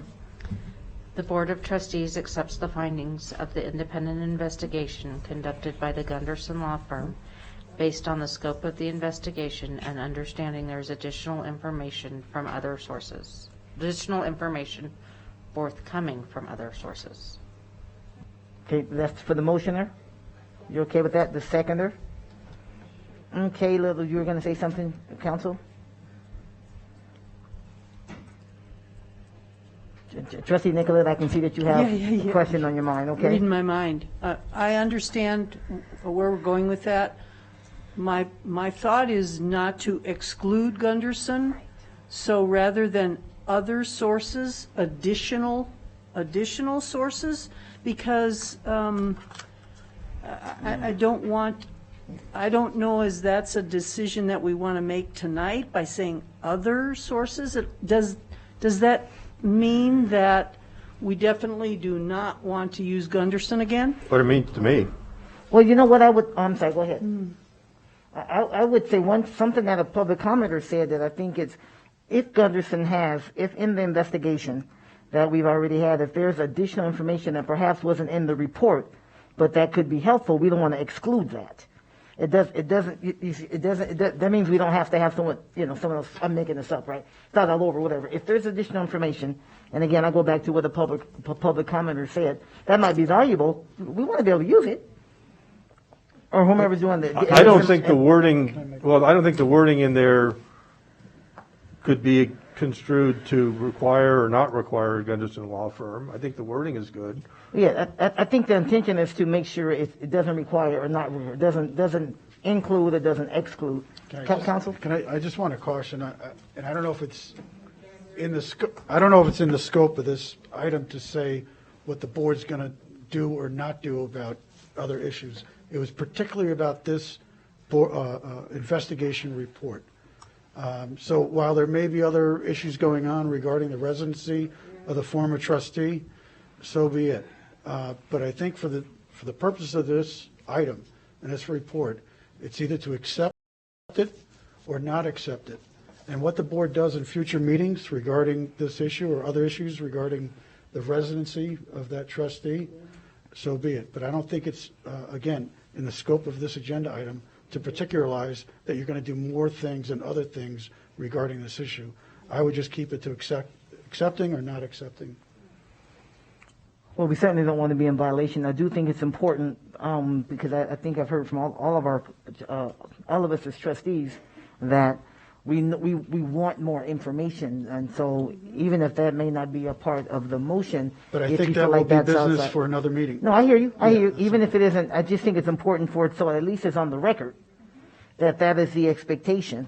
So even if it isn't a part of the motion, right? I think it's important to note that's an expectation from the board. Yeah, and we can have it on a future agenda or whatever the case may be, so that it's on the record that is going to happen, because it's a desire of the board, I should say. Better stated. Trustee Church? Well, let me use some reverse logic, and I think the wording of this is just terrible. Just terrible. Paints us into an absolute corner. But reverse logic, if we don't accept the report, we don't accept the report because we want more information. Well, the challenge. Oh, I'm sorry. No. Go ahead. No. To me, we don't accept the report because it's not satisfactory to answering all the questions. It's looking at the scope that was given to the investigator. That's what we're talking about. Who knew what about Trustee Calvert's residency in the leadership, particularly the three that were noticed in the. I think I have a good idea, incredibly, that we actually did at a previous meeting. Can we accept the report with the understanding that we don't necessarily agree with the report. That's exactly what we did at a previous meeting. Well, you can certainly make that recommendation if you like. But hang on, we have a motion on the floor right now. So let's finish with this, and then you can propose a friendly amendment to that motion if you like, or what have you. So let's finish where we are. Dr. Nicolette?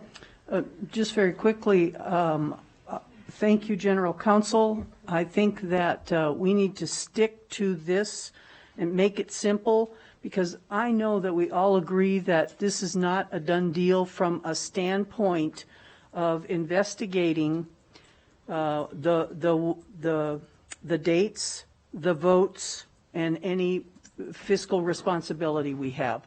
But that is different from this.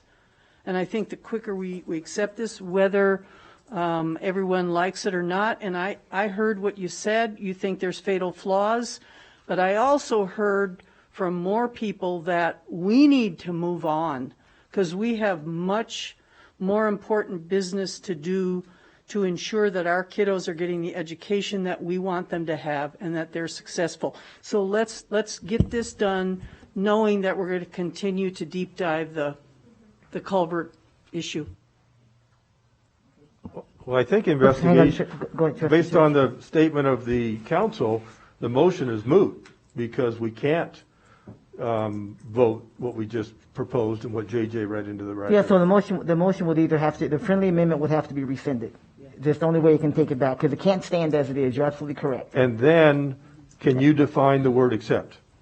You or counsel? I can't, we'll ask counsel to do it so that we have the legal opinion of that. But so I'm looking at the motioner, and she's nodding to rescinding the friendly amendment, so it goes back to the original, which does not include the with the understanding of part. Seconder, are you good with that? Now that we have the clarification that that is not on the agenda. So we're back to the original motion. Accept, what does that mean? That was your question, right, Trustee Chair? Well, I think in the world of accepting, and if you want to go to Robert's Rules of Orders or wherever, yes, you're agreeing that this report was done. These are the findings of the investigator, and it is what it is, and you're accepting that as the facts of the matter. Let me clarify, because I've read that too, and I've read the dictionary, and that's where the problem comes. You accept a subpoena, don't necessarily agree. You accept the fact that your dog died, but you're not happy about it. But the other interpretation of accept is that you agree. Accept equals agree, or accept equals taking receipt of. What facts do you disagree with in the report? Maybe during, if you're... Turn the mic on. We don't want to go there. I just spent hours on it. Then maybe you already know your vote. I don't know. I'm just telling you, if the idea is to accept the findings, accept the report, which includes findings and conclusion of the investigator, it means, yeah, you're agreeing that this is the findings and conclusions of the investigator. Okay, make sure you stand on mic too, counsel. We want the overflow room to hear you. Trustee Church, you have a question back? That answers my question. He's saying that accept means agree. Okay. All right, that's what it sounds like. Okay, good. All right, so back to the motion, back to the original motion. JJ, you want to read it just to make sure we're all clear? The board accepts the findings of the independent investigation conducted by the Gunderson Law Firm based on the scope of the investigation. Okay, and then that's period. Okay, and then we already know what the expectation moving forward is of the board. Any further discussion, questions? Yes, it was seconded by Vice President Manetto. Okay, seeing none, go for a vote. Trustee Church? Oh, okay, seeing none. All those in favor, please indicate so by saying aye. Aye. Nay. Okay, let the record show the motion passes 5-1. Okay, we're going to continue on this item, and now we're talking about board reports and how we want to deal with board reports going forward. There was some conversation around this. Dr. Nicolette, your mic is on. You want to? Nope. Okay. There was some discussion around this. We looked at a couple of things. Do nothing. Say we're going to keep it going and then talk about it then at a future meeting, or say we're going to take it off till we can talk about it. There are just a couple options that were kind of thrown out there just to kind of get the conversation going. And Dr. Nicolette, I think I saw Trustee Rodriguez. You're first? No? Dr. Nicolette and then Trustee Rodriguez? I would prefer not to remove board reports, but my thought is that when we are doing this self-correction action, we should probably have something that says we will review our procedures so that we can stay within the not haggling and making decisions and the things that kind of got us in trouble. Thank you, Dr. Nicolette. Again, I think that's something for another board meeting. This corrective action was, again, to accept the report and remove the board report segment, standing item in the agenda. And at this point, the board can either accept or not accept that. Well, we've accepted the report, and it's just a matter of what's going on with board reports. Right, the board reports. So now we're on the board reports piece. And what was were you making a recommendation around that, Dr. Nicolette, or just kind of sharing your thoughts? It was a question. Okay. Okay, then we'll go to Trustee Rodriguez and then Trustee Church. No, I agree with Clerk Nicolette. Make sure you lean in. Yep. Thank you. I agree with Clerk Nicolette. I think board reports, I understand we could get ourselves in sticky situations. We've only, I think, had 3 since I've been on the board, and 1/3 of them have been an issue. But it is our opportunity as trustees to allow the public to know what it is we're doing outside of a board meeting. As you all know, we do a lot outside of this, and board reports is our opportunity to share that with the community. So until we get better marketing or something else, I would like to keep them on, but I do understand, and I agree with Clerk Nicolette, that we need to see about giving ourselves some policies or guidelines down the road at another board meeting. Okay, thank you, Trustee Rodriguez. Trustee Church, and then Vice President Manetto. I'd just like to point out that assuming we say, if, for example, we vote not to remove board reports, nothing stops any trustee with a second from 10 minutes after the board meeting's over requesting an action agenda item on board reports. So with that in mind, that any of us could do that, I'm not sure. Say that again now? Sure. As we know, any trustee can request a agenda item. Yeah, it doesn't even have to be during the meeting. I guess that's why I got thrown off. They could, Right. You know. Yeah, that's why I said 10 minutes after. In other words, as soon as we're done, I could Oh, send done out- tonight. Oh, yeah, yes. Uh-huh. So nothing stops us from requesting an agenda item, and then with a second, it will automatically go on a future agenda. Mhm. So I'm very comfortable hearing what I'm hearing from my trustees to vote not to remove board reports. Does that make sense? Yeah, I think so. Sure. Like a motion? We can have it. With Trustee Manetto was next, and then we'll see what's going for motion. Trustee Manetto? Vice President Manetto? Thank you, Madam President. This is hard. But if we remove it, it doesn't mean it's gone forever, because we'll revisit. But maybe at this time we need to take them off, because I hate to do that too. I mean, can we even say for a span of time? No, because we don't know when we'll be discussing it. Well, if we say a span of time, then we have to discuss it in that time, so. Well, true. So, I don't know. Thank you. Okay. I'm ready to make a motion. Tough decision. Yeah, it looks like we're good. Okay, Trustee Church? I move that the Board of Trustees not remove board reports from future agendas of the Board of Trustees. Okay, there is a motion on the floor from Trustee Church. Is there a second? Second. Seconded by Trustee Rodriguez. Further discussion? Can we just clarify after tomorrow's meeting? Oh, yeah, it would say, because it's not on the agenda, so it couldn't be for tomorrow's meeting, right? Because it's already not on the agenda for tomorrow's meeting, so that's a good clarification. Thank you, Madam Superintendent. Further discussion. I just have the concern that we haven't done anything to say, hey, we're not going to do this again. That's my concern. So I'd feel. I'm sorry. Sorry, I didn't mean to interrupt. Oh, that's okay. We accepted the report. Right, but that doesn't have anything to do with our open meeting law violation directly, indirectly, but not directly. I would feel more comfortable even if we took it off for like 2 months. Or I don't know, whatever. That's me. That's just my personal thing. I like board reports, even though more comes from it than the really original intention. I like board reports. Man, I just want to show that we're doing something to hey, we messed up, let's get ourselves back together, kind of a thing. So those are my comments. Trustee And just for the record, a yay means we do not remove, a nay means we remove. Yes, because the motion is to not remove. And it's active so that we just, instead of not taking any action, it's action. Okay, further discussion?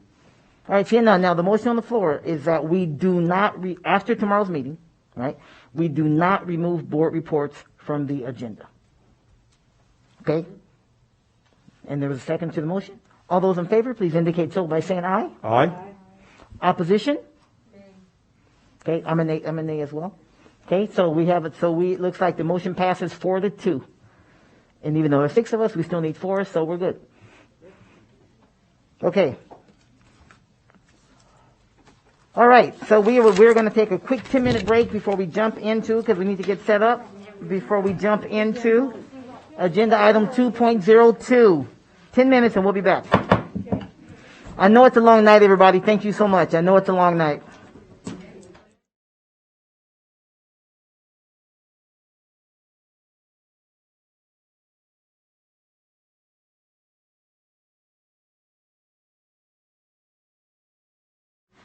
(241.033) and NRS 241.034. The board will consider the character or alleged misconduct in our professional competence of Trustee Jeffrey Church and may take administrative action against Trustee Jeffrey Church. This is for possible action. And I am the presenter on this. And the reason I am the presenter on this is because board policy dictates that. That should we follow board policies and so on, then at a certain point, the president should bring this before the board. And so that's why I am the presenter on this. So I'm going to go out there and do the presentation. And so in terms of the running of the meeting, should that be appropriate, they would turn it over to the vice president. Just for the record, though, before we do this, I will say the way this quote unquote hearing will be conducted is I will have 20 minutes to make a presentation. Trustee Church will then have 20 minutes to make a presentation. I don't anticipate a break between the two, so we can keep that flowing. He and I had just a very quick conversation. Just Trustee Church, right? Would you be ready to go right after? Okay, and then we'll do that, and then we will have public comment, and then we will bring it back to the board for deliberation. Okay. Just for your information, I cannot see everybody's light because I'm very short. Thank you. That's you, Dr. Nicolette. Clerk Nicolette. I can't see your little light if I need to. Sorry. Thank you. Sorry.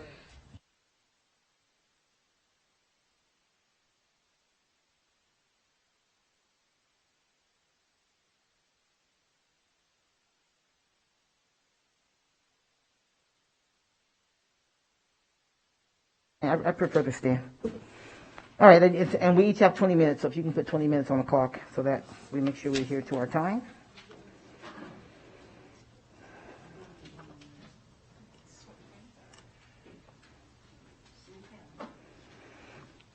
Okay, all right, this presentation is directed to the Board of Trustees because at the end of this, the Board of Trustees chooses to take action or not.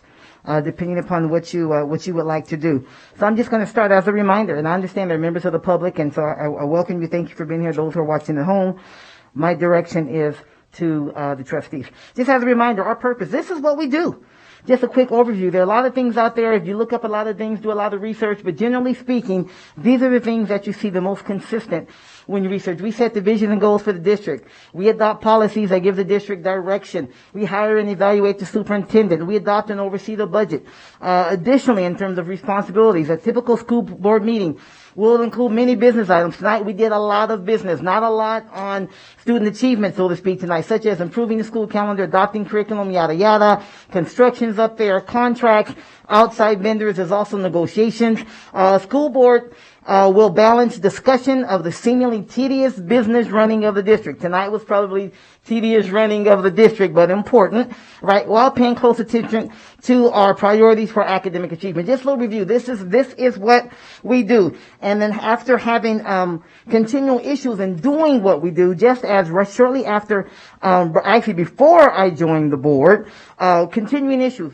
The Board of Trustees was having continuing issues. We didn't have a model, didn't have a framework for doing what we do. This was our purpose, but how do we do what we do? So this process, this challenge, prompted the board to adopt a process. There are two or three governance models for school boards. The board at that time voted to adopt the balanced governance model. So this is how we do what we do. It is a model that is nationally acclaimed, in fact, even used internationally. Dr. Tom Alsbury is the founder of the model, and even as he kind of transitions into retirement and other things, he continues to keep us as a client. He works with other districts in our state. He has worked with many, many districts across the country, as well as in a couple of other states. He is the balanced governance expert. In fact, he's the school board governance expert. So we didn't just get Uncle Joe. No offense if anybody has an Uncle Joe in here, but we got somebody at the time, this was in 2015, to say, we know what we do, but we need a process for how we do what we do. Again, after having some really challenging decisions made actually right here in this boardroom. So here's this information, and then not only do we say, and someone mentioned this earlier, as we adopt balanced governance and adopt the policies that go along with balanced governance and the standards in terms of how we conduct ourselves as trustees, we continue to train ourselves in this. New trustees, and we had 3 new trustees this year. New trustees have a 2-day board orientation that talks about how we do what we do.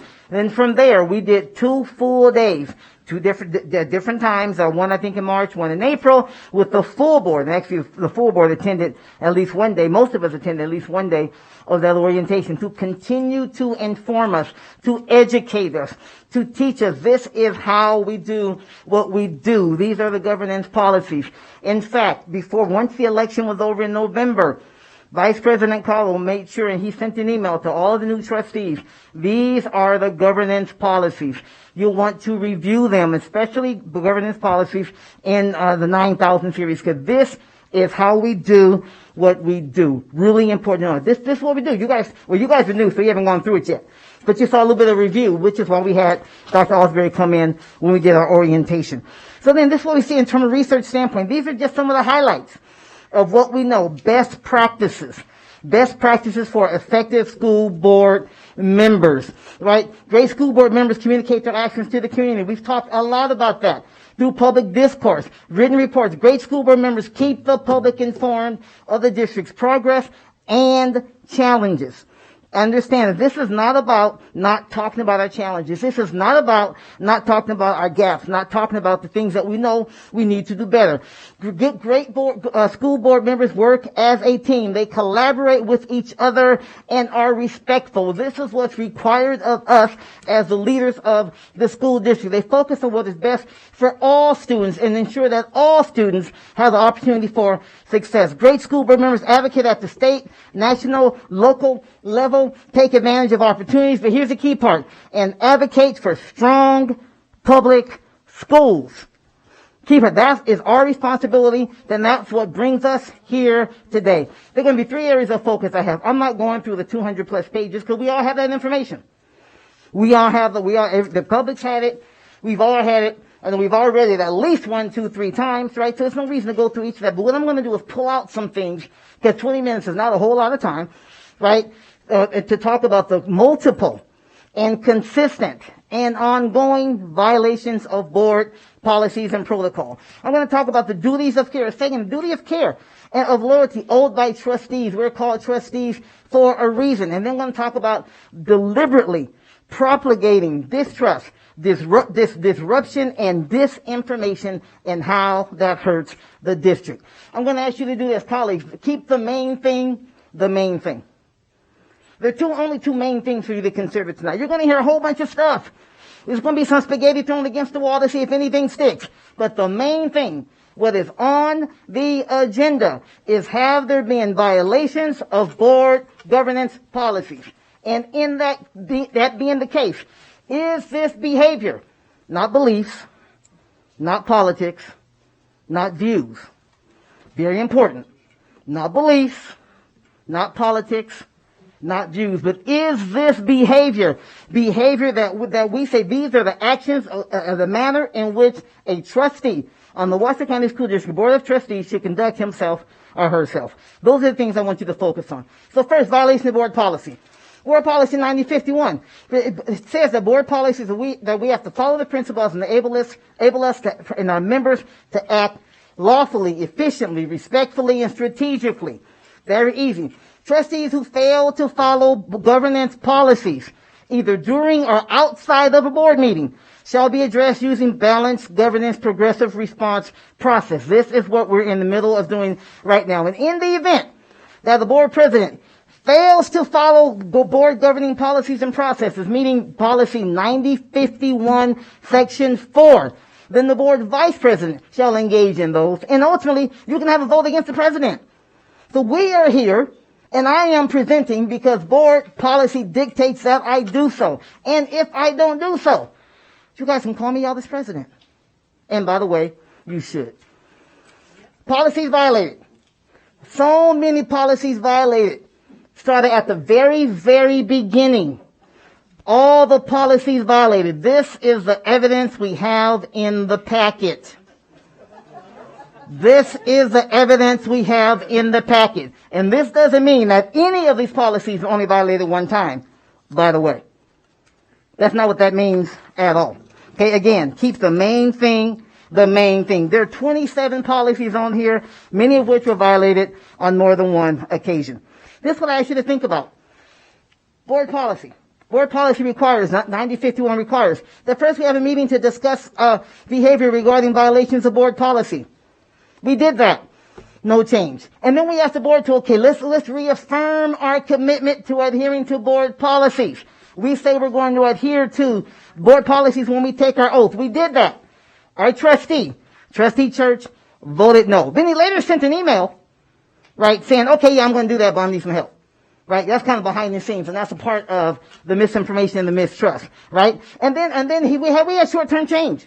We had short-term change. And then there were internal efforts regarding board policy, but they were continued violation. But this is a tipping point.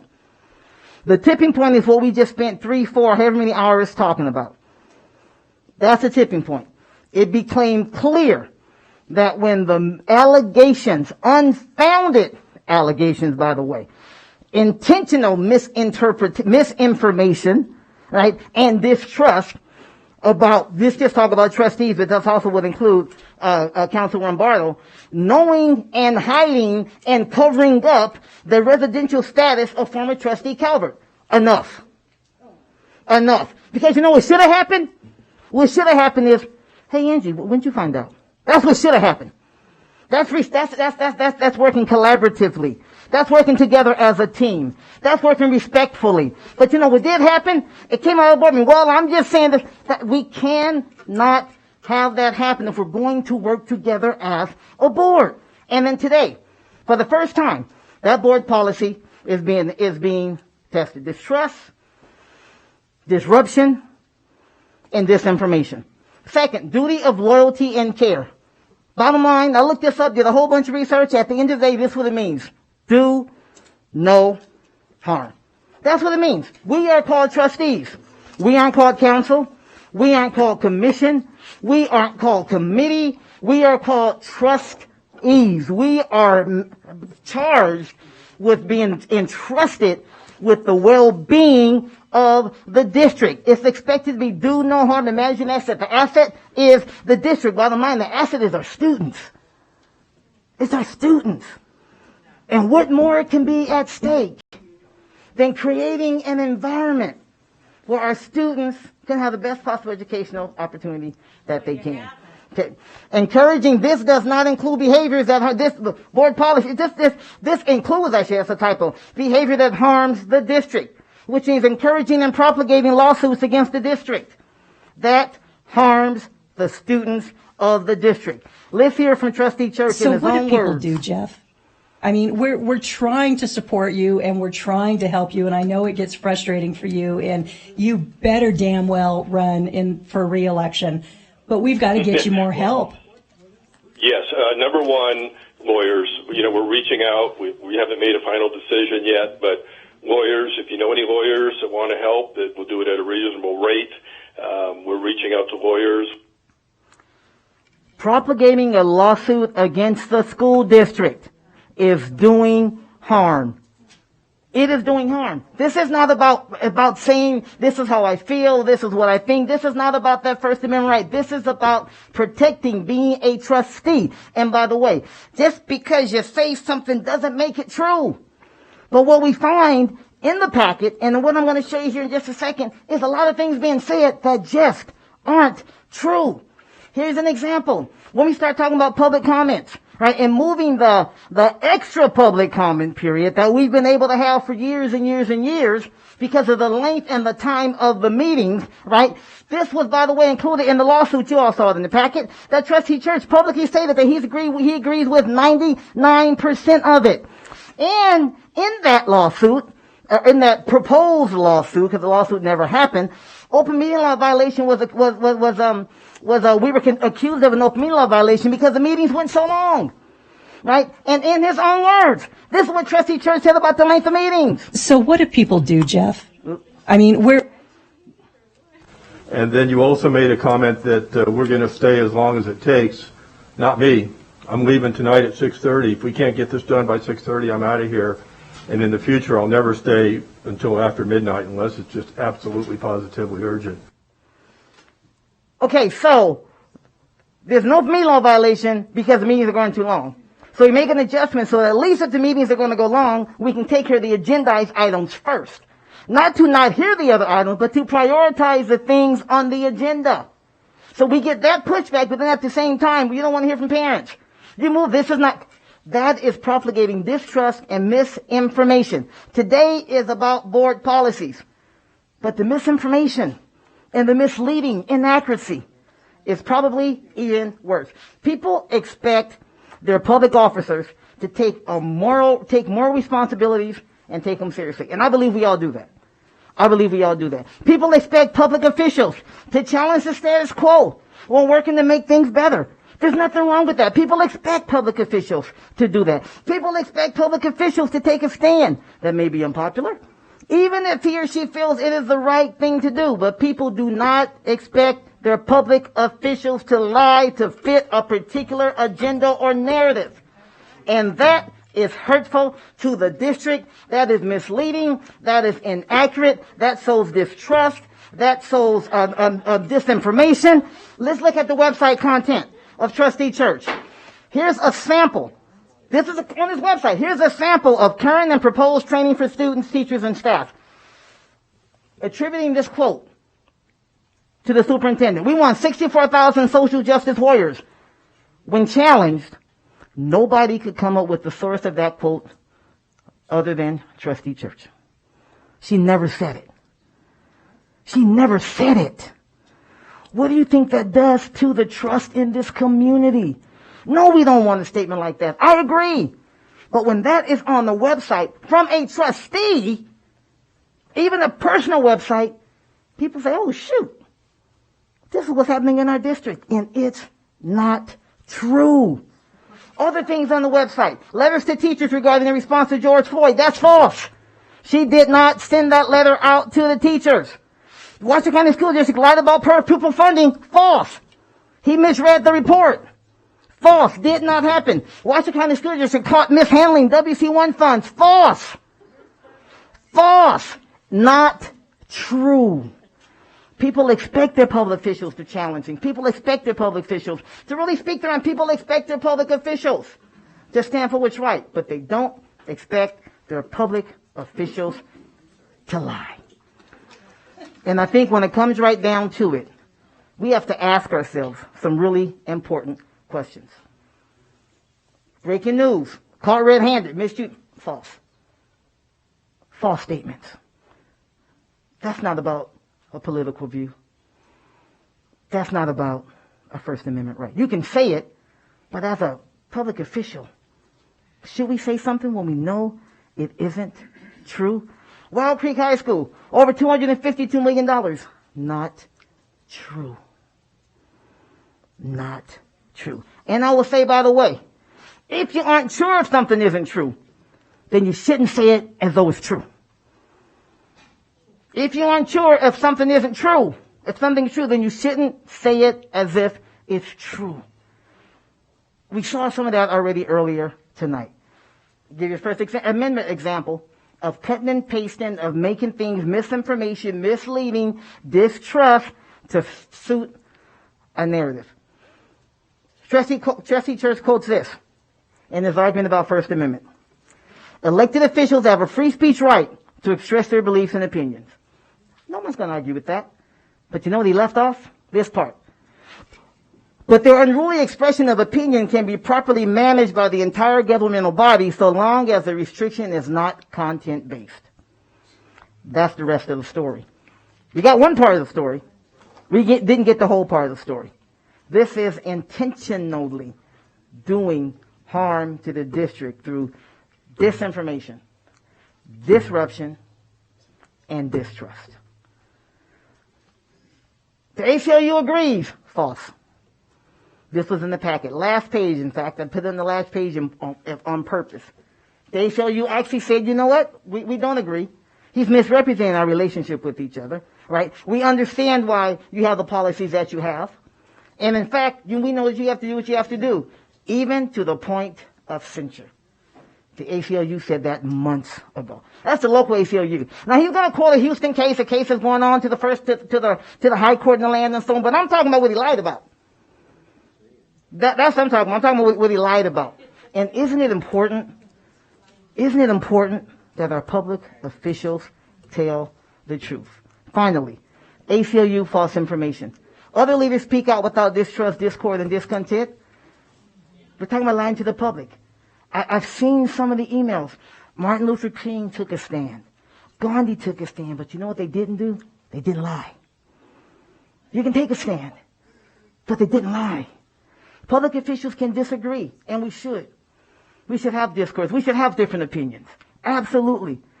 Public officials can make a stand. But public officials don't get to make up their own facts. So we are here today because this is where we were led to be.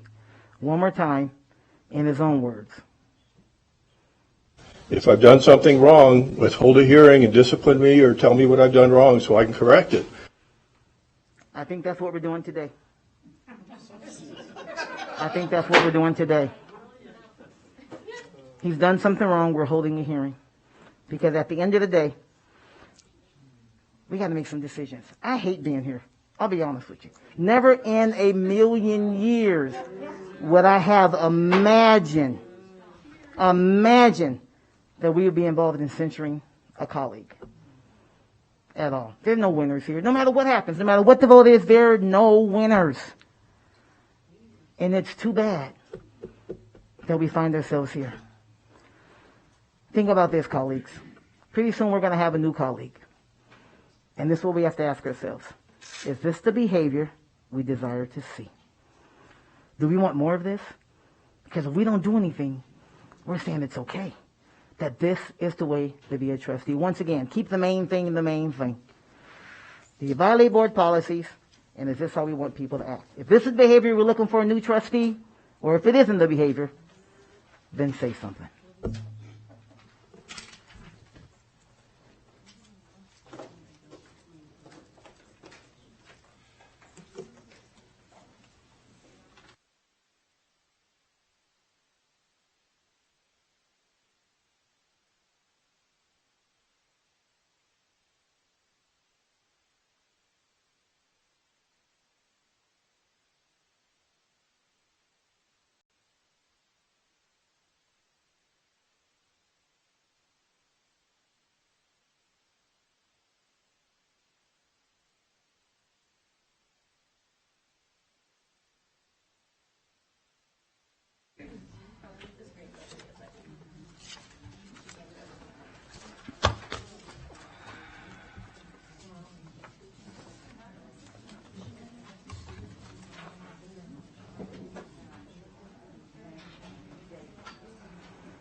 Try it again. It was just off. All right, I'm ready if you are. Good evening, folks. I have less than 20 minutes to rebut 27 vague violations. 27 in 20 minutes. So for the last 20 minutes, pretty much I got called a liar. I stand behind everything I put up on my website. I stand behind all my facts and figures. I'd love to have a fact checker. So, as I go through my presentation, some of it's going to be painful, but as I go through, not everything I say matches what I'm going to have up on the screen, because you can read your own handout material that you should have. First of all, I want to make clear that the notice, I think, is defective. We have many people that say they didn't have adequate seats, so I think there's some OML issues we need to address. That said, I want to make clear that I received virtually no notices of the violations until I was served on September the 12th that stated the policies that I violated. I also want to make clear that you violated your own report, your own policy. And if you do two things tonight while I talk, I know you can multitask, please look up policy 9051, and when you do, look at section 4E and the word shall. So next, I want you to understand that I've been acting in my official capacity as an elected trustee. There are no allegations of any unrelated personal indiscretions, none. No violation of law, no ethics violations, 281A, none. This is a policy dispute.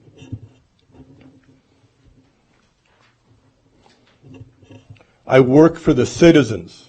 I work for the students. I work for the taxpayers. I do not work for the district, whatever that is. I refuse to defend the district at all costs. My fiduciary duty is best accomplished by calling out issues.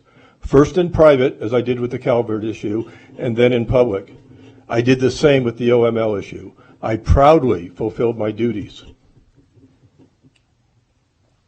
I like this picture. My attorney said don't put it up. I like it. I won the argument. This slide sums up my main points. Vague policies, free speech, disparate treatment, and as you'll painfully see later, whistleblower protections. And my point here is that these policies are so broad that you could censure a ham sandwich. Essentially, what the president did was take the board governance book. This is it. This is simply the policy on board governance. And she threw it at me. Not literally, figuratively speaking. And said, you violated this. You saw them yourself. I heard some laughs in the crowd. But never telling me specifically what I did on each one. But wait, there's more. As I mentioned, you skipped a mandatory step. And I've made every effort to comply and have not been properly noticed. This matter has inappropriately been tried in the press by the board president. Think about it. There are apparently no limits to what the bully majority or the president can place on a trustee. Literally. You can come up with any policy telling any trustee what they can and they can't do, what they can put on their private website, what they can say, what they can write. As you look through there, look through those emails. I've read them over and over what I'm accused of violating, and I look at each one, I go, that's pretty well written. You know, I could have done a comma. I misspelled a word. But I literally have looked over these, and I have no idea, as I sit here, what I did. Now, perhaps I should have started with this. This is known as Houston Community College.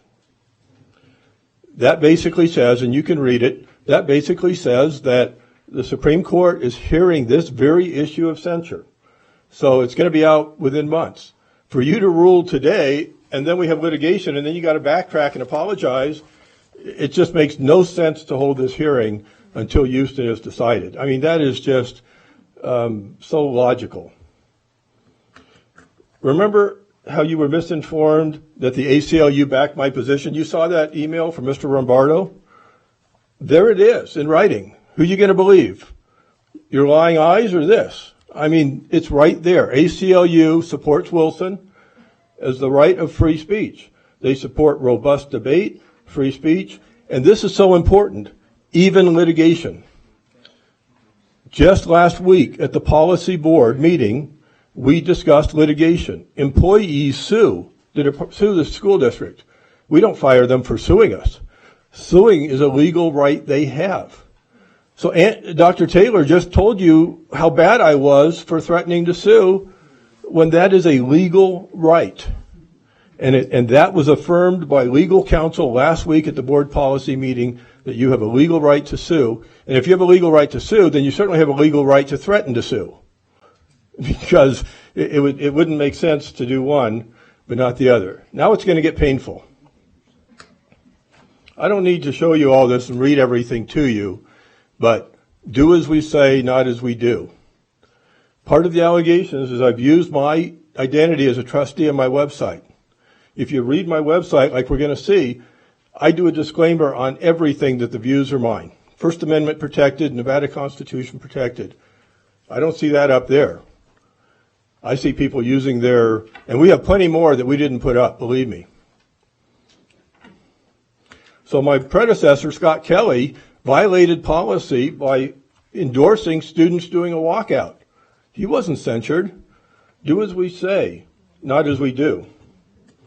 Now this one is really painful. Oh, excuse me, I have one more to go. But here, Trustee Thigpen, rightfully, and I support this, expressed his gay pride on his website using the title trustee. I have no problem with that. But if he can do it, I can do it. If Dr. Taylor can do it, I can do it. That's not a censure item. Here's the painful one. I know this is hard to read, but you can read the top. Trustee Andrew Cadell, the vice president that served me with the notice along with Dr. Taylor, using his title in his name, Trustee Andrew Cadell. And then he endorses a candidate. He endorses Craig Wessner, who ran against Dr. Nicolette, on his website using his name. Now, if that's not a violation, what is? But again, do as we say, not as we do. And on the second one, he expresses dismay at the board's decision not to appoint Dr. McNeil on the first vote. He disagrees with the board. That's as blatant a violation, and he's the one that served me with the notice along with Dr. Taylor. I took that picture right about that same time. It's incredible. So there I am, Watchdog Jeff. The second thing I want to ask you to do is pull up my website, watchdogjeff.com. Thank you for the plug, everybody that's listening. Watchdogjeff.com. Pull it up, please. I really, really ask you to do that because that's very, very important. I've looked at the NRS opinions on 281A on what you can say and what you can't, and I follow them. I don't need to read all these to you, but again, this is what's on my website, including all views expressed are mine and do not represent any government agency and are protected by both the U.S. and Nevada constitutions. But yet you want to censure me for that. It seems pretty clear. And I didn't see that on Andrew Cadell's site. So there's the book that you threw at me in the board policy. And it says right there that board policies, this is their quote, are broadly written policies. So look at that, and I'm going to pull up that page because I don't have my glasses on. Policy 9055F5FB. The administration regulations and procedures will specify required actions. Show me the regulation. The policies are broadly written so that you can censure a ham sandwich. Show me the policy protocol. Show me the policy regulation that I violated.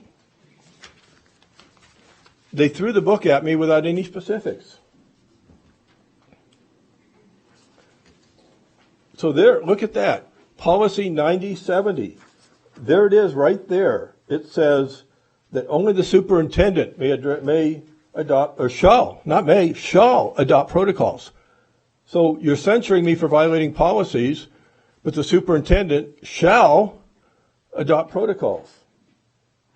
The superintendent shall adopt administrative regulations necessary to implement and maintain the provisions established by board policy. Show me. Dr. Taylor had 20 minutes to show me, and she didn't do it. She just called me a liar.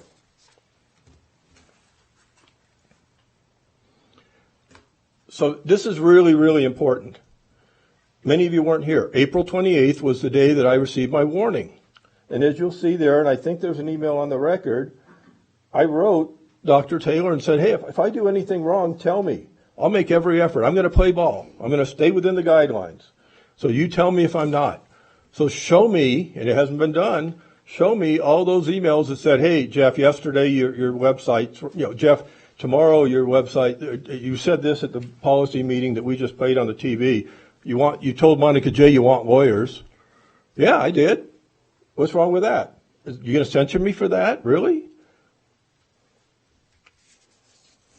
And then we have various emails from Dr. Taylor and I. We're moving in the right direction. We said we'd work on communications, okay? So up until September 12th, with the one exception I hope to talk about, we were getting along fine, and I was not noticed. But what happened? Calvert, that's what happened. August 19th, I reported the Calvert residential issue. August 20th, I have the email from Taylor, I believe it was August 20th. We said we'd work on communications, and that's a step, okay? So August 20th, everything's great. September 20th, this is important. I was called into a meeting. I was asked to meet by a member of the leadership. I thought, this is really kind of strange. Something's creepy here, because this isn't normal. And the issue of Calvert came up, and I was told, quote, let it go, let it go. Well, you know what? The next day I was served with the censure notice. I cannot tell you, we all know, if only I had let it go, we would not be here today. If I had let it go, this would have never come up. I would not be sitting here. And I don't think anybody in the audience, I can't speak for them, but I don't know how many people would disagree with that. If I just let the Calvert thing go, I don't think I'd be sitting here today. So this is the one thing I want to go into because there's only so much time, and I've got 7 minutes. Oof, time flies. This is Dr. Taylor telling me I will not respond to board public comments, but I may respond to board member comments, but only if I CC her. And then later, legal says, yeah, you can, you just generally don't. And then later, Dr. Taylor says, oh, yeah, you can, kind of, sort of. Next, we have the one from the staff attorney with the ACLU agreeing with me. That's on free speech. There's the ACLU. There's other handouts that I've given you where I comply. And overall, it's extremely clear that I followed board policies, and I have those there for you to read. I'm not going to go into them in great detail. But this is the final important one. You have a tool, and by the way, if you've looked at my website, show me where that's on there. Show me what's wrong with the website today. Not what was on there April 15th, not what was on there in March. What Dr. Taylor didn't tell you was when was that picture taken, and all I did was report an article. In other words, I published an article from somebody. Those were not my statements. That was an article from somebody else. She didn't tell you that. So you have a toolbox of options. The most common sense one, especially in view of Houston, just not censure. Just let it go, let it go. Number 2, delay until we hear back from Houston. Number 3, you've missed section 9051 4E that I asked you to say. That says that the board president will give me an informal censure and make a public comment to that extent. Didn't happen. You violated your own rules. You could rewarn me. You could refer it back to the board president and say, those things before April 28th don't count. You have to renotice them, only those things after. And clearly, if you censure me, it's a violation of free speech. That's up there. I just didn't have the time to go through it. And this is not a threat, so censure me again and hit the censure button. We're going to sue you. There's going to be litigation. There has to be. In view of Houston and in view of everything else, there's going to be litigation. So we can avoid that if we can work it out somehow. And I'm going to turn it over to my attorney to talk, but I think I pretty well have covered everything, and everything's up there for your reading enjoyment. Thank you. Good evening. Stephanie Rice on behalf of Trustee Church. Thank you. Mr. Church was elected by the people. His constituents are in this room. Something very telling that Dr. Taylor testified to during her presentation. This is the first time board policy 9050 is being tested. It has not been tested before. However, what has been done before is trustees have publicly disagreed with actions of this board. Trustees have publicly encouraged others to vote and support candidates against current trustees. And as far as litigation goes, it is abundantly clear lawsuits are protected petitioning activity.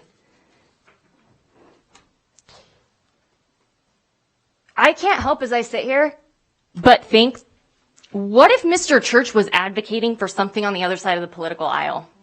What if Mr. Church thought that masks should be required outside at recess as well as indoors all the time? And that's what he was advocating for. I don't think we'd be sitting here today. What's been made abundantly clear during this meeting is that Trustee Church's constituents do not feel like their voices are being heard. That has been said repeatedly. Trustee Church has a duty to his constituents, has a duty to those who elect him, and a duty to those who have students in this district. If Mr. Church believes that there's a violation of the law, he has a duty to speak up. One of the examples that's used in the materials, in quote unquote, in support of this item to censure Trustee Church is an April 12th, 2021 email where, quote, you publicly criticized the board president. Criticism is an inherent part of this job. What we have not heard is any allegations that Trustee Church has threatened violence, that Trustee Church has used excessive profanities or derogatory language. I've not heard that Trustee Church is driving by trustees' houses, giving them information in the middle of the night. Nothing that we are hearing is a violation of the law, and trying to punish Trustee Church for doing his job violates his constitutional rights. This is absolutely opinion-based. I mean, it was essentially conceded that the straw that broke the camel's back was the Calvert issue. Why is it a problem that Trustee Church kept bringing up the Calvert issue? I mean, it's undisputed at this point that she has not resided in the district in which she was elected for at least some period of time. Why is he being censured because he brought that to the attention of this board or any member of this board? Other trustees have engaged in similar conduct. There are multiple examples of it. To censure Trustee Church tonight is not only what I believe a violation of the law, and in turn will open up huge problems. I think the board policies probably need to be reviewed. Because if the policy says that if you disagree with the board, you violated a policy, that's not an appropriate policy.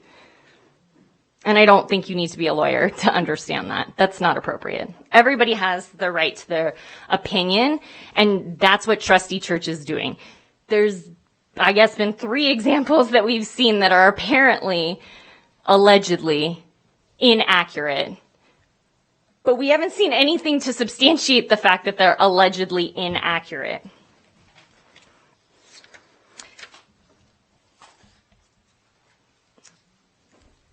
At the end of the day, tonight is not going to solve this problem. That is my concern going forward. What happens after tonight if he is censured? and then trustee Church asserts an opinion that's adverse to the board next week. Are we doing this again in a month? There are inherent problems with this, and to censure trustee Church tonight would violate his constitutional rights.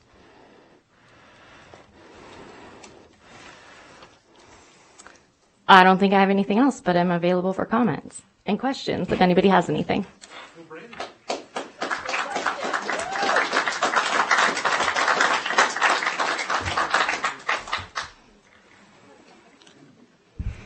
That was fine. That wasn't public comment. That's fine.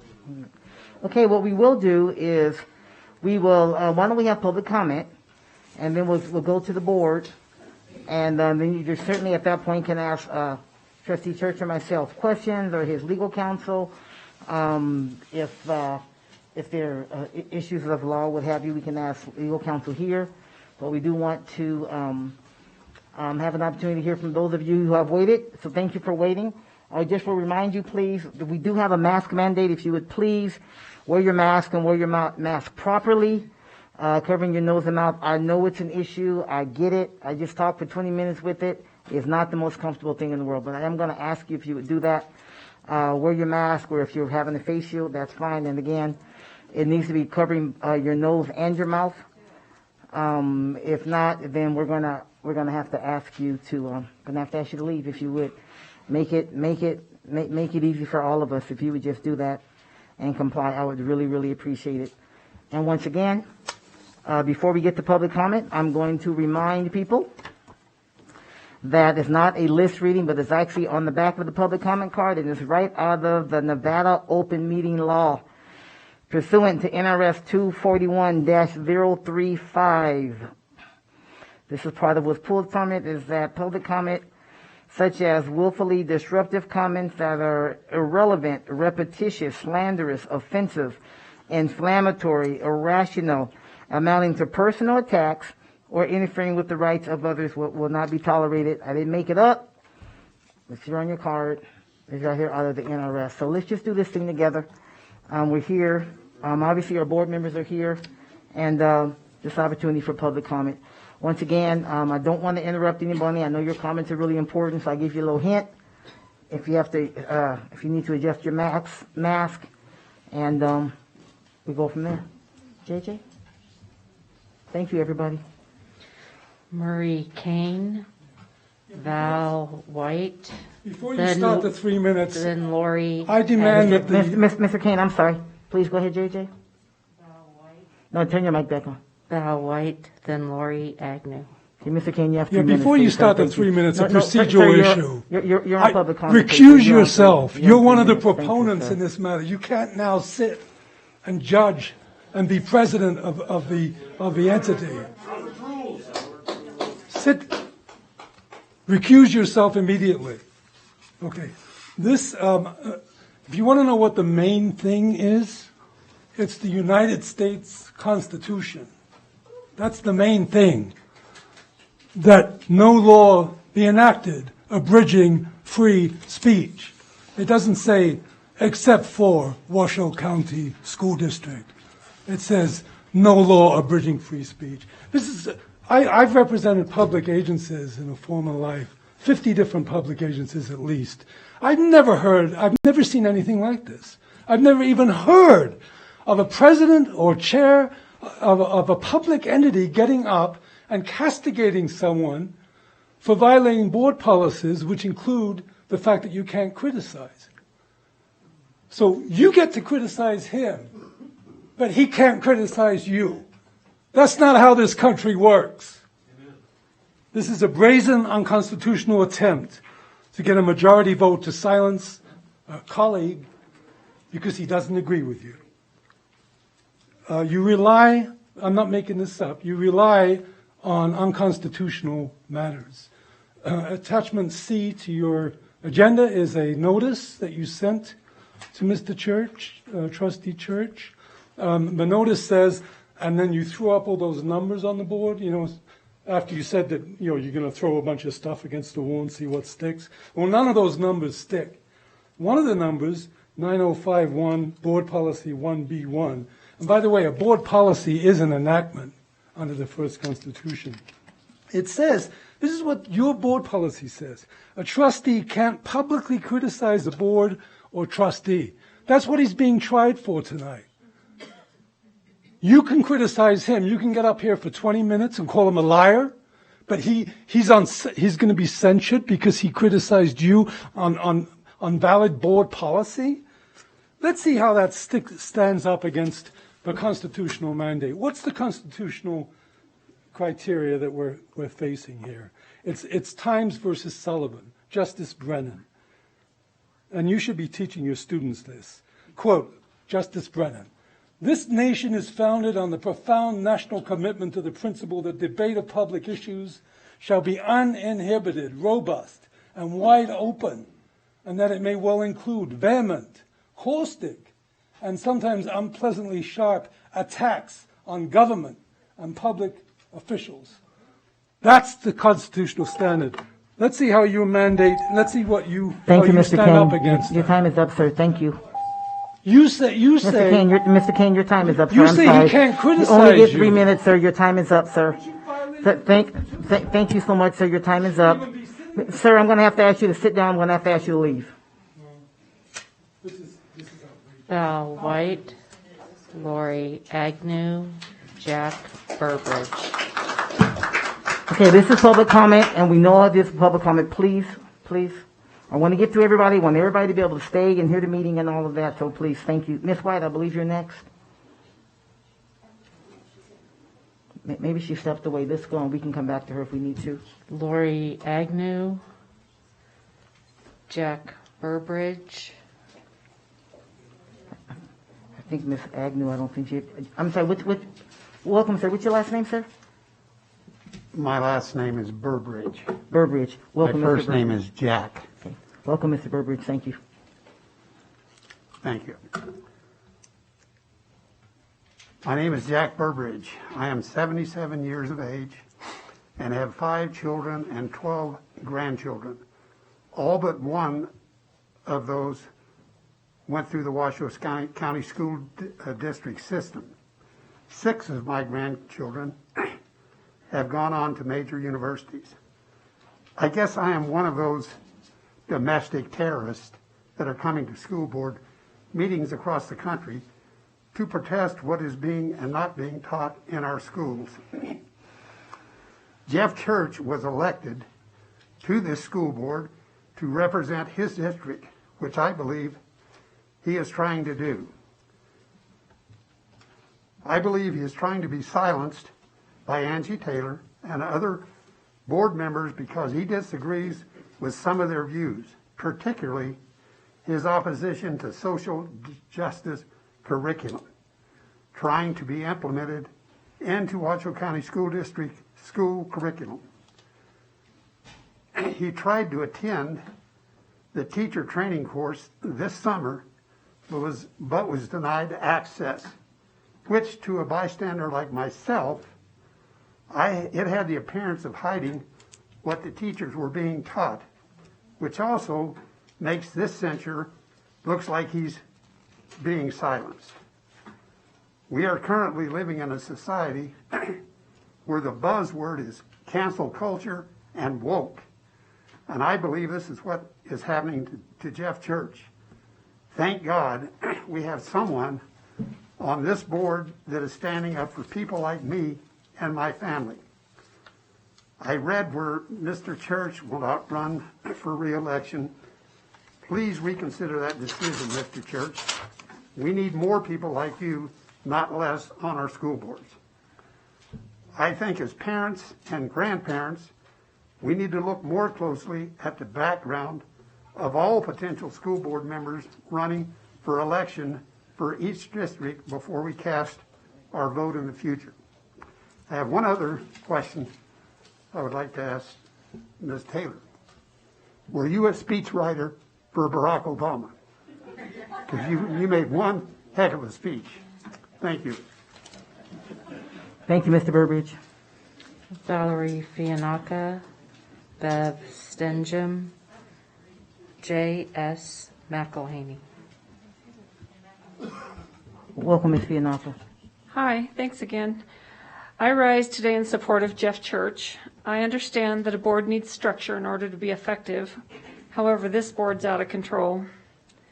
You've forgotten your primary mission, which is to provide an exemplary education to our children. You've veered severely off that path. Jeff Church has drawn fire because he stands up for the voice of we the people. He gives a voice to his constituents, and that is his only failing. In my opinion, his fiduciary duty is to the people who elected him. He has done his duty under extreme duress and with amazing grace, all things considered. I've sat in the audience for 1 year, only missed one meeting in 1 year, amongst school district employees and watched body language and listened to whispers of disgust amongst staff, which is outrageous and disrespectful. Why? Because Jeff dares to question how our money is being spent, or if this is the best way to get something done. It is insulting to us taxpayers and shows the contempt the district feels toward us, the very people who pay the bills. There have been a very few employees who have answered Jeff's questions in a respectful fashion, and I really appreciate their patience and kindness. I try to follow them out of the room when they leave and compliment them because they stand out in the crowd. They're the exception to the rule. I've sat here and listened to employees murmur when he asks questions like, oh God, not again. It's just the most painful thing to sit through sometimes. I can hardly get through it. And I only intended to come to one meeting, and I've been here for a year because I'm just so insulted by it all. I can't even believe it's real. I can't believe it's going on in my world. And I'm still here, and I'm not going anywhere because I don't know why. I don't know. I must be sick. Anyway, I just wanted to thank you for your service, Jeff. I really appreciate it. Thank you, Ms. Fianata.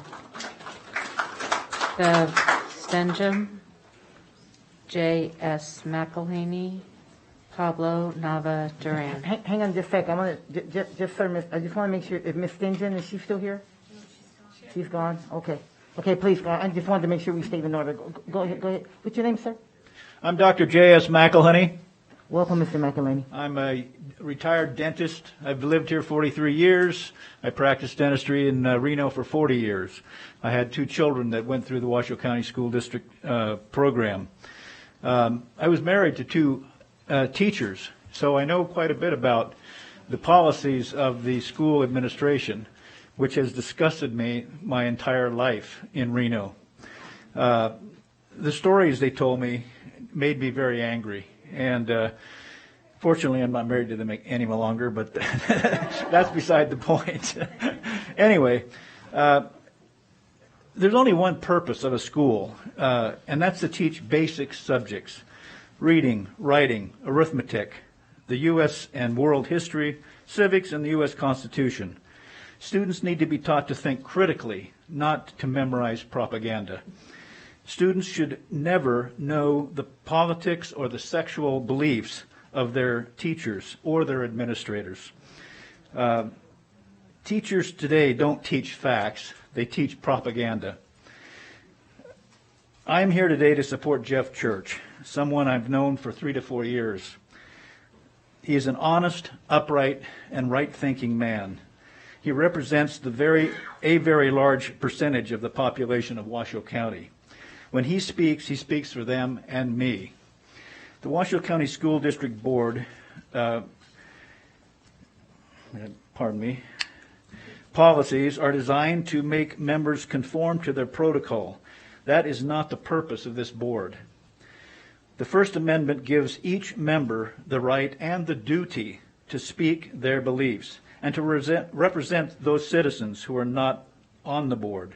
Any action to stifle free speech is wrong. Jeff Church speaks for many in Washoe County and should not be censored over arbitrary rules. Thank you. Thank you, Mr. McElhaney. Pablo Nava Duran, Vicky Schnabel, Joey Gilbert. Welcome, Mr. Duran. Let's get your mic on. Go ahead. All right. So the only reason why we should not support Jeff Church is because of political ideology. That's the only one. So I do like both the sides of a political view. And Angie Taylor seemed like everything is right about chapters being board policy, and then this meeting is all about craftiness, all about craftiness.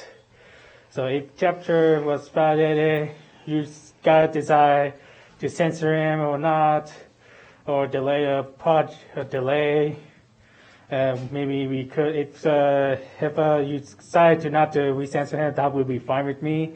But we need to hold Jeff Church held accountable for that, and we train them like how to be more professionally, and then become more understandable person, and be a more careful person.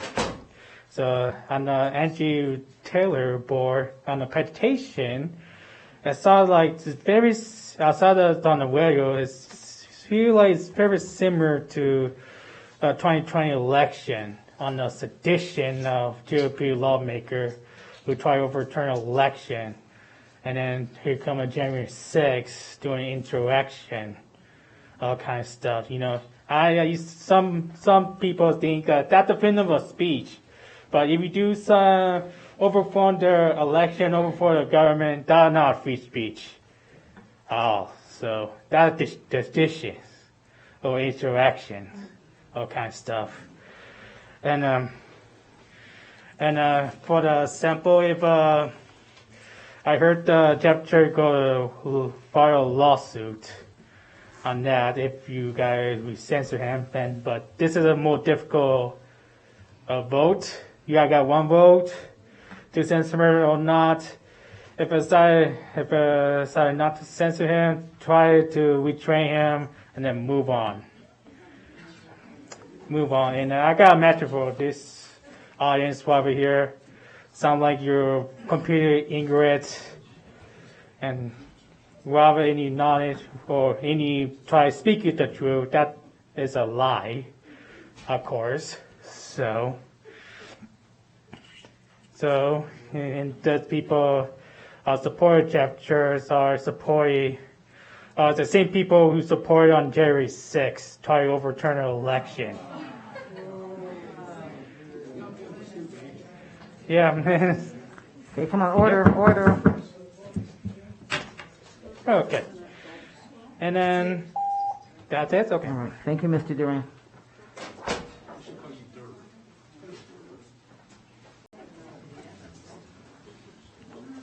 Vicky Mrs. Schnabel Wobble is back. Wobbles, but they don't fall down. That's right. Okay, Schnabel. That's right. And that, hang on. you know. Hang on.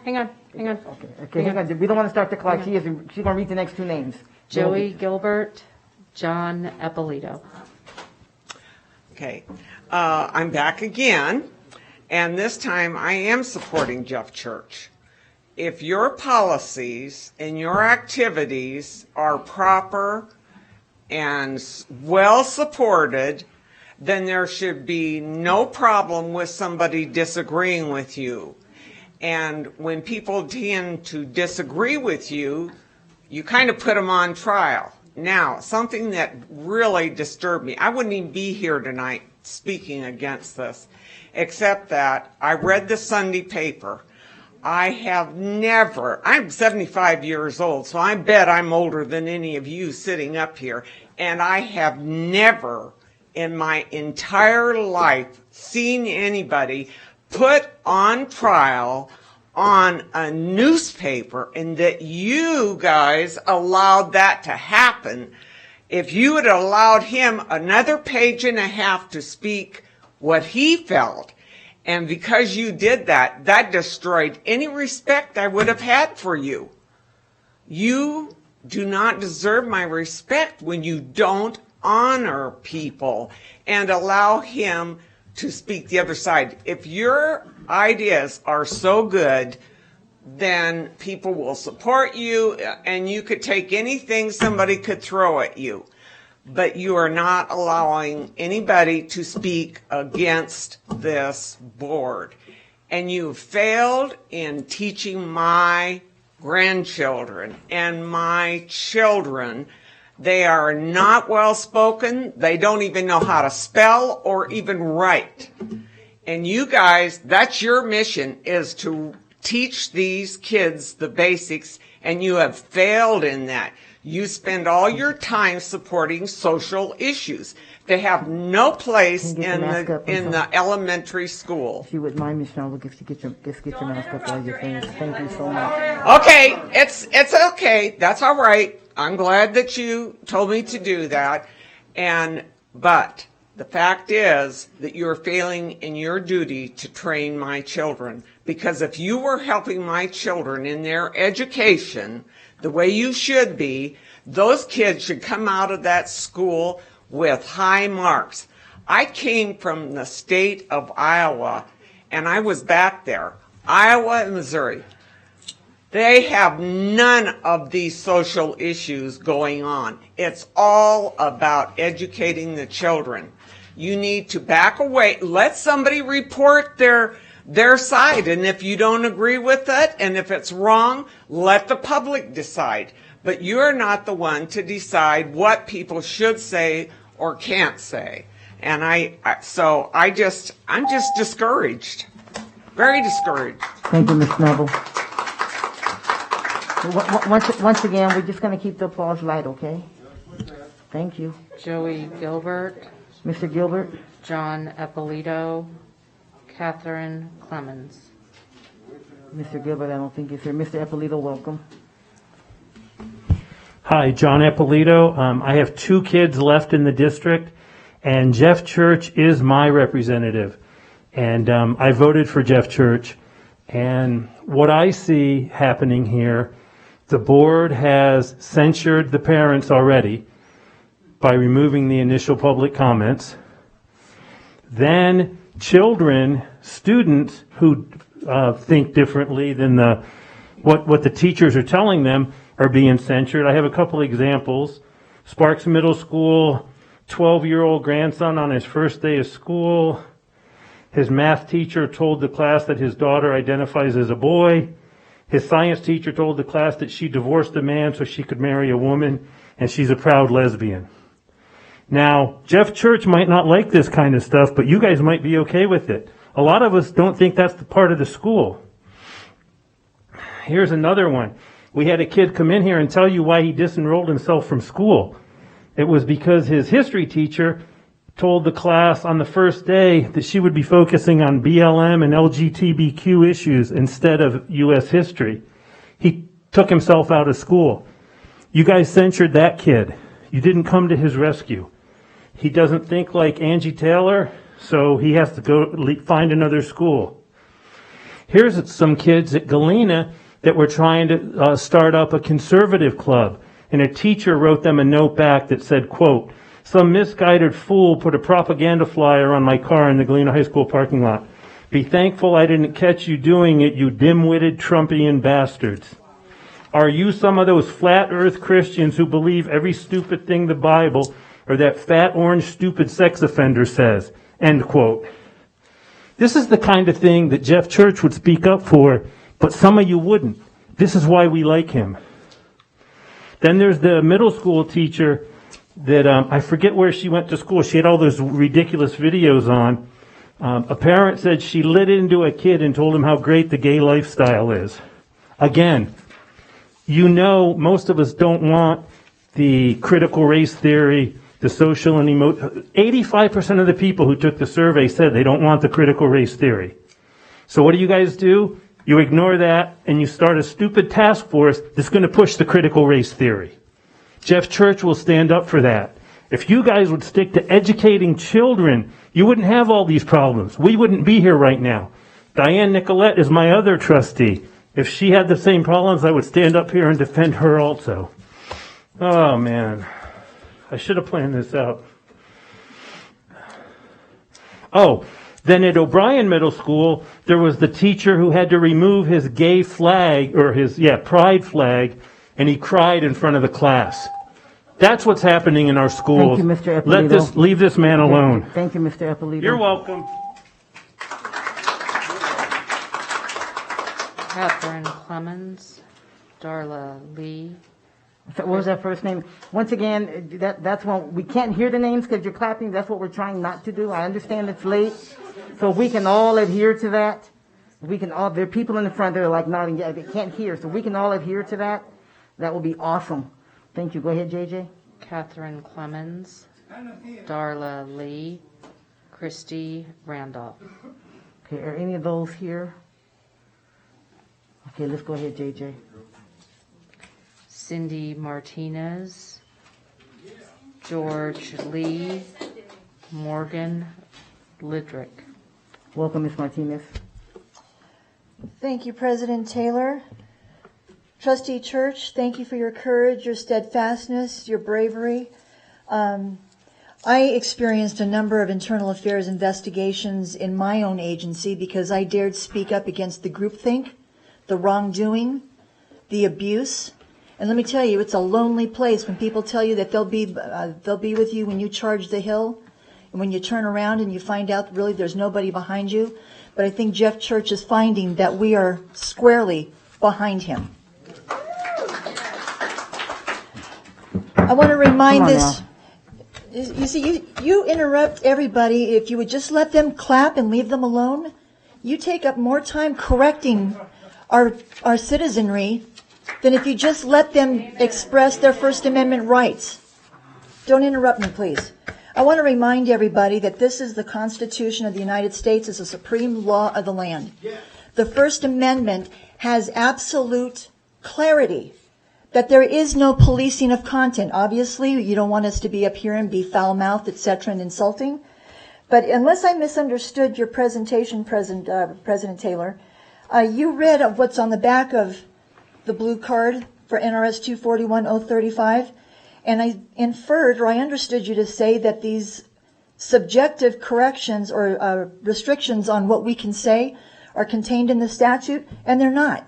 I looked up 241.035, and if it did have articulated restrictions on our speech, it would be deemed unconstitutional. So you are being unconstitutional in correcting and restricting our speech. So what I would say, too, is that clearly the presentation that President Taylor made was baseless, it was emotionally presented, highly subjective, not founded in fact, not based in evidence. And Trustee Church and his attorney presented concrete information that demonstrated that this is absolute witch hunt. This is an absolute witch hunt.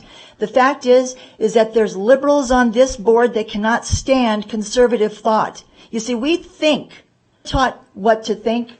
We exercise critical, independent thinking. There's times that I hear some things that some of you folks say that it seems a little bit reasonable. I don't like most of you, quite frankly. It's one of my shortcomings. The reality is that you want to silence we the people.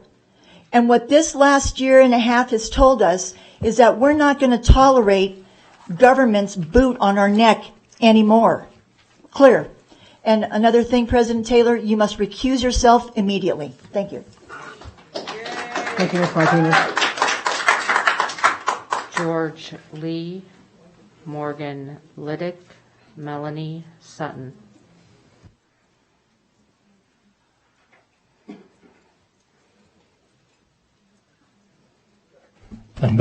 Oh, sorry.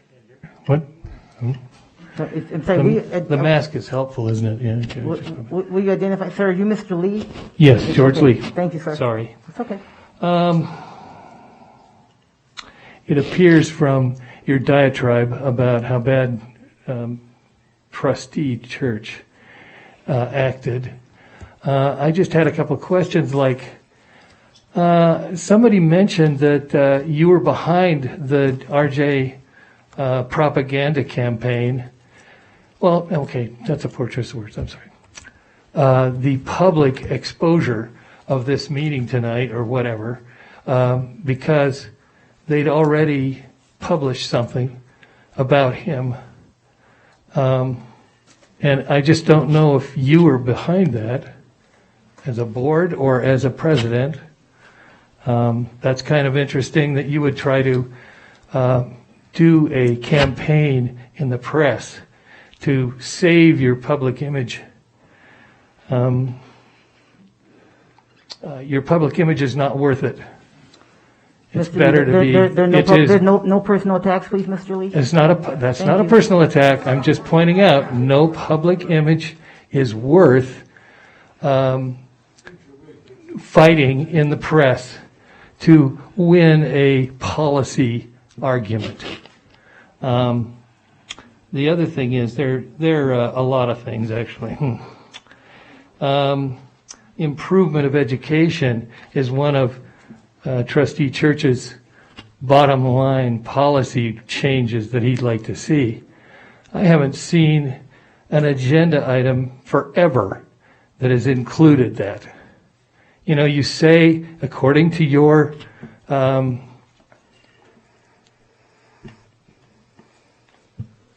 statement, I guess would be the best way to do it, while you were at the table here, you talked about the place of the board and how you're just supposed to be above it all and you're supposed to be fighting to, not fighting, but, you know, taking care of the day-to-day stuff is supposed to be handled by Superintendent McNeil and staff, right? Well, the improvement of education should be top on that, setting policies that do that. I mean, I have other things about cost of construction and other things which are not involved in this, but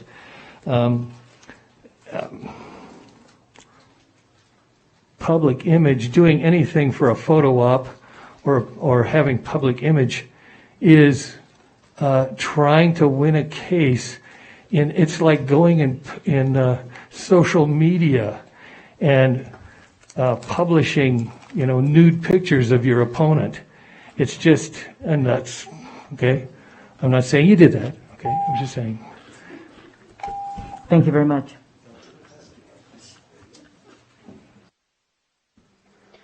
Morgan Liddick, Melanie Sutton, Mark Sutton.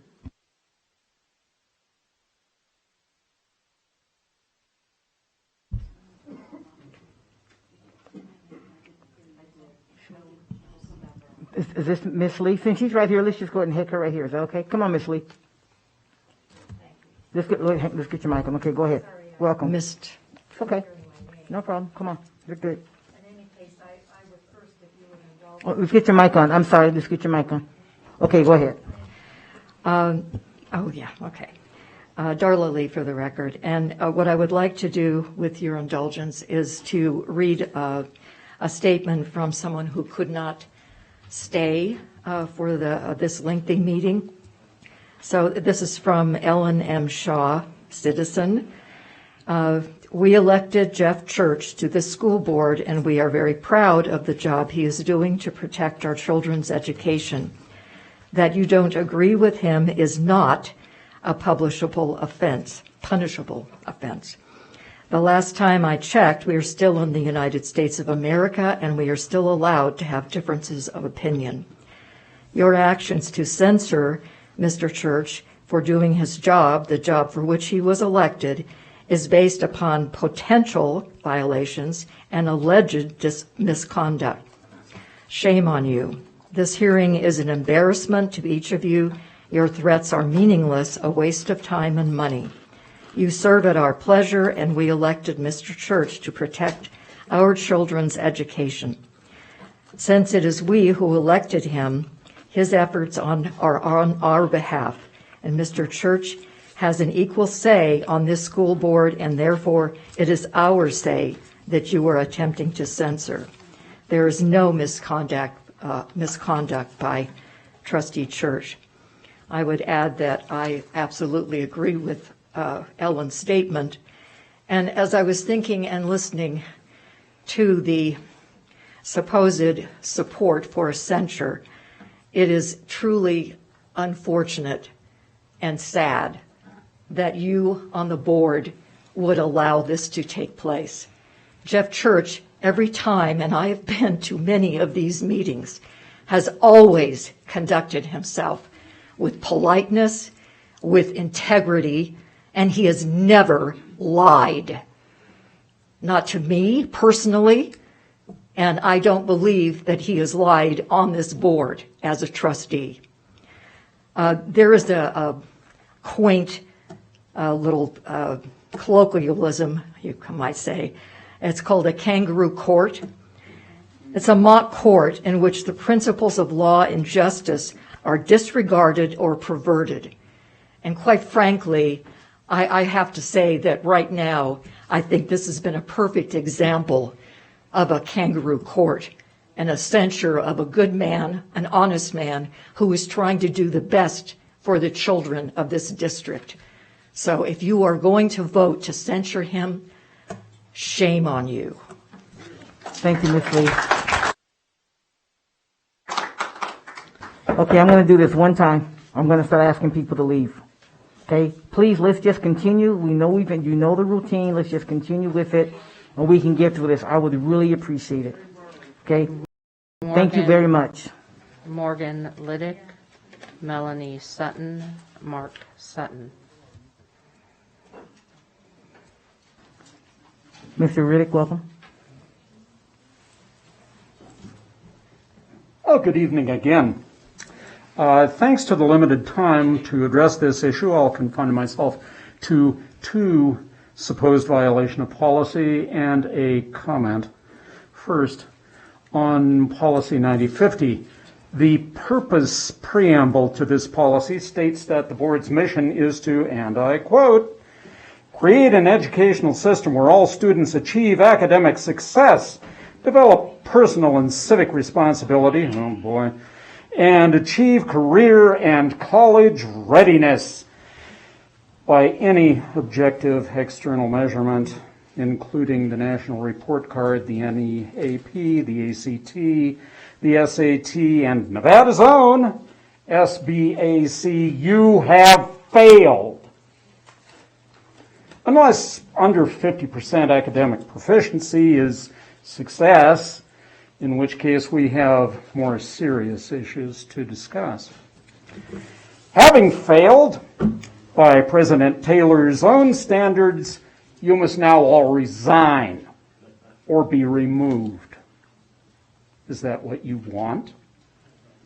It's what you're going to vote for.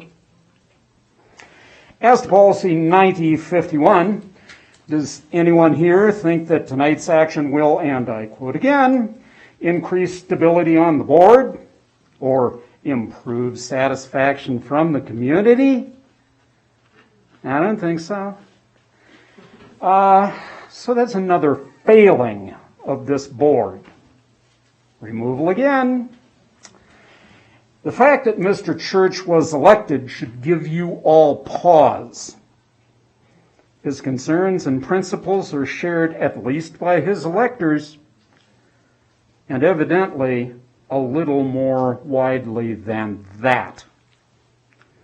In fact, from reading the 250-odd page supposed wrongdoing indictment, given the redactions, by the way, task like following a Dalmatian down a coal mine, what emerges is a picture of a board of trustees more concerned with bureaucratic rules, evasions, obfuscations, and personal affronts than with the performance of their students and public responsiveness.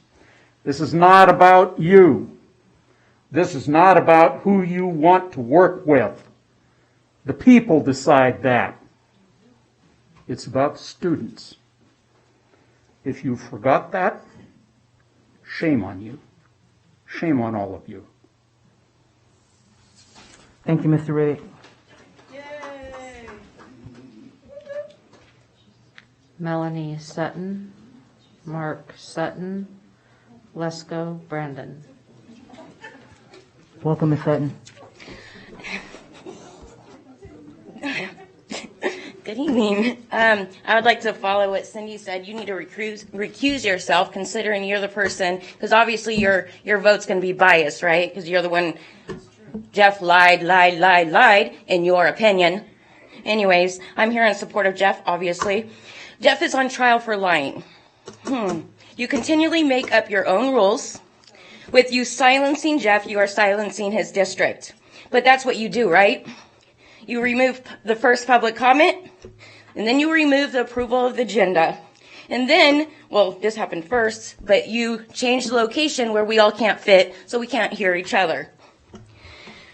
Now you want to punish Jeff for looking for a lawyer. I listen to Monica J every single day. From what I understood listening to that interview or whatever, he was looking for a lawyer to represent him due to the censor. Also, Jeff wasn't elected to protect the board. He was elected to do what's right for our children. The school has no business teaching our kids anything but the basics. Thank you. Thank you, Ms. Sutton. Mark Sutton, Lesko Brandon, Ellen Shaw.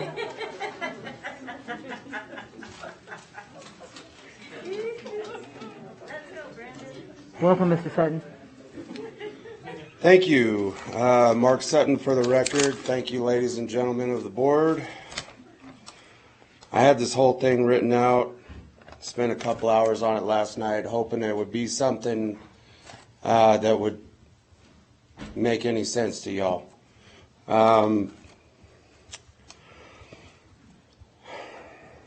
Jeff Church has always conducted himself with the thought of the children and the district as a whole in his actions.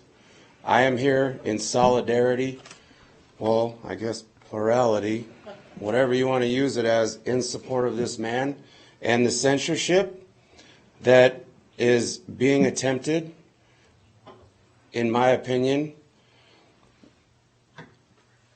is unjust.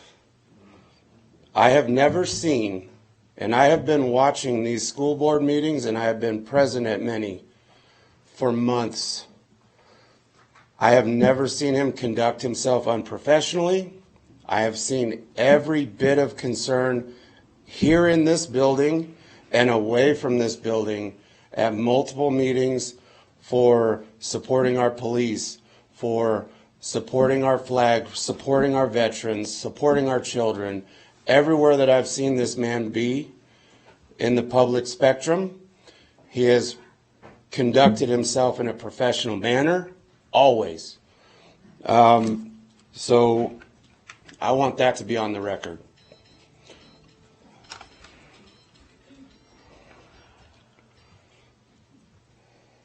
Since I have a minute and 18 seconds left, I would actually like to throw it out on the record of possibly putting it out there to possibly censure Dr. Angie Taylor, Superintendent McNeil, and let's get to a deeper investigation of how long you knew about Trustee Calvert living outside of her district and how much money she stole from the taxpayers.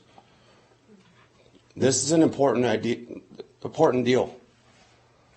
I understand when we're dealing with $1.5 billion worth of monopoly money, it's our money. Okay? What agenda? Or okay. Might seem like a drop in the bucket to y'all, but it's a lot of money. It needs to be accounted for.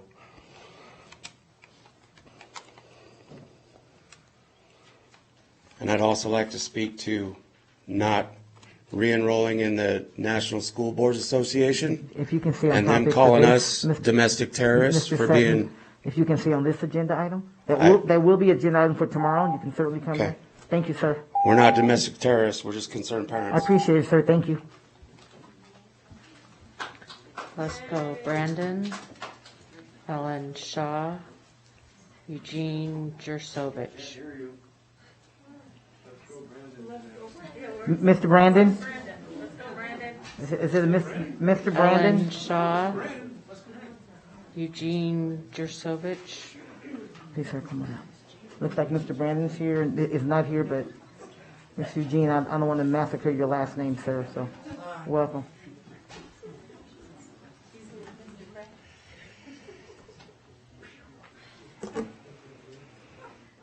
Ready? Mm-hmm. Okay, Whenever you're ready. Eugene Garaskovich, and I am here addressing the board and I'm saying that our community begs you to use the taxpayer-provided time and resources to rescue our district from the bottom ranking regarding scholastic performance. Unfortunately, that does not seem to be one of your priorities. Our legal attack on board member Jeff Church is an aberration. His opinions and votes have been systematically outvoted by all of you. This is called a democratic process.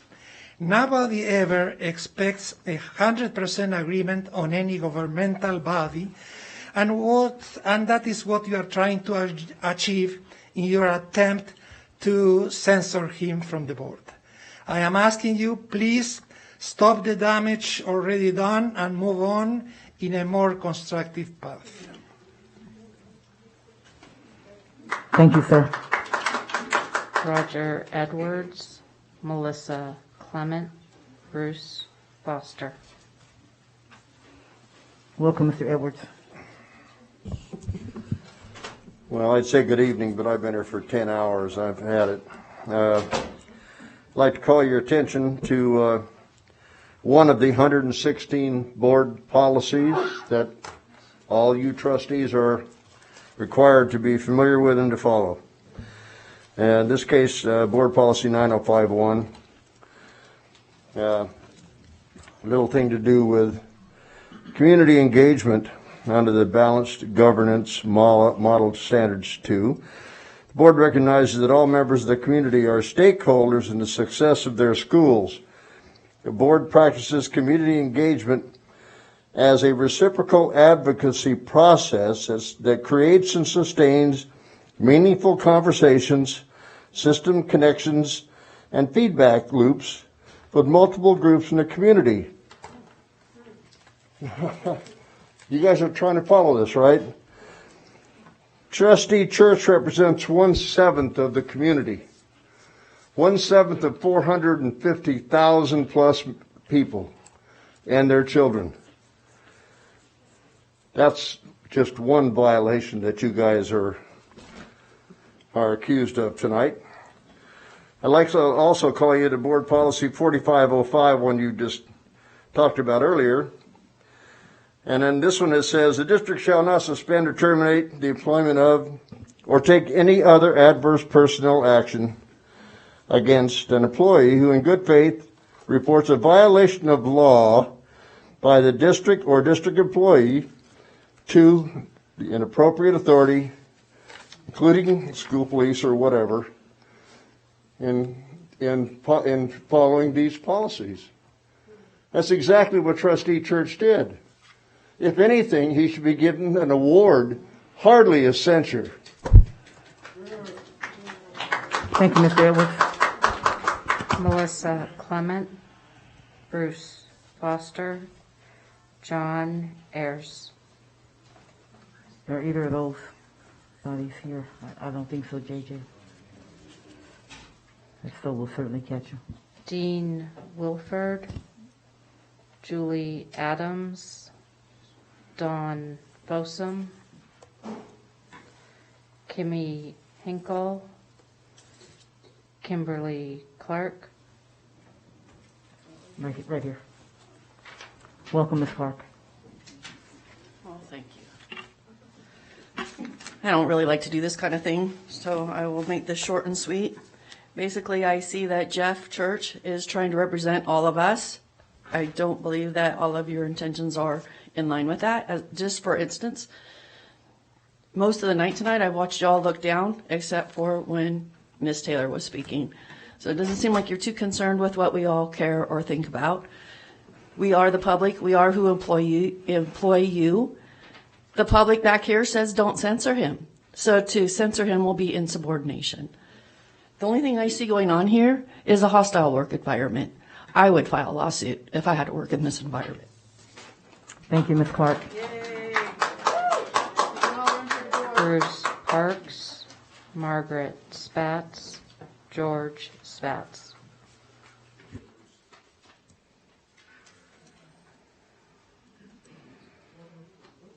Welcome, Mr. Parks. Well, thank you. As you've been informed, this is the Constitution. First Amendment trumps any of your policies. Any of them. Policy 9050. Every single one of you. Every single one of you. And I'm sorry, but you too, Mr. Church, have violated that policy. Read it. I'm not going to tell you the specifics.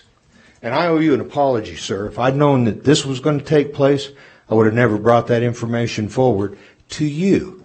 I would have brought it forward. This body constantly plays with the truth when it comes to the public. I could cite numerous examples. I don't have the time. You don't care about the public. You've clearly demonstrated that by the manipulation of the agenda to preclude the public from being able to comment when they should be able to. You manipulated the agenda by removing approval of the agenda and other items. The reason your meetings last so long is because you're dysfunctional. If there's this many people showing up to talk to you about stuff they're concerned with, you have a problem that you are failing to address. You're just playing a game. I would like to remind every single one of you, whatever you do to him can be done to you.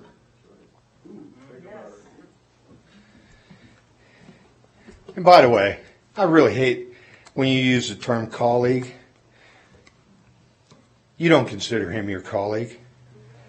You consider him a troublemaker, rabble-rouser. It's nice when you get to control the narrative. How convenient. You censure him, you disenfranchise an entire district. Those people lose their voice. I expect better from y'all than that. We the people are in charge, not you. And there are people around this community, different organizations, that are, how's a good way to characterize this? Being put in touch with that fact, and they ain't happy about it. But they're gone.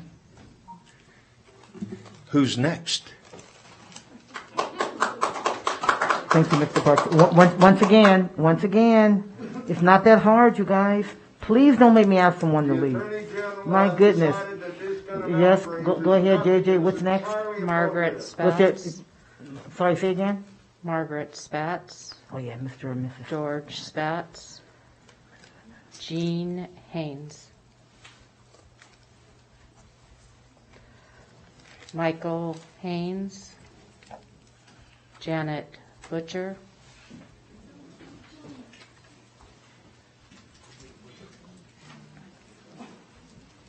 Welcome, Ms. Butcher. Janet Butcher, before you interrupt me. I really have to say to Angie, what a presentation. Very impressive.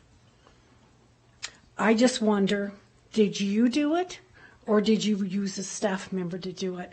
The PowerPoint and the little numbers coming in, that was wow. Took time away from what needs to be taken care of for the children. I'm going to quote something that was quoted in the Reno Gazette Journal. All elected officials owe a duty of care, duty of loyalty, I emphasize loyalty, and fiduciary duty to the entity they are elected to represent. I don't believe that meant or should mean that they owe a loyalty to the president of the board. One should not have to go along to get along. And I believe that one of the newest members of the board made that comment, that they would go along to get along. I too am from Iowa, and I was lucky enough to get to visit America a couple weeks ago. And so while I was there, I interviewed a couple of the townships around Iowa. And you know, they don't have an enterprise like we have in Washoe County. They're down to the townships, and the school boards are not paid. They don't have these issues and these problems. Like everybody else has said, you censure one person on this board, you're censuring a district. It just doesn't make sense. I know you don't like Jeff. It's pretty obvious. I've been to many of the board meetings, and I've seen how you have treated him. And it's senseless. It really is. Let's get back to the kids. Thank you, Ms. Butcher. Elizabeth Parsons Lenz, Christina Sherbach, Mark Leonard. Doesn't look like any of the three of them are here. Maria Skolnick.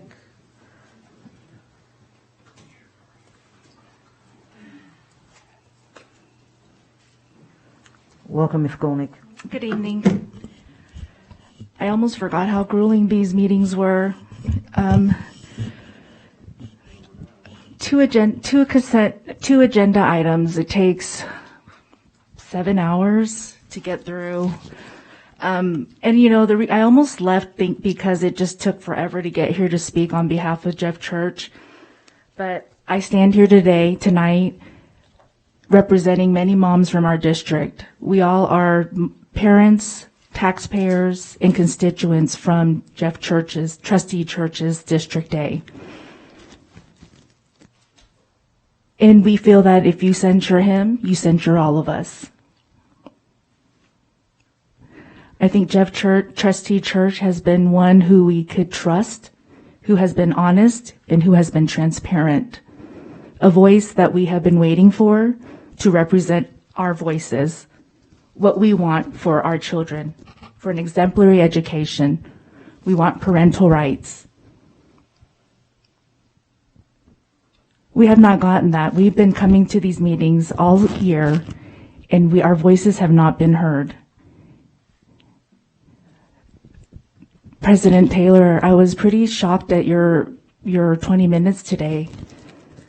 I really expected more from you. I thought, you know, with you always asking for decorum from us, I figured that we would expect that from you. I don't think you portrayed yourself in the light that you would have wanted for us to portray ourselves when we come up here every evening.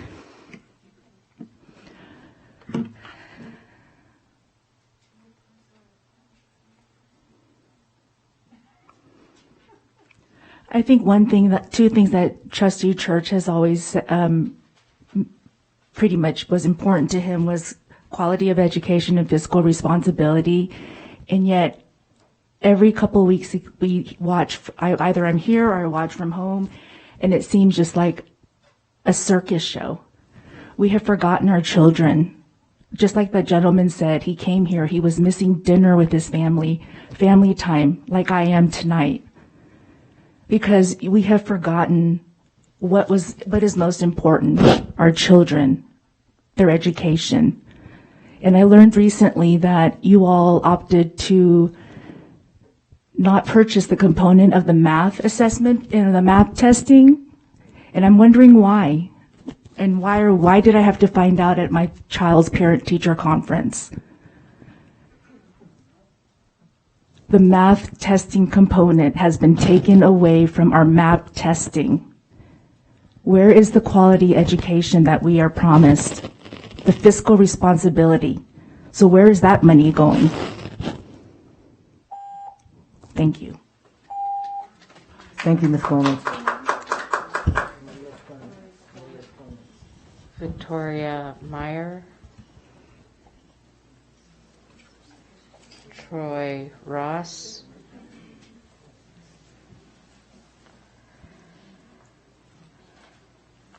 Welcome, Mr. Ross.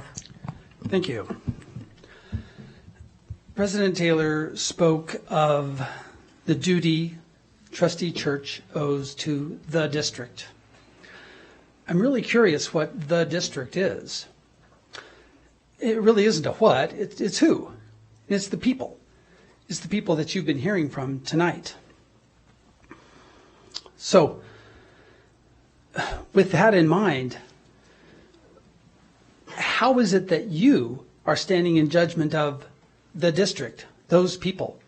I would ask President Taylor, have you received one complaint from a constituent of Jeff Church from District A?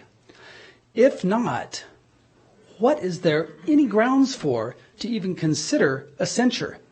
He is fulfilling his fiduciary duty, all of the duties of a trustee when he is representing his district. And I think that you can tell that the mood of his district, the mood of this entire school district, is in alignment with Trustee Church. So now, you're about to vote on censure. It's interesting to me that two of the members of this board who are going to vote against him in his representing his district, those two people weren't even elected. That's really interesting to me. I wonder if that is legitimate for those appointed trustees who do not have the voice of their constituents to vote against someone who does. I think not. Thank you, Mr. Ross. Debbie Hudgens. Kurt Baker. Welcome, Ms. Hudgens. Thank you. Debbie Hudgens, for the record. I'm a little disappointed. I was really looking forward to Mr. Lesko Brandon, but guess he left the room. Maybe next time. So, we heard a 20-minute angry rant. It was not becoming, and honestly, not sure who was convinced that there was any merit whatsoever to those accusations against Trustee Church. He's been tried in the newspaper, and in a public trial to just destroy his character and reputation. It's not a way that you could expect loyalty by treating someone that way. This school board is failing our children.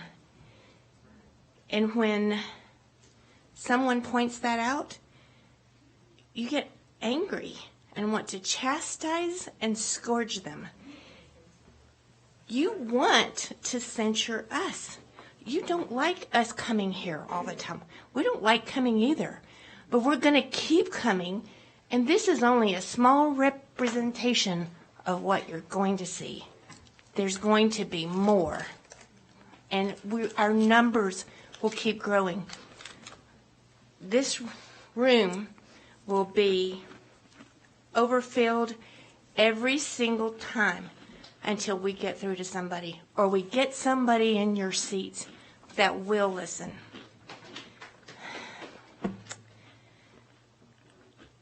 If this bill passes, that's going to make us just double, triple, and quadruple down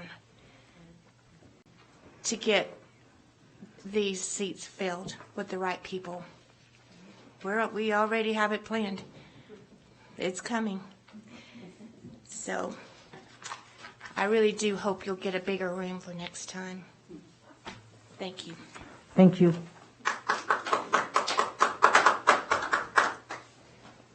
Kurt Baker. Mr. Baker. Tyler Balance. Jean Kramer.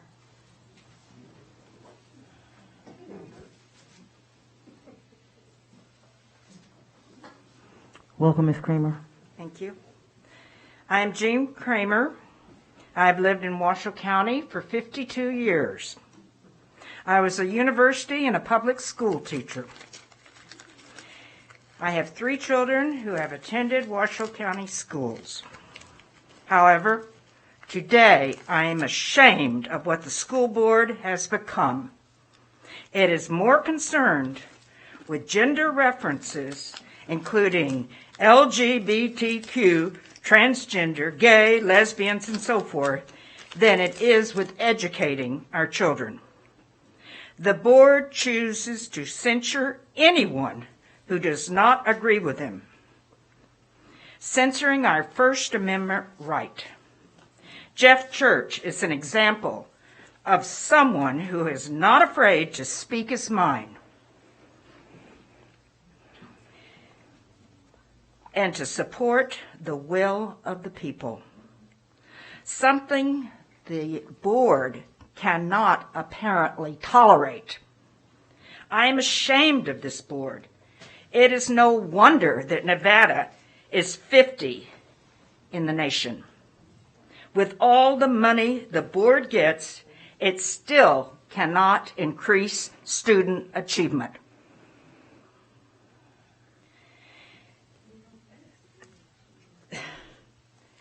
Besides the gender issues is the promotion of the CRTs. Is it any wonder that students are choosing private and religious schools over public schools? I'm sorry, man, you have to keep your comments on this agenda item. You can come back to the general item and talk about those, okay? I have always been a proponent of public schools, but I would never send my children to public schools today. I am ashamed of this board, and the students of the Washoe County deserve much, much better than what you have supplied. Thank you. Thank you. Karen Smith. Glenda Gilmore. David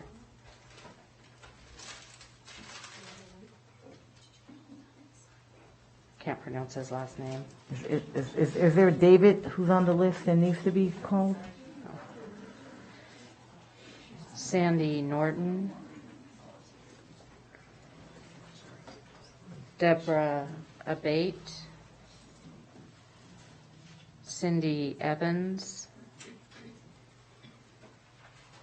Jan Morris.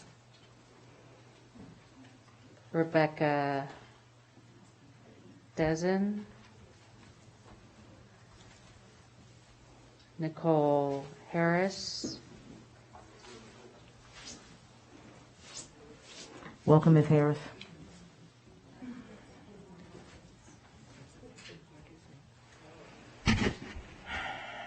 I should say good morning almost. My name is Nicole Harris. I'm from Reno. In my hand, I have affidavits personally written by the citizens and taxpayers of Washoe County. I would like to read several of them, and I will give this to whoever is going to take them so they can be entered in the record. Let Jeff Church speak. Our taxes need protection, and the children need protection. He was elected to give his voice to the board. As a citizen of Washoe County, I'm appalled at the academic performance of the Washoe County School District. Only one current board member, Jeff Church, is focused on academic performance and fiscal responsibility. Censoring him is uncalled for, and I vigorously oppose this effort. Jeff Church is the voice of the people. We support Jeff. Respectfully asking you not to censor Jeff Church on Washoe County School Board. He has integrity, has served his country, our community, and is our voice. Jeff also has the best interest of the kids in mind. That is the most important thing. Jeff is our voice of reason, the truth, and common sense. Jeff cares deeply for our school children, their welfare, and their future. To censor Jeff would be a huge mistake. Jeff Church speaks for me. Don't silence my voice. I could go on and on and on for these. I like to hand this to the board. Thank you. There are 33 names.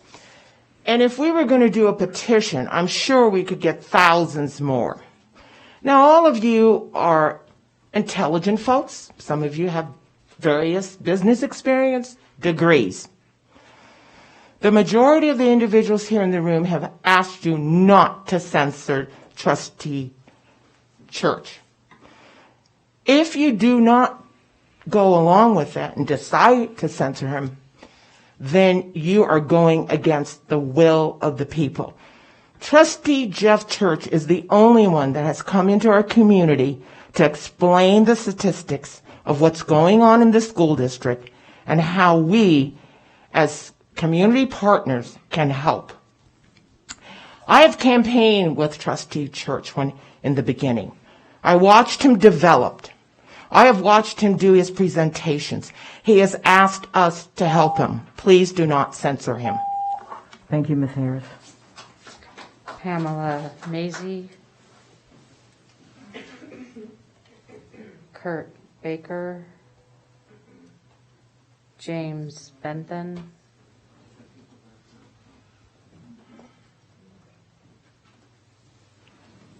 Welcome, Mr. Benson. Good evening. James M. Bentham for the record.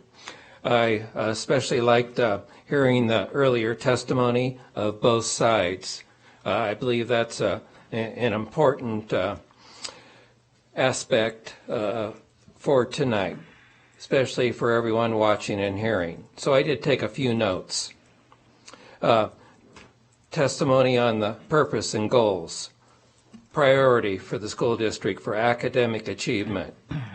And this was achieved by the balanced governance started in 2015, which included policies, best practices, and dealing with challenges, resulting in strong public schools. This was the testimony. But will this stand up in court? I wish to cite Reno Gazette-Journal, Nevada's worst on ACT. This was in 2016, a year after balanced governance started. 89% of state graduates not college ready. In Washoe County public schools, about 15% of the 2016 class scored college ready. It appears that the success and achievement of the Washoe County School District has been sugar-coated. Will this stand up in court? I ask every trustee to look at the testimony and the facts. Will this stand up in court?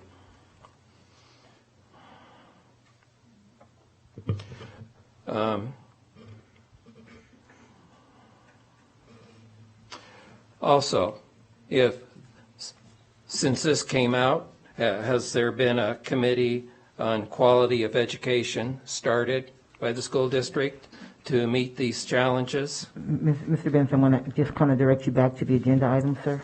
Yes. Thank you. Well, we're talking about Trustees Church, his supposed disagreements with the board, and our overall goal of academic achievement.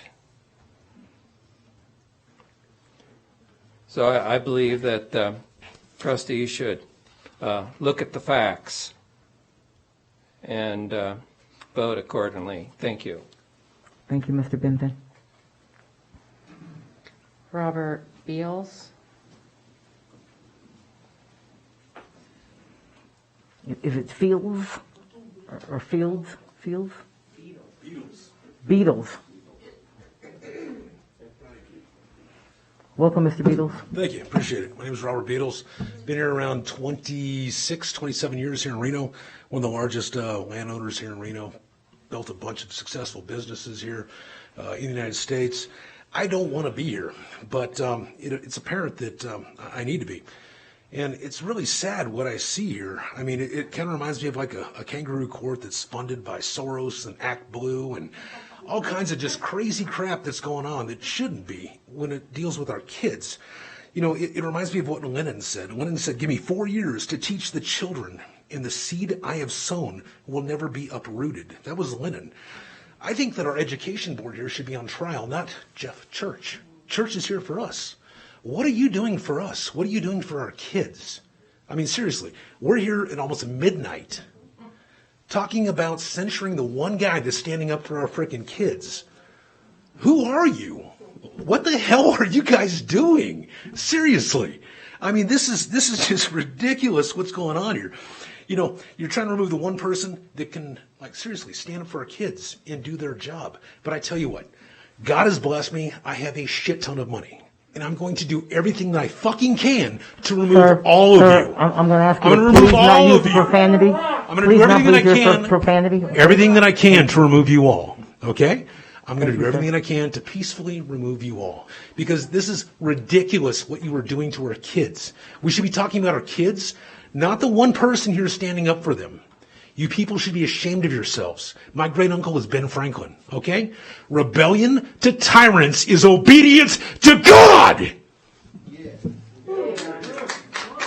Thank you, Mr. Beatles. Monica Stabbert.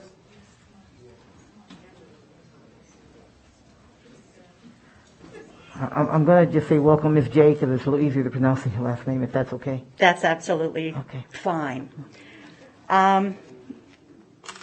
First off, I want to say congratulations for keeping this show, this circus going now that it is 11:35.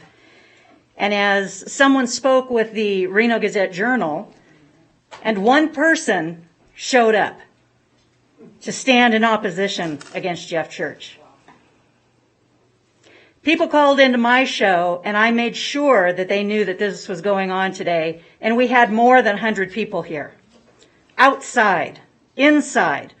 Open up the windows if you need the proof that the people are standing outside freezing to stand up for this man. This man has called into my show for years. He has given me information on the city of Reno, on the Reno Fire Department, on the Reno Police Department. It has all been accurate. When he started calling into my show after he became a Board of Trustee member, not one single trustee, not one single employee of the Washoe County School District called in to say that he was lying until now. You use sound bites from my show. Did you ever once consider calling and saying, I would like to correct the record? No, you don't do that. You pile things, and thank you for your very garbled 20 minutes of speaking faster than I ever thought possible, so people in the audience couldn't follow you. We have listed name after name after name of people to come up and stand and talk and stand for Jeff Church. You've driven them out because of this farce. This is not going away. People are not going to lose support for Jeff Church. If anything, we have awoken a giant in this community. And that is people that will run against every single one of you. You supported a superintendent who lowered the standards of our children, which, just for the record, I do not have children in this district. I do not have children. But you supported lowering the standards to get graduation rates up. You spent money on a search for a new superintendent, and then somebody who wasn't even on the list became superintendent. We, the people, elected Jeff Church. He is my trustee. Respect is earned, and so is trust, as we throw around that word trustee. Thank you, Ms. J.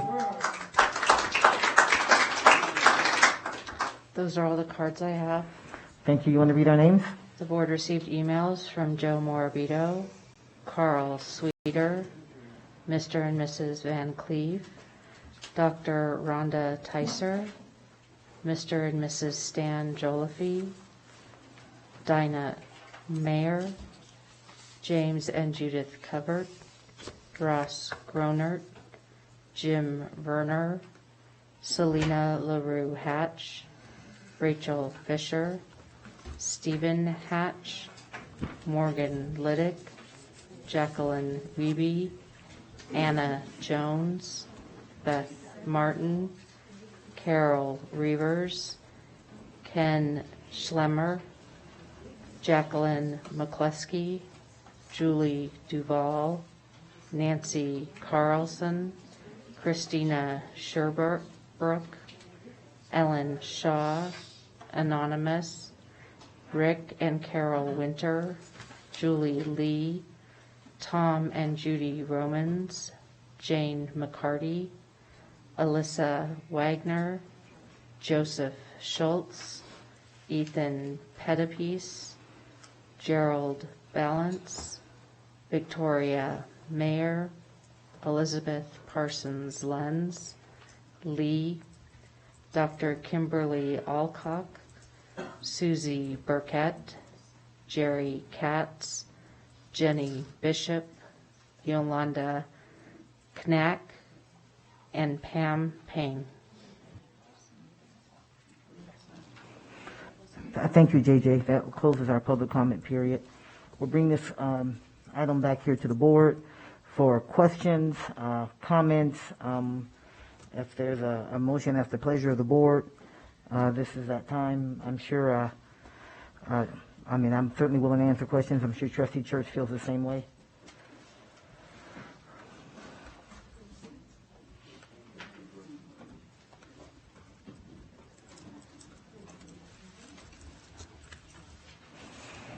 No comments, questions? I will start by this. There are a couple of things I do want to clarify. Because I went first, I didn't have an opportunity to clarify a couple of things that my colleagues shared. Sir, please don't speak out. Thank you. I want to make it really clear that in terms of the Calvert situation, this has nothing to do with exposing a wrongdoing. Trustee Church himself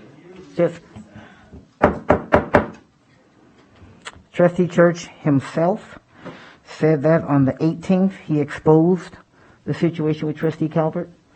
On August 19th he exposed the situation with Trustee Calvert. And on August 20th I sent an email telling him that I thought things were going well with us. That in and of itself, he just said that in his presentation. That speaks against this piece, and that's not what we've seen so far in the presentation. This is about not exposing the residency situation. I don't think anybody on this dais thinks that it's okay to not live in the district you represent. And even as we learn more about it, and you learn how long it was, I don't think anybody on this dais thinks that's a good idea. It's really about the behavior and the unfounded allegations alleging illegal conduct that was taking place. It's a behavior issue. It's not a First Amendment issue. From my standpoint, it's a behavior issue. And so I wanted to address that. I also wanted to address that board policy 9051, section 4, subsection E. That process has been followed. That process calls for correcting statements during meeting, which has occurred. That process calls for making formal statements, formal comments publicly, which we've heard plenty of people talk about things in the media. That has been done. So that has happened. And we have followed the protocol, I guess the policy of 9051. On a couple of other trustees, it's just never gotten this far. So this part of it is indeed being tested, but it isn't that 9051 has never occurred. It has occurred, at least in my time on the board. So those are some things I wanted to clarify. I did want to ask a question of Trustee Church, if I may. You said someone encouraged you to let it go. Would you mind, can you share who that was? That meeting occurred at the G&S restaurant, and it was Dr. Nicolette. That you should let the Calvert situation go? Quote, let it go, let it go. Yes, the Calvert. Okay, thank you. You And didn't share since that. my Okay, name Doc- was just brought up, Dr. excuse Nicolai, me, at that time I did say that, and I think it's very clear now how I feel. And I will in turn be sharing some things that you said, but not at this moment. Okay. Okay, thank you. Are there any other questions? Are there any other questions, comments from the table? Trustee Smith? Thank you, President Taylor. I have one point of clarification, and that was because it came up in both presentations, but differently. And that is the support of the ACLU. So, and I do not know the process here. So, Trustee Church, I'm not allowed, I don't know, do I get to ask you? I don't know if your attorney is still here. My question is direct, and I think pretty clear. On slide 8 and then on slide 21, it says the ACLU supports Wilson and Trustee Church, and then on slide 21, it references a local ACLU attorney. So my question is, as of today, in this moment, today, right now, is the national or the local ACLU explicitly in support of your case in this censure right now? And I'm not talking about an assumption of that. I'm talking about specifically, have they signed on to this case for you as of today, right now? I've never been represented by the ACLU, so anything they said was their opinion, unrelated, not as a representative of a client representative.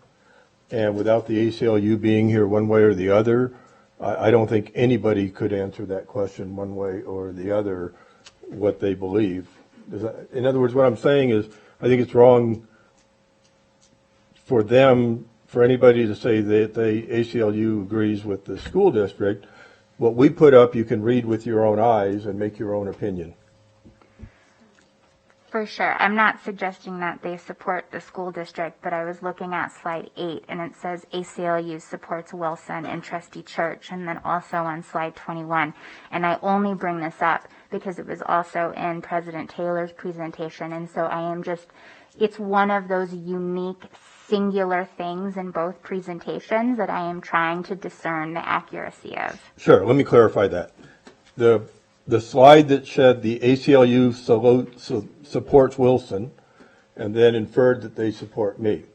ACLU nationally has not come out one way or the other. They probably don't know who I am.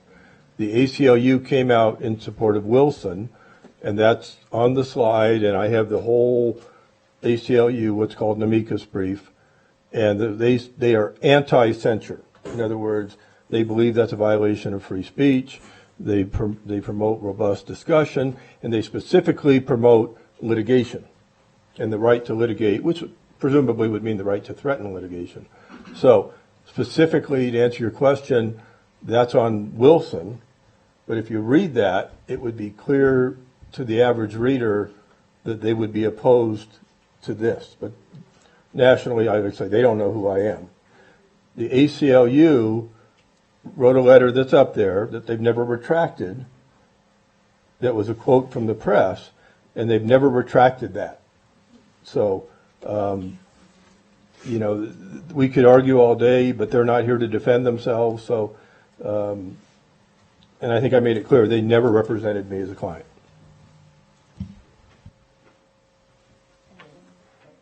Thank you, Trustee Church and Trustee Smith. Dr. Nicolai? ACLU aside, Wilson, it's about a community college, and it's not the same. And the reason it's not the same was because in that censure, not censor, censure, the duties of that trustee were taken away, and that was the problem. That is not this. They are not the same. If you read the brief, they are different, and the entire scope of the Wilson case, which will be heard November 5th here in the Supreme Court, is predicated on the fact that this person was no longer able to do his duties, and that's what's being fought. Thank you, Dr. Lickett. I'm going to ask first. I've been asked I've been asked for safety concerns. Law enforcement needs to be able to have a good line of sight. So if you're in towards it, if you're not on the inside, if you can just lower your sign, you don't have to get rid of your sign by any means. But if you can lower that, again, I've been asked by again having your signs are fine, but if you can just lower that so that the line of sight is appropriate, then we'd appreciate that. I'm going to ask. No, you're fine. They can see just fine. If you would, the kangaroo court signs, you can just lower that a little bit. Again, I've been asked by law enforcement to do this, so I'm asking for your support. Okay, if you won't lower your sign, I'm going to have to ask you to leave. I don't want to do that, but I have to be responsive. Thank you very much. Thank you other questions, comments on this? I'm ready to make a few comments. Please. So you spoke, and I'll try and be very brief. First of all, I started making notes when people were called and didn't answer, and now some of them maybe I got it wrong, but I came up with 41 names that were called.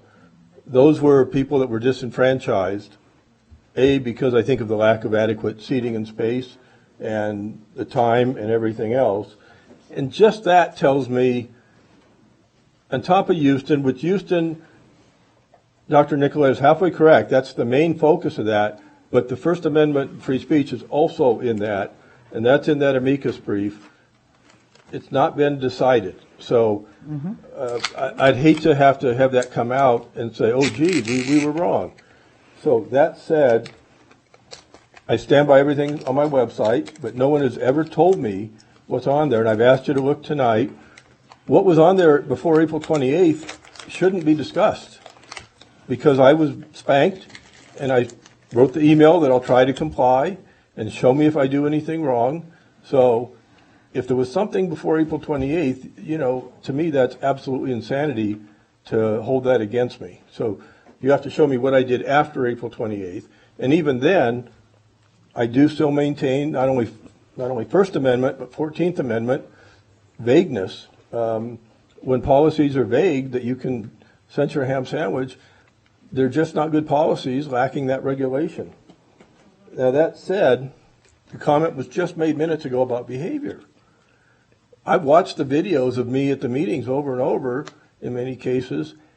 Other than the one exchange at the OML potential violation, other than that, I have never seen myself yell, scream, beat my shoe on the table, threaten. I've never seen myself do anything unprofessional. So I don't know the behavior you're talking about.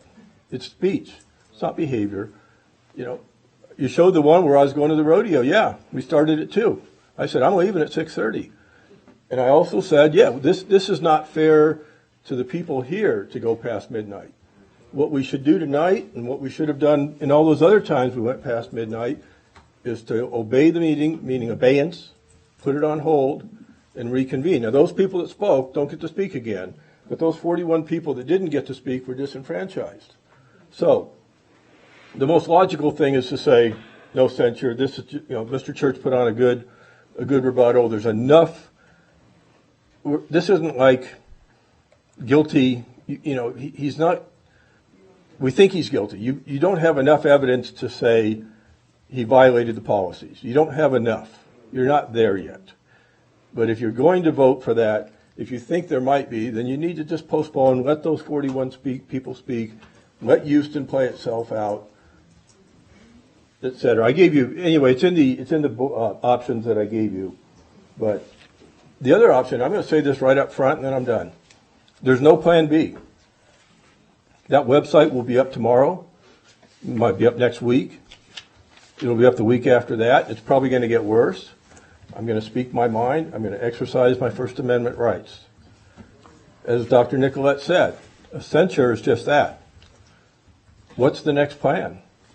I ask that the censure, if it does come out, be suitable for framing, because I'll put it right up here.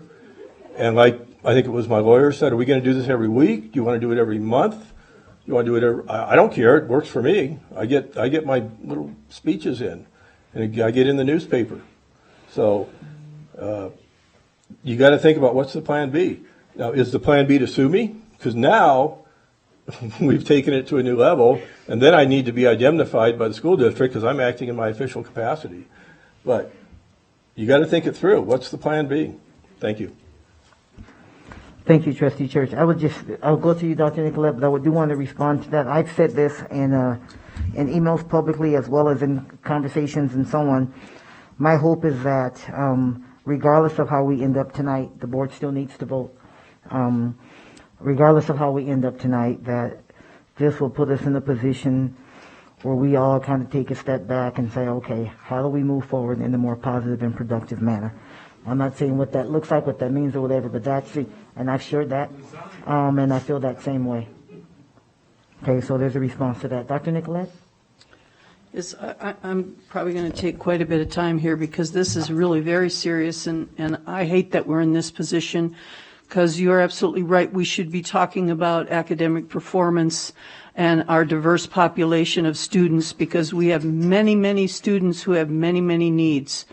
Enough said about that. So I want everyone to know, and our colleagues that are listening, to know that you're very strong. You are committed, and your voice needs to be heard. And I thank you for that. What is missing are the voices that have decided not to come for several reasons. And as Trustee Church said earlier this evening, this is going to be hard to hear, but we all deserve to hear it. And I need to represent my constituents as well. And for months, I've received emails, I've had discussions with people like yourself who care. And I quote, they don't want to come into a room filled with hate. Do that. Hey, listen, wait a minute. I am trying to share with you honest thoughts and statements. And if you can't accept those, then why should we accept yours? Let's be fair here.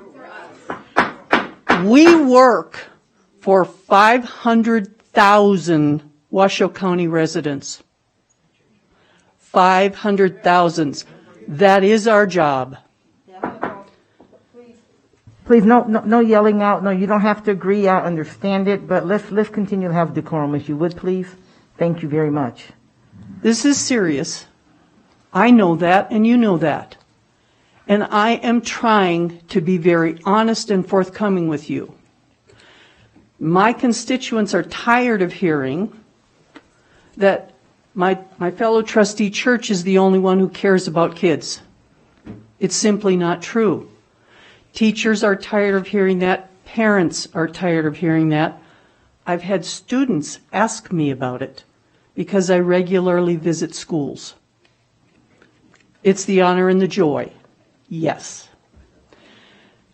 So, some emails, just some snippets, just to show you the other side of this voice.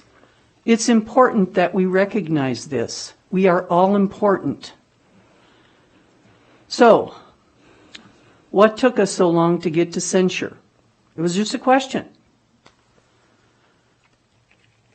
It seems that the people that think Mr. Church represents students are wrong. I don't answer to those things. People are just sharing their stuff. Please censure Jeff Church because he undermines the work of the board. I don't answer those things. It's a person sharing information with me. They're entitled.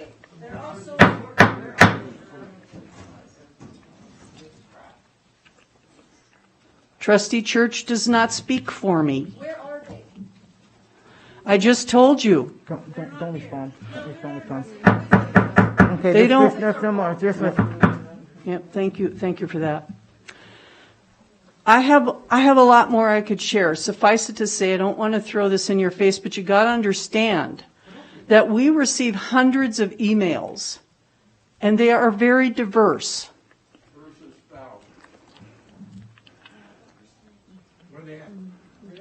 Okay, the next person that shouts out, I'm going to have to ask you to leave. You've been here way too long, and I know you want to see the end of this thing. I understand it. But we gotta have decorum. It's just not that hard. We just gotta have decorum. Sir, I'm gonna ask you to leave, please. This gentleman right here, yes, sir. Thank you. No, whoa. No, not you, Pablo. I'm just gonna ask this gentleman right here who's standing. Thank you very much. You're certainly, sir, if you would please, thank you. I've given so many warnings. So many warnings. We just want to continue the meeting and hear all the voices. Thank you, sir. Thank you for being here. You're certainly welcome to come back. We have another meeting tomorrow. You're certainly welcome to come back then. Thank you, sir. I will shift the discussion to something that is equally important. In the local media, the one that has been referenced this evening, the final paragraph was very important to me. It was the most important part of the entire article. And it's where my fellow trustee said, I'm willing to compromise. I thought to myself, oh my God, yes, because this is where we need to be so we can do the work that you want us to do, that my constituents want us to do, and my fellow trustees. And so I guess what I want to know is, what does this compromise mean? Well, please explain that to me, because I'm hoping beyond hope that we move beyond this very quickly. I wish I had a good answer. And I'm open to ideas, but to me, it's like you would say, Jeff is a 6-1 vote, although tonight was an amazing difference, but 5-1, 6-1, I get up, I speak politely, and if you don't like my website, don't look at it. And I'm more than happy to have a fact finder look at it and apologize for anything that I've done on there that's wrong. And I apologized more or less at the September 28th meeting for my portion of that exchange. I got up and apologized. But that said, quite frankly, the way we're at now is just simply, look, Jeff speaks his mind. He's a 6-1 vote, and we move on. We just live with him. We just, Dr. Taylor said this can't go on. Well, it's going to go on, politely, but it's going to go on. And if we have to test the First Amendment in court, then we have to test the First Amendment in court.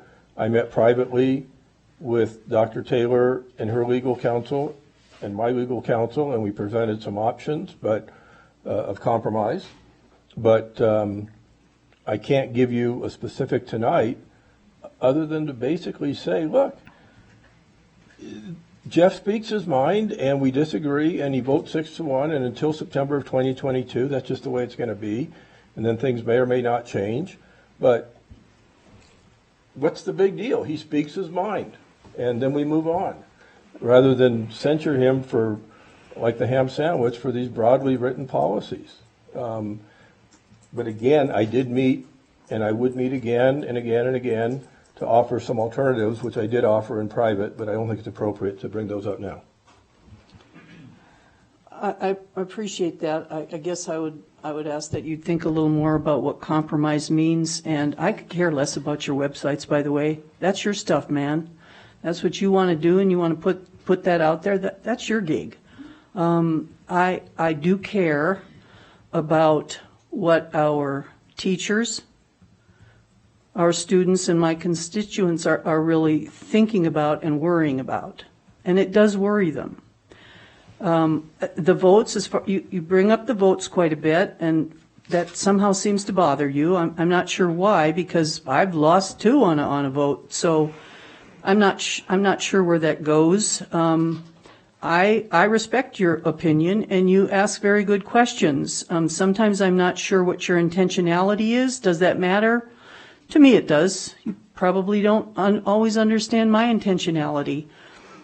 I guess what's most important to me at this point is that we all figure out a way, all 7 of us, soon to be 7 again, we all figure out a way to get off this precipice. We're at a nexus, and we're either going to go downslide or we're going to move forward. As far as I'm concerned, we don't have a choice. We must move forward for our students. And I know we can do it. And the other thing I would ask you is, I don't understand, and I asked you once before, and I still don't understand. I've approached on several occasions to have you support me in agenda items, for example, Infinite Campus, and you said no, and I thought that was important to you, and it is important. And some other ones that you've said no. The most recent was I wanted to put on the agenda a discussion about quality of education, because it's huge.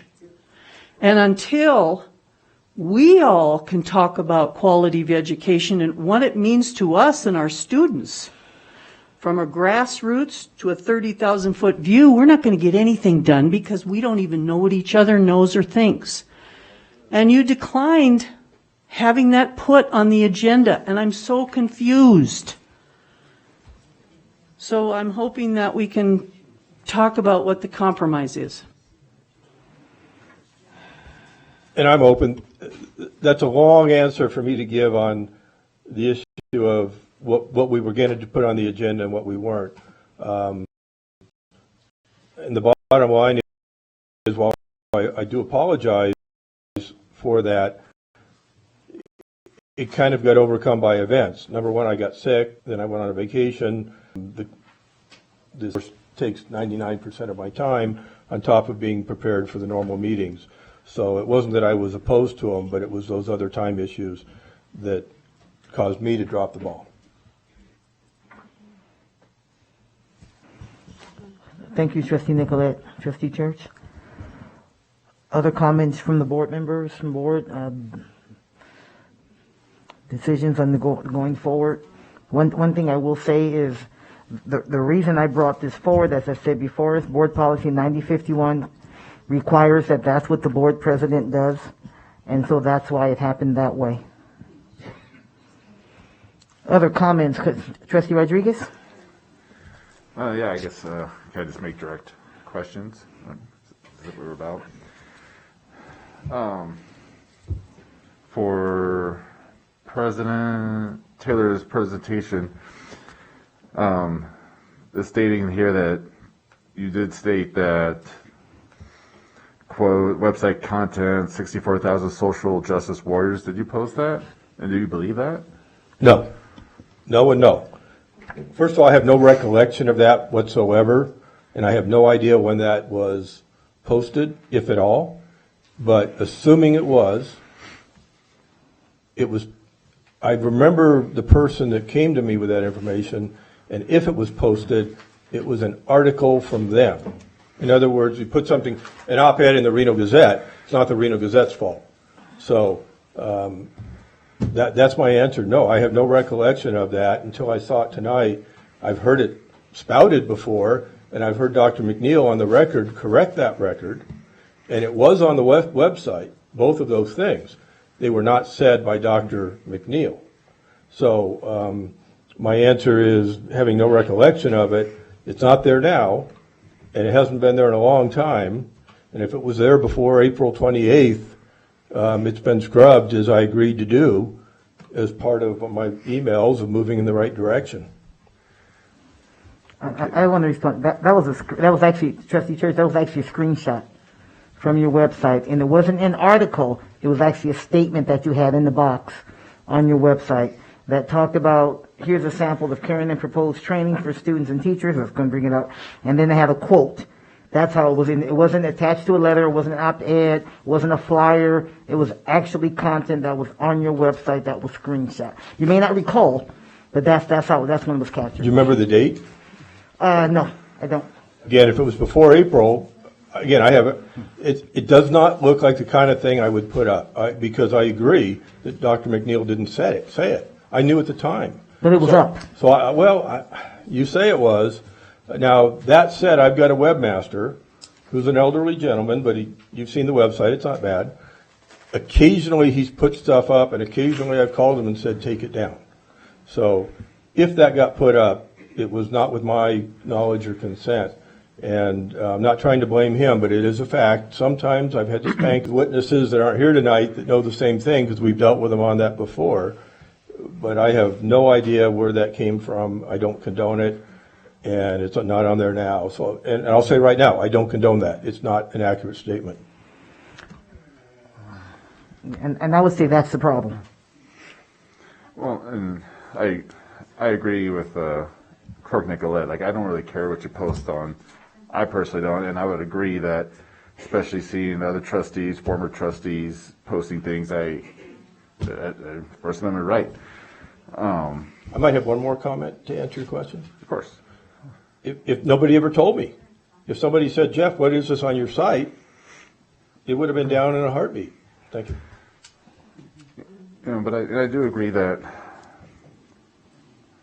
I personally feel like I believe we work together for the most part on 99, almost 100%, because we have intelligent discussion, and more often than not, I think we often say, like, man, you know, in the back room, like, Jeff's got good questions, and and I like to think you know that, you hear it. So I don't understand why there's a lot of dismiss or people feel they're gagged, because I actually agree with a lot of things that you say here in the boardroom. Did you feel gagged? I guess that would be because the gag would be if we remove board reports, or the gag for the community would be the removal of the initial public comment. I think removing approval of the agenda would be a form of gagging, but mainly the board reports, which when I said that, that's when the board reports had been removed. Okay, wasn't because you never expressed that to me. So reading it was the first I heard that you felt that way, and I was kind of surprised, honestly. I think that's it for now. To answer your question, board reports was on the agenda when I first became a trustee. And at least from my perspective, there was some discussion about what I could say. The next meeting it was still there, but it wasn't called, and the next meeting it was taken off. So I felt gagged. That's basically to answer the question. I'm going to give a little clarity to that. Actually, it was not there at the first meeting. When it was actually removed as meetings got longer. It was actually a decision that we discussed, the board leadership team discussed, and that's ultimately what made me make the decision. We'd had a meeting, we got out at 2 o'clock in the morning, meetings on, and then by the time we got to board reports, over time we hadn't really had a board report in months anyway, because the meetings had been going so long.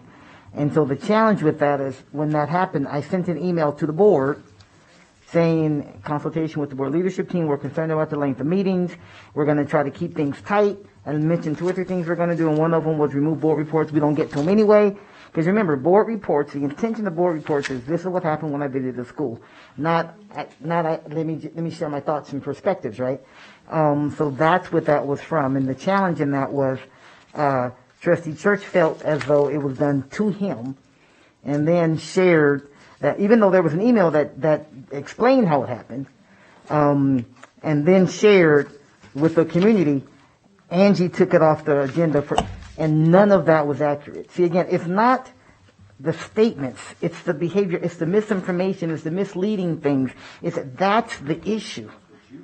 That's the issue.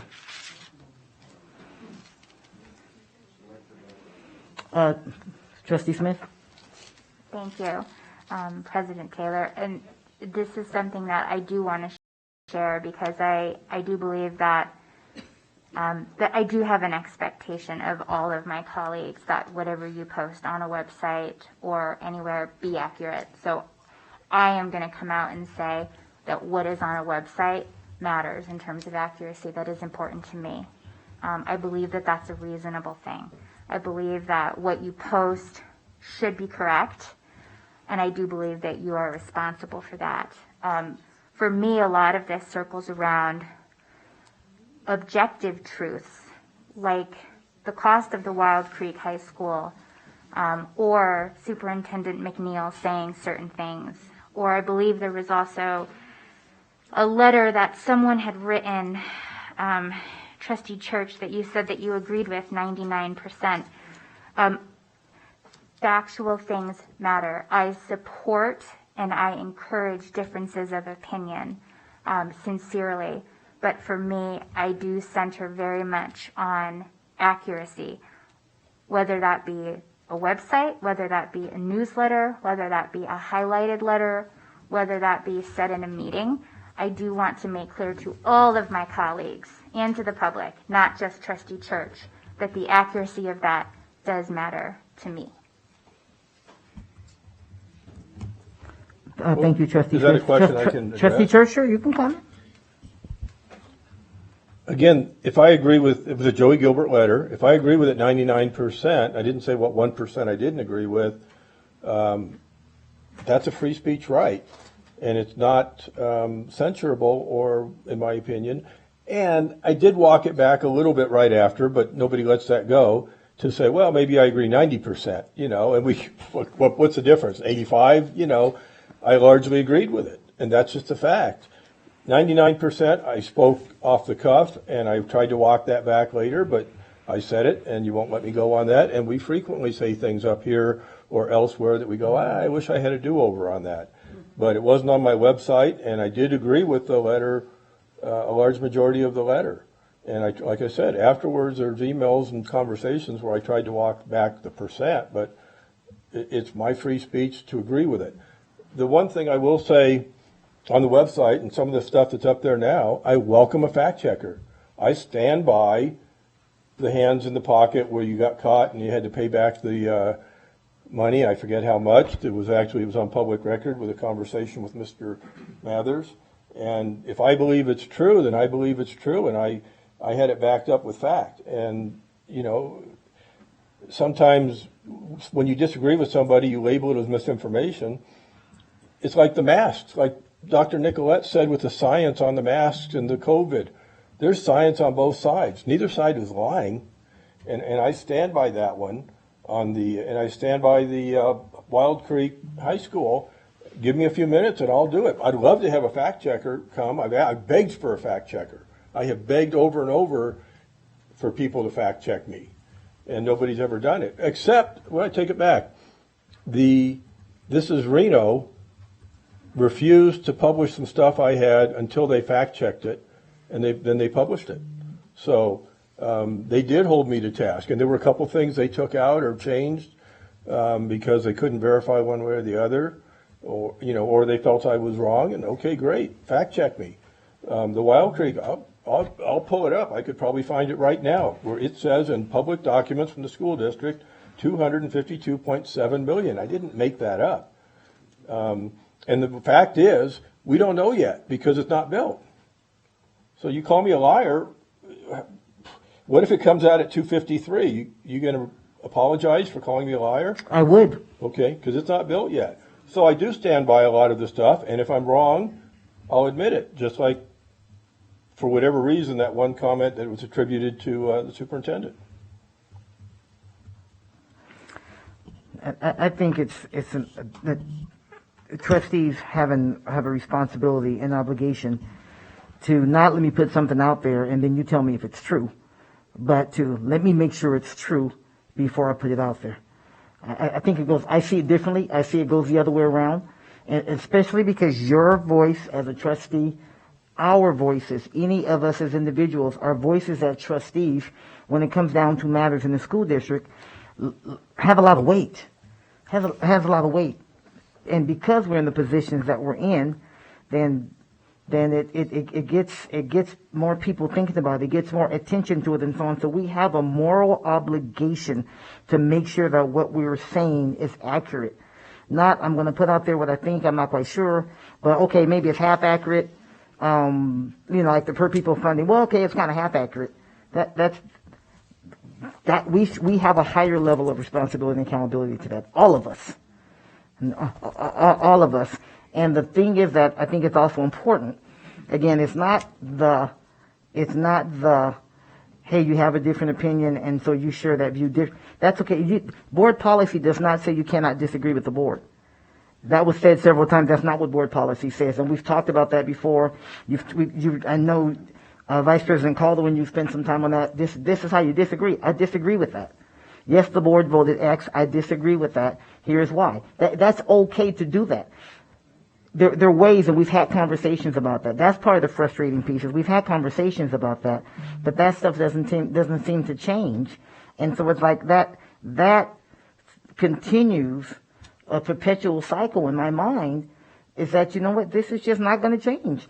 This is just not going to change. This is just not going to change. And we are a board governance team, and it's important for us to have accountability on our team, and we govern ourselves.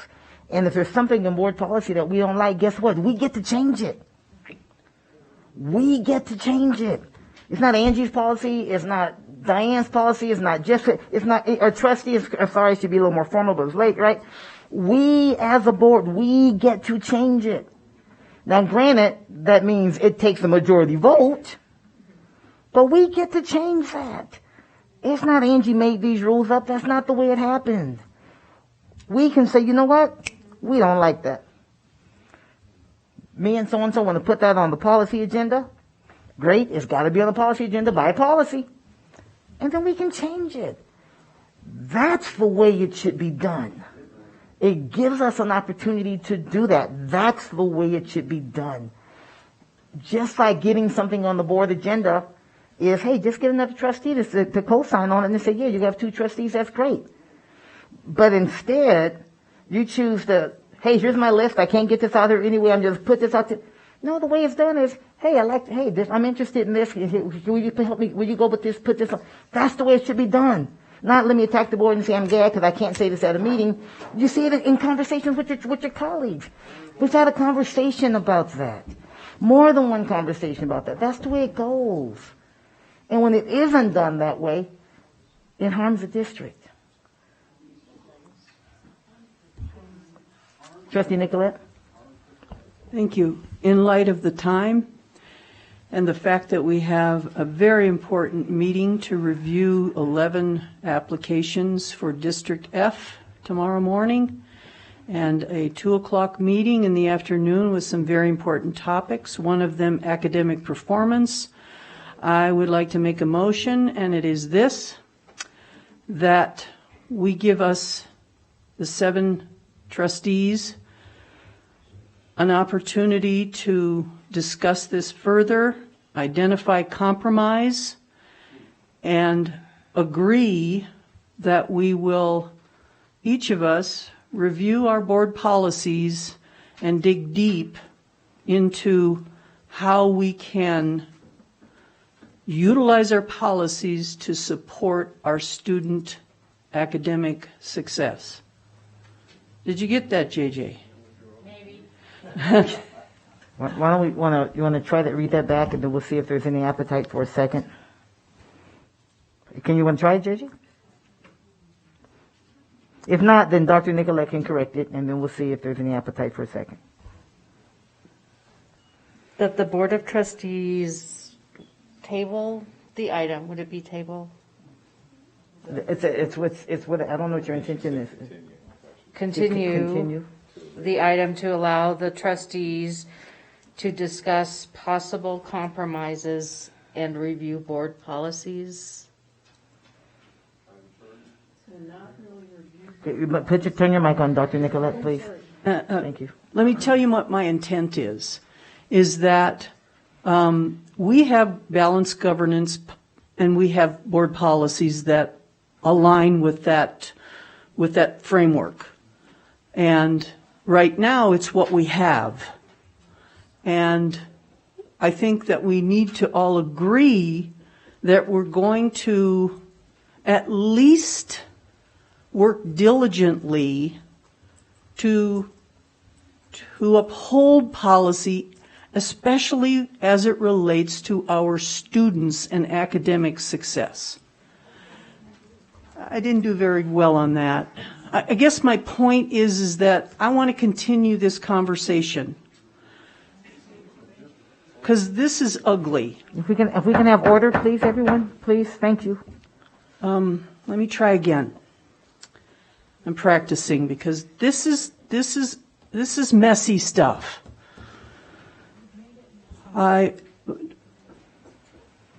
Everyone's made it messy. There is no one person to blame for this messy. No, there is not. Okay, no, let's not have Sorry, you change you're this. right. That's bad practice. I apologize. Thank you. So again, in light of the time, and we have very important work to conduct tomorrow, I would like to, I'm going to use the word, continue this discussion as it relates to how we compromise so that we can work together as a team to support student academic success. Does that work? Did you get it, JJ? Thank you for letting me practice. Okay, there is a motion on the floor to continue the discussion until the board can. I'm sorry, JJ. Can you? I want to make sure that.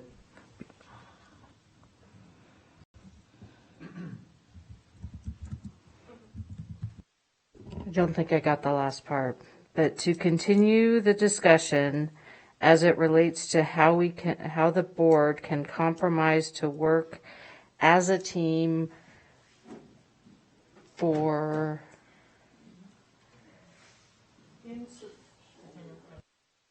Turn your mic on, please. Yeah. If I can help you, I think you're exceeding the agenda item. You can continue it. I mean, that's it. You can't continue it with multiple conditions on the continuance. Okay. So you can say, I'm going to continue this discussion to another point as it relates to compromise, I think was your term. But beyond that, that's it. I mean, it's not, you can't continue it and say, okay, I want to do this and this and this and this. None of that's on the agenda. So I like that. That's probably why I was struggling, because it got too convoluted. So, JJ, what did I say? And I'll tell you when to stop. Forgive me. This is tough stuff.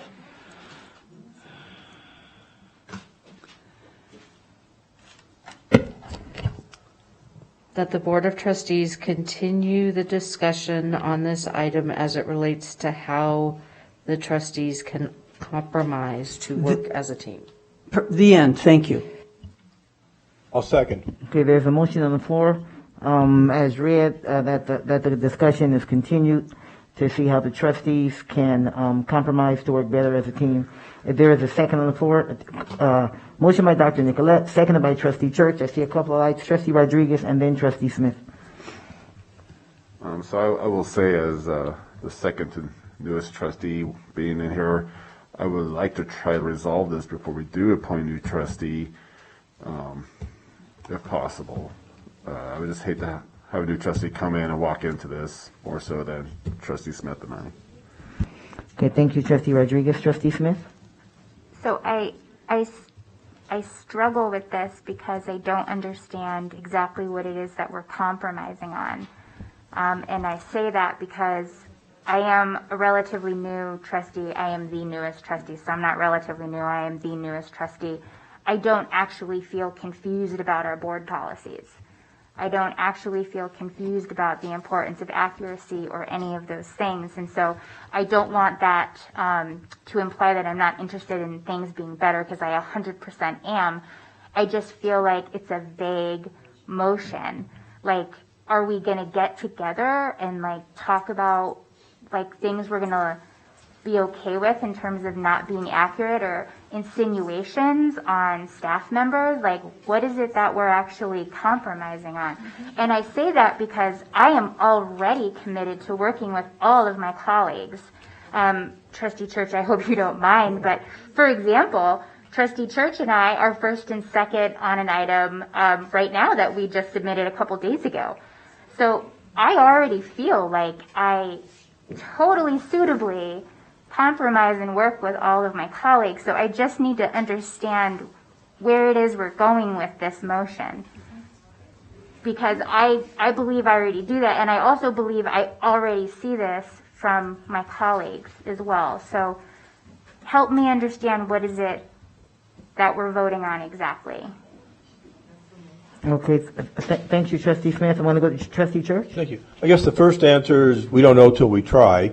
The second answer is, unfortunately, because the way it's worded, legal has said we can't go into detail about what we're promising to do, but I think there's a certain amount of trust.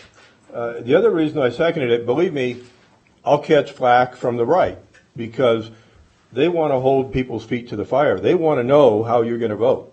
They want me to hold your feet to the fire, and they want to vote. And I, in the spirit of compromise, seconded the motion. And the other reason I did, and whether it's 41 people that were disenfranchised or 31, that if it ever does come back, these people have already spoken because it's just a continuation. But those people would get that opportunity along with anybody else. It's way past midnight, and I think it's a fair motion, and that's why I seconded it. Okay, thank you, Trustee Church. Vice President Minetto. Thank you, Madam President. I have concern of who's going to keep track of who spoke and who didn't, but I know JJ is the queen of that. I also have concern for our staff and the emails that we have had, that we've gotten, that people want to see a product tonight, I feel like, but I don't know if I'm right. Thank you. Thank you, Trustee Minetto. Vice President Minetto. Dr. Nicolette, you care to respond to what the intention of the? I'm trying to get to a response from for Trustee Smith. My intention truly was to have a little deeper conversation with everybody else, and I think we're having that. I would. In a dream, I just wish this would go away and we would be working for our students, our staff, our community, our families. This has gotten in the way of that, and I want to continue the conversation because I'm going to tell you this. Given what I have learned, there are certain approaches to doing business that are not going to change. And so I know that we need to continue these discussions. Okay. Thank you, Dr. Nicolette. It looks like we're done with the discussion on that. So the motion on the floor, I want to repeat this, JJ, just make sure I got it right, is to continue this agenda item to allow the board an opportunity to come up with a compromise so that we can better focus on how to work together. Did I pretty much capture that? You did, and I would add to that, although I really kind of hate to say it because it may entail money, but it doesn't need to. If we could have a work session, especially after we get our newest trustee, so that we can revisit. I think that's getting off the agenda. I'm sorry, you're right. More detail. Thank you, Counsel. Absolutely. I think that's getting off the agenda. Okay. Okay. So there's a motion on the floor by Clerk Nicolette. It's been seconded by Trustee Church. Okay, we're going to vote. Oh, I'm sorry. There's still discussion. Trustee Rodriguez. Are we able to see about trying to schedule this, or are we just kind of just leaving this open until continue till when? According to the agenda, it's as it is. I think we're a little restricted as to what kind of how many details we can put around that. So it really just comes down to if you're ready to move forward with either not censuring, and it's done, right, or censuring, and it's done, right, or a compromise piece. And we've heard from colleagues and so on. So, yes, legal. I do think get a little closer to the mic, sir. To answer that question, I do think you can put a timeline on when it comes back. That's it. I don't think you can put a timeline on, we're going to meet here on this day at this time and meet here at this day and this time. None of that's on the agenda. But if you're continuing the item, you can say the item will come back in 2 weeks, 4 weeks, 8 weeks, whatever you choose. Okay. Thank you, Counsel. Trustee Rodriguez? No, because I'm all for it. I understand, Clerk Nicolette, we do have a busy day today. Yeah. But I will say, I really would hate to bring in a new trustee right into this right away. I would like to try to resolve this between us if possible. I just don't think it's fair to someone new coming in. I hear. Thank you, Trustee Rodriguez. I'm sorry. I hear what you're saying, and I'm a little bit of this. Sometimes a new, fresh voice is exactly what a group needs. Then again, I understand what you're saying. Okay, thank you, Trustee, for that. We're still in discussion. Trustee Church? I just hate to turn down an opportunity for success by postponing this until there's the opportunity for compromise. That said, also, I want to add, we discussed that Houston case and what it does mean and what it doesn't mean. Sometimes from just watching the argument, November 7th, not that far away, you discern the issues and you get a feeling for which way it's leaning and which way we should maybe consider. And that's one of the advantages of postponing it, say, 30 days. So, although and again, I'm going to catch a lot of flack from the right because they want to hold people's feet to the fire, but I just cannot pass up an opportunity for success and for compromise.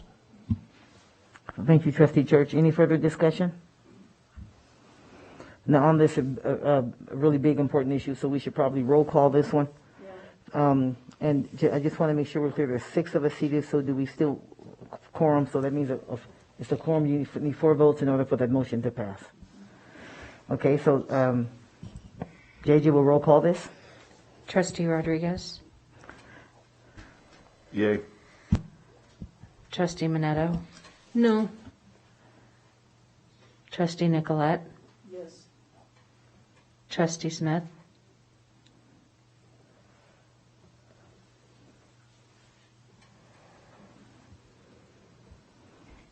Yes. Trustee Church? Yes. President Taylor? No. Motion passes 4-2. Motion passes 4-2. Okay. All right. So moving on the agenda, we'll call for any closing public comment. This is public comment of a general nature. I should do the gavel, so let the record show passes 4-2. Okay. Closing public comment. Murray Kane? Thank you, Mr. Kane. Val White? Miss White, is Miss White still? She's gone. Okay, thank you. Lori Agnew? Miss Agnew, gone. Bev Stenjum? Miss Stenjum left earlier. Vance. Okay, hang on, you guys, if we can, please, the meeting's still ongoing, if you would, please. Thank you. Vance Rushing? Rushing pass. Shannon Coley? I think Miss Coley left a little bit ago. John Eppolito? I believe Mr. Eppolito's gone as well. Oh, no, here he is. I'm sorry, Mr. Eppolito. Not gone yet. Nope. You got to get up the hill. I thought you would be. Welcome, Mr. Eppolito. It's not even 1 o'clock yet. My name is John Eppolito, and you can find 1,500 of us on our private Facebook page, Protect Nevada Children, and you can also find us on protectnevadachildren.org. I wanted to mention a couple quick things about Infinite Campus, which is the student database used by all public and public charter schools in the state of Nevada, including Washoe County. IC data is stored forever by this paid third-party vendor. All data stored in the IC database is available to some parties, and some data stored in the IC database is available to numerous parties. The federal government paid about $1 billion so that 49 states would all have massive databases that are compatible. Nevada spent their $13.5 million on Infinite Campus, NPower, and SANE. Both the ACLU and the 10th Amendment Center opposed the creation of these statewide longitudinal databases. Both Education Week and the National Review wrote about their opposition to these databases. Experts have called Infinite Campus the most massive database ever created on students. We know of at least 7 data breaches IC has been involved in. The district refuses to provide a list of the data fields in IC, but a district in Colorado publishes an 82-page list, I have the handout back there, with thousands of data fields. The problematic data stored forever on our children in IC is discipline, minor discipline, multi-tiered system of support, medical, and counseling, which includes psychiatric. It's important to note the Washoe County School District middle school counselor that recently got arrested on child pornography charges had access to the private counseling tab that most parents don't even know exists. It's also important to note third-party vendors like Communities and Schools have access to everything in Infinite Campus on students that they work with. A subset of the Infinite Campus data is shared with the Nevada Department of Education for their SANE system. SANE does publish a list of about 1,000 data fields. I have the handout back there. And it includes discipline, minor discipline, medical, and psychiatric. SANE data is also never deleted. No one really knows the implications of the SANE and IC databases, or what implications these may have on the future of our kids. Parents who's still awake, I know there was 109 watching a few minutes ago, learn how to view and or print all the data stored forever about your children in the Infinite Campus database. You can find the instructions at protectnevadachildren.org, and you can find us on Facebook at Protect Nevada Children. Thank you. Thank you, Mr. Eppolito. You're welcome. Janet Butcher.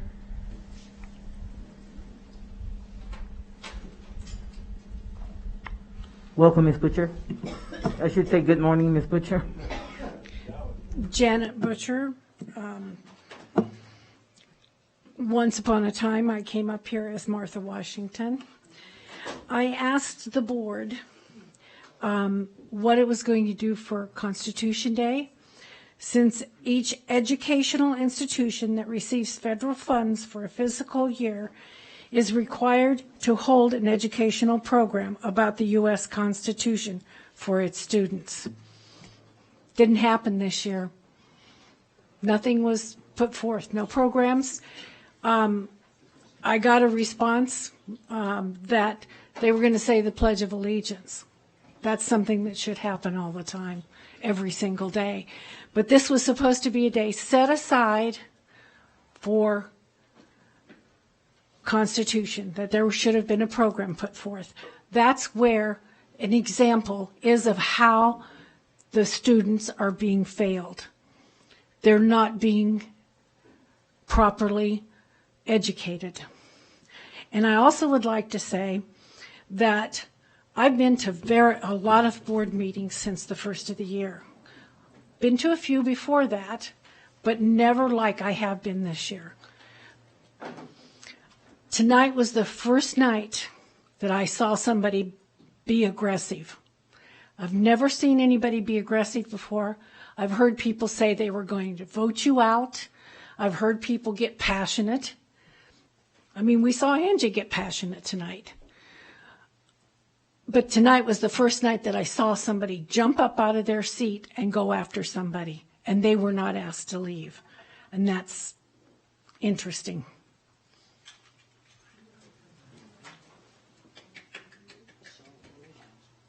Thank you, Ms. Butcher.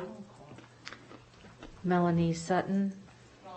I believe she's gone. Mark Sutton. Yeah. Monica Stavert.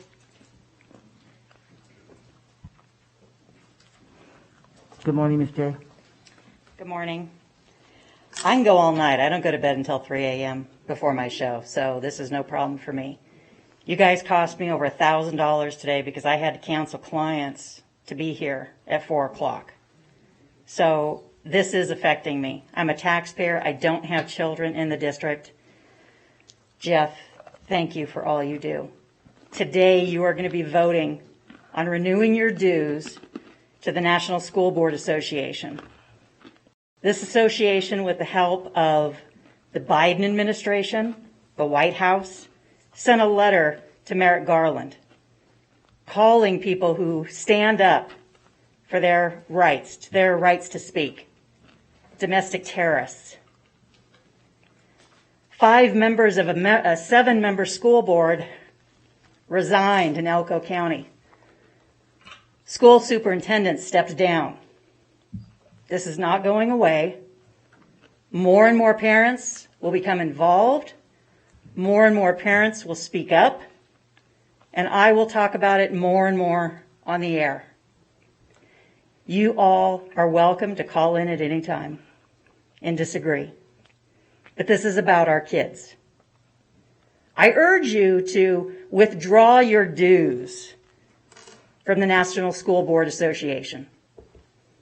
They do not represent our county. They don't represent moms, dads, and the mama bears and papa bears are pissed off because they're learning what CRT is. They're learning about social justice and social education. Their eyes are being opened. And I know people with this district, with trustees, that have lied about teaching CRT and social justice. But even though I don't have children in the district, I'm still a big sister. And when my sister asks me why it's so important to teach about 38 different genders rather than STEM, which is going to keep us succeeding in the world, then you guys really need to ask yourselves what you're doing. It's not about social justice. It's about getting back to math, science, a true education that all of us were allowed to have growing up. These kids aren't getting that.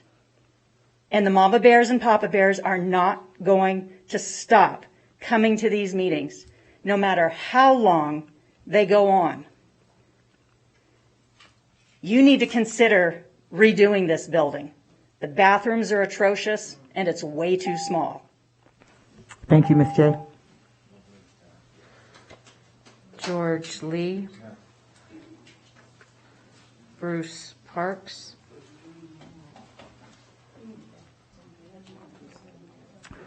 Good morning, Mr. Parks. Well, good morning.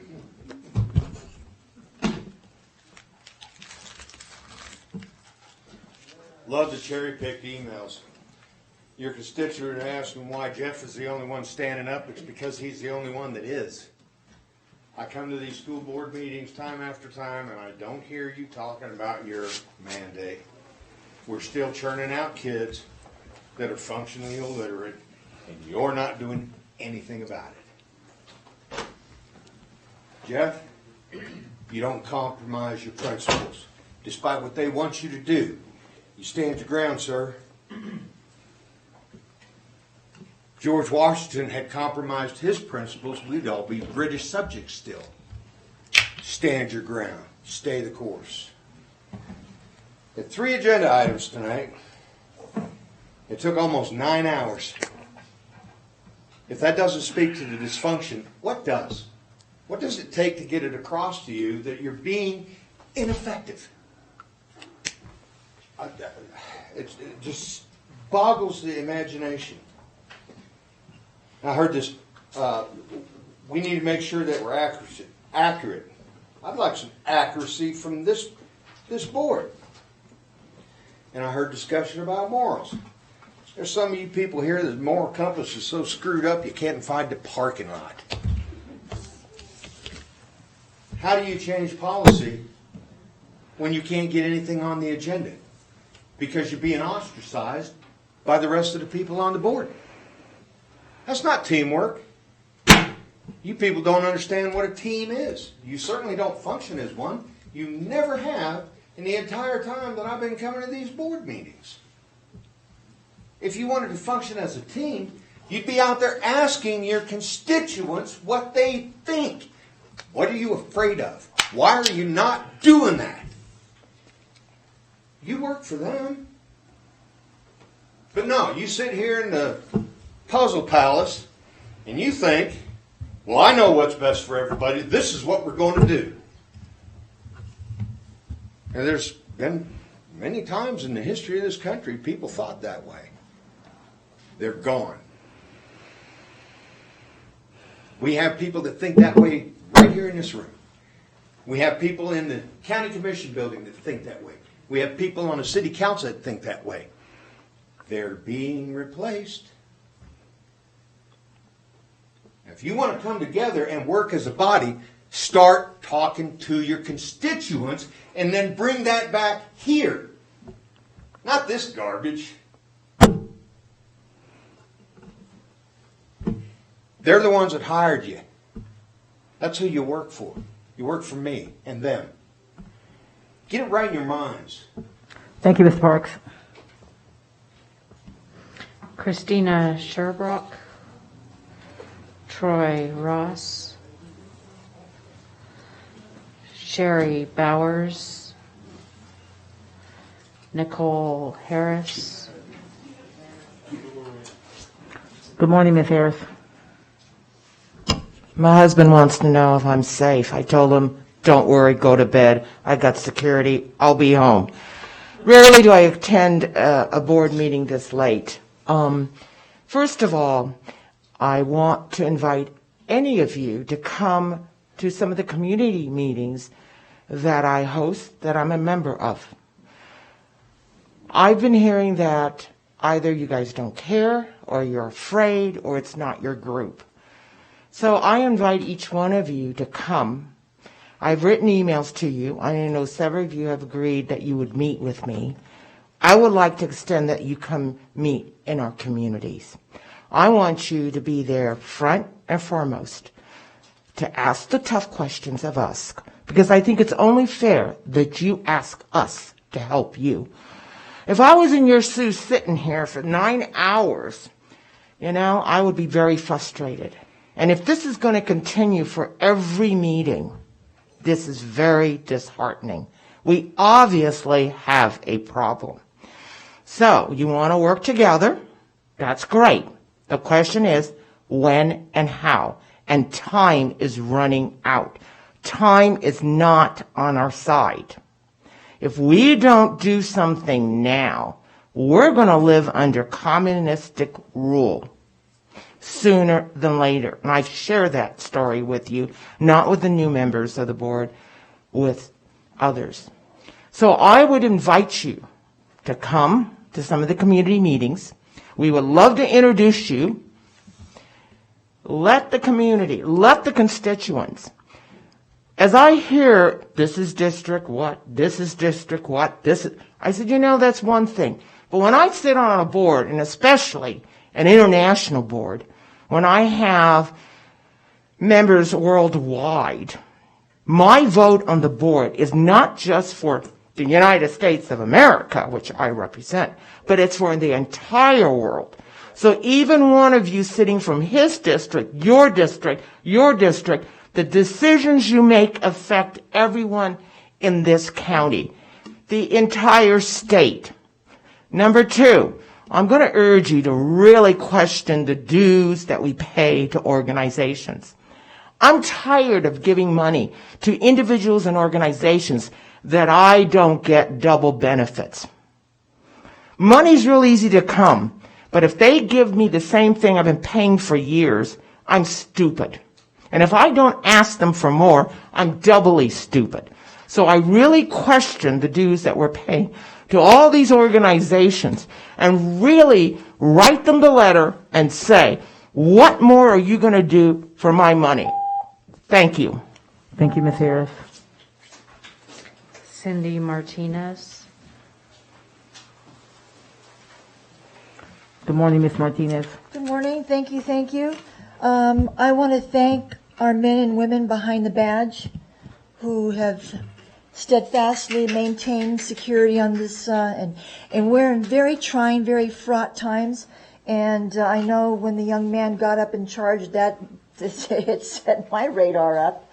So I appreciate what you folks are doing, and hope you stay safe. Pray you stay safe. I want to read a portion out of the Declaration of Independence, which I think is appropriate to what we're talking about. He is, and this is excerpted in the middle. He has forbidden his governors to pass laws of immediate and pressing importance, unless suspended in their operation till his assent should be obtained, and when so suspended, he has utterly neglected to attend to them. He has refused to pass other laws for the accommodation of large districts of people unless those people would relinquish the right of representation in the legislature, a right inestimable to them and formidable to tyrants only. He has called together legislative bodies at places unusual, uncomfortable, and distant from the depository of their public records for the sole purpose of fatiguing them into compliance with his measures. I think we're experiencing that right now. It's an infringement of our First Amendment rights to peaceably assemble and petition our government for a redress of grievance by not providing reasonable accommodation, allowing people to call in or look online to watch the meeting but not be present. It represents an element of cowardice that this body will not open up a larger venue so that more people can comfortably address their government for a redress of grievance. And what I would say about that too is that last vote was cowardly. It's real clear what's on the agenda, and it's interesting how agenda items are interpreted and applied willy-nilly. The way I read this was up for an up or down vote, not for a touchy-feely, mushy-mushy compromise, let's talk about it. And you should have been talking about that if you had a problem with something that Trustee Church was doing or you disagreed. There's something called mediation. Instead of dragging him out here and trying to humiliate him, instead what you've done is you have fired up the base, and we are not going to tolerate it. And your presentation, President Taylor, was a disgrace to public representation. Thank you, Ms. Martinez. Pablo Nava Duran. Good morning, Mr. Duran. Good morning. I got an interview today at 8:30. I'm going to have to take a Uber. I take a Uber to the board meeting. Now I have to take Uber back home. So I want to say compromise would be a great idea. Unless that there was really areas that did chapter really break the law. And yeah, so that's it. Thank you, Mr. Duran. The board also received emails from Joe Morabito, Ralph Coppola, and Sean McCaffrey. Okay, thank you very much. Okay, that's our last agenda item. Our meeting is adjourned, and we have another special meeting tomorrow morning at 10 a.m., as you know. Not tomorrow morning. Yes. Oh, this morning. This morning at 10 a.m. All right, we're adjourned.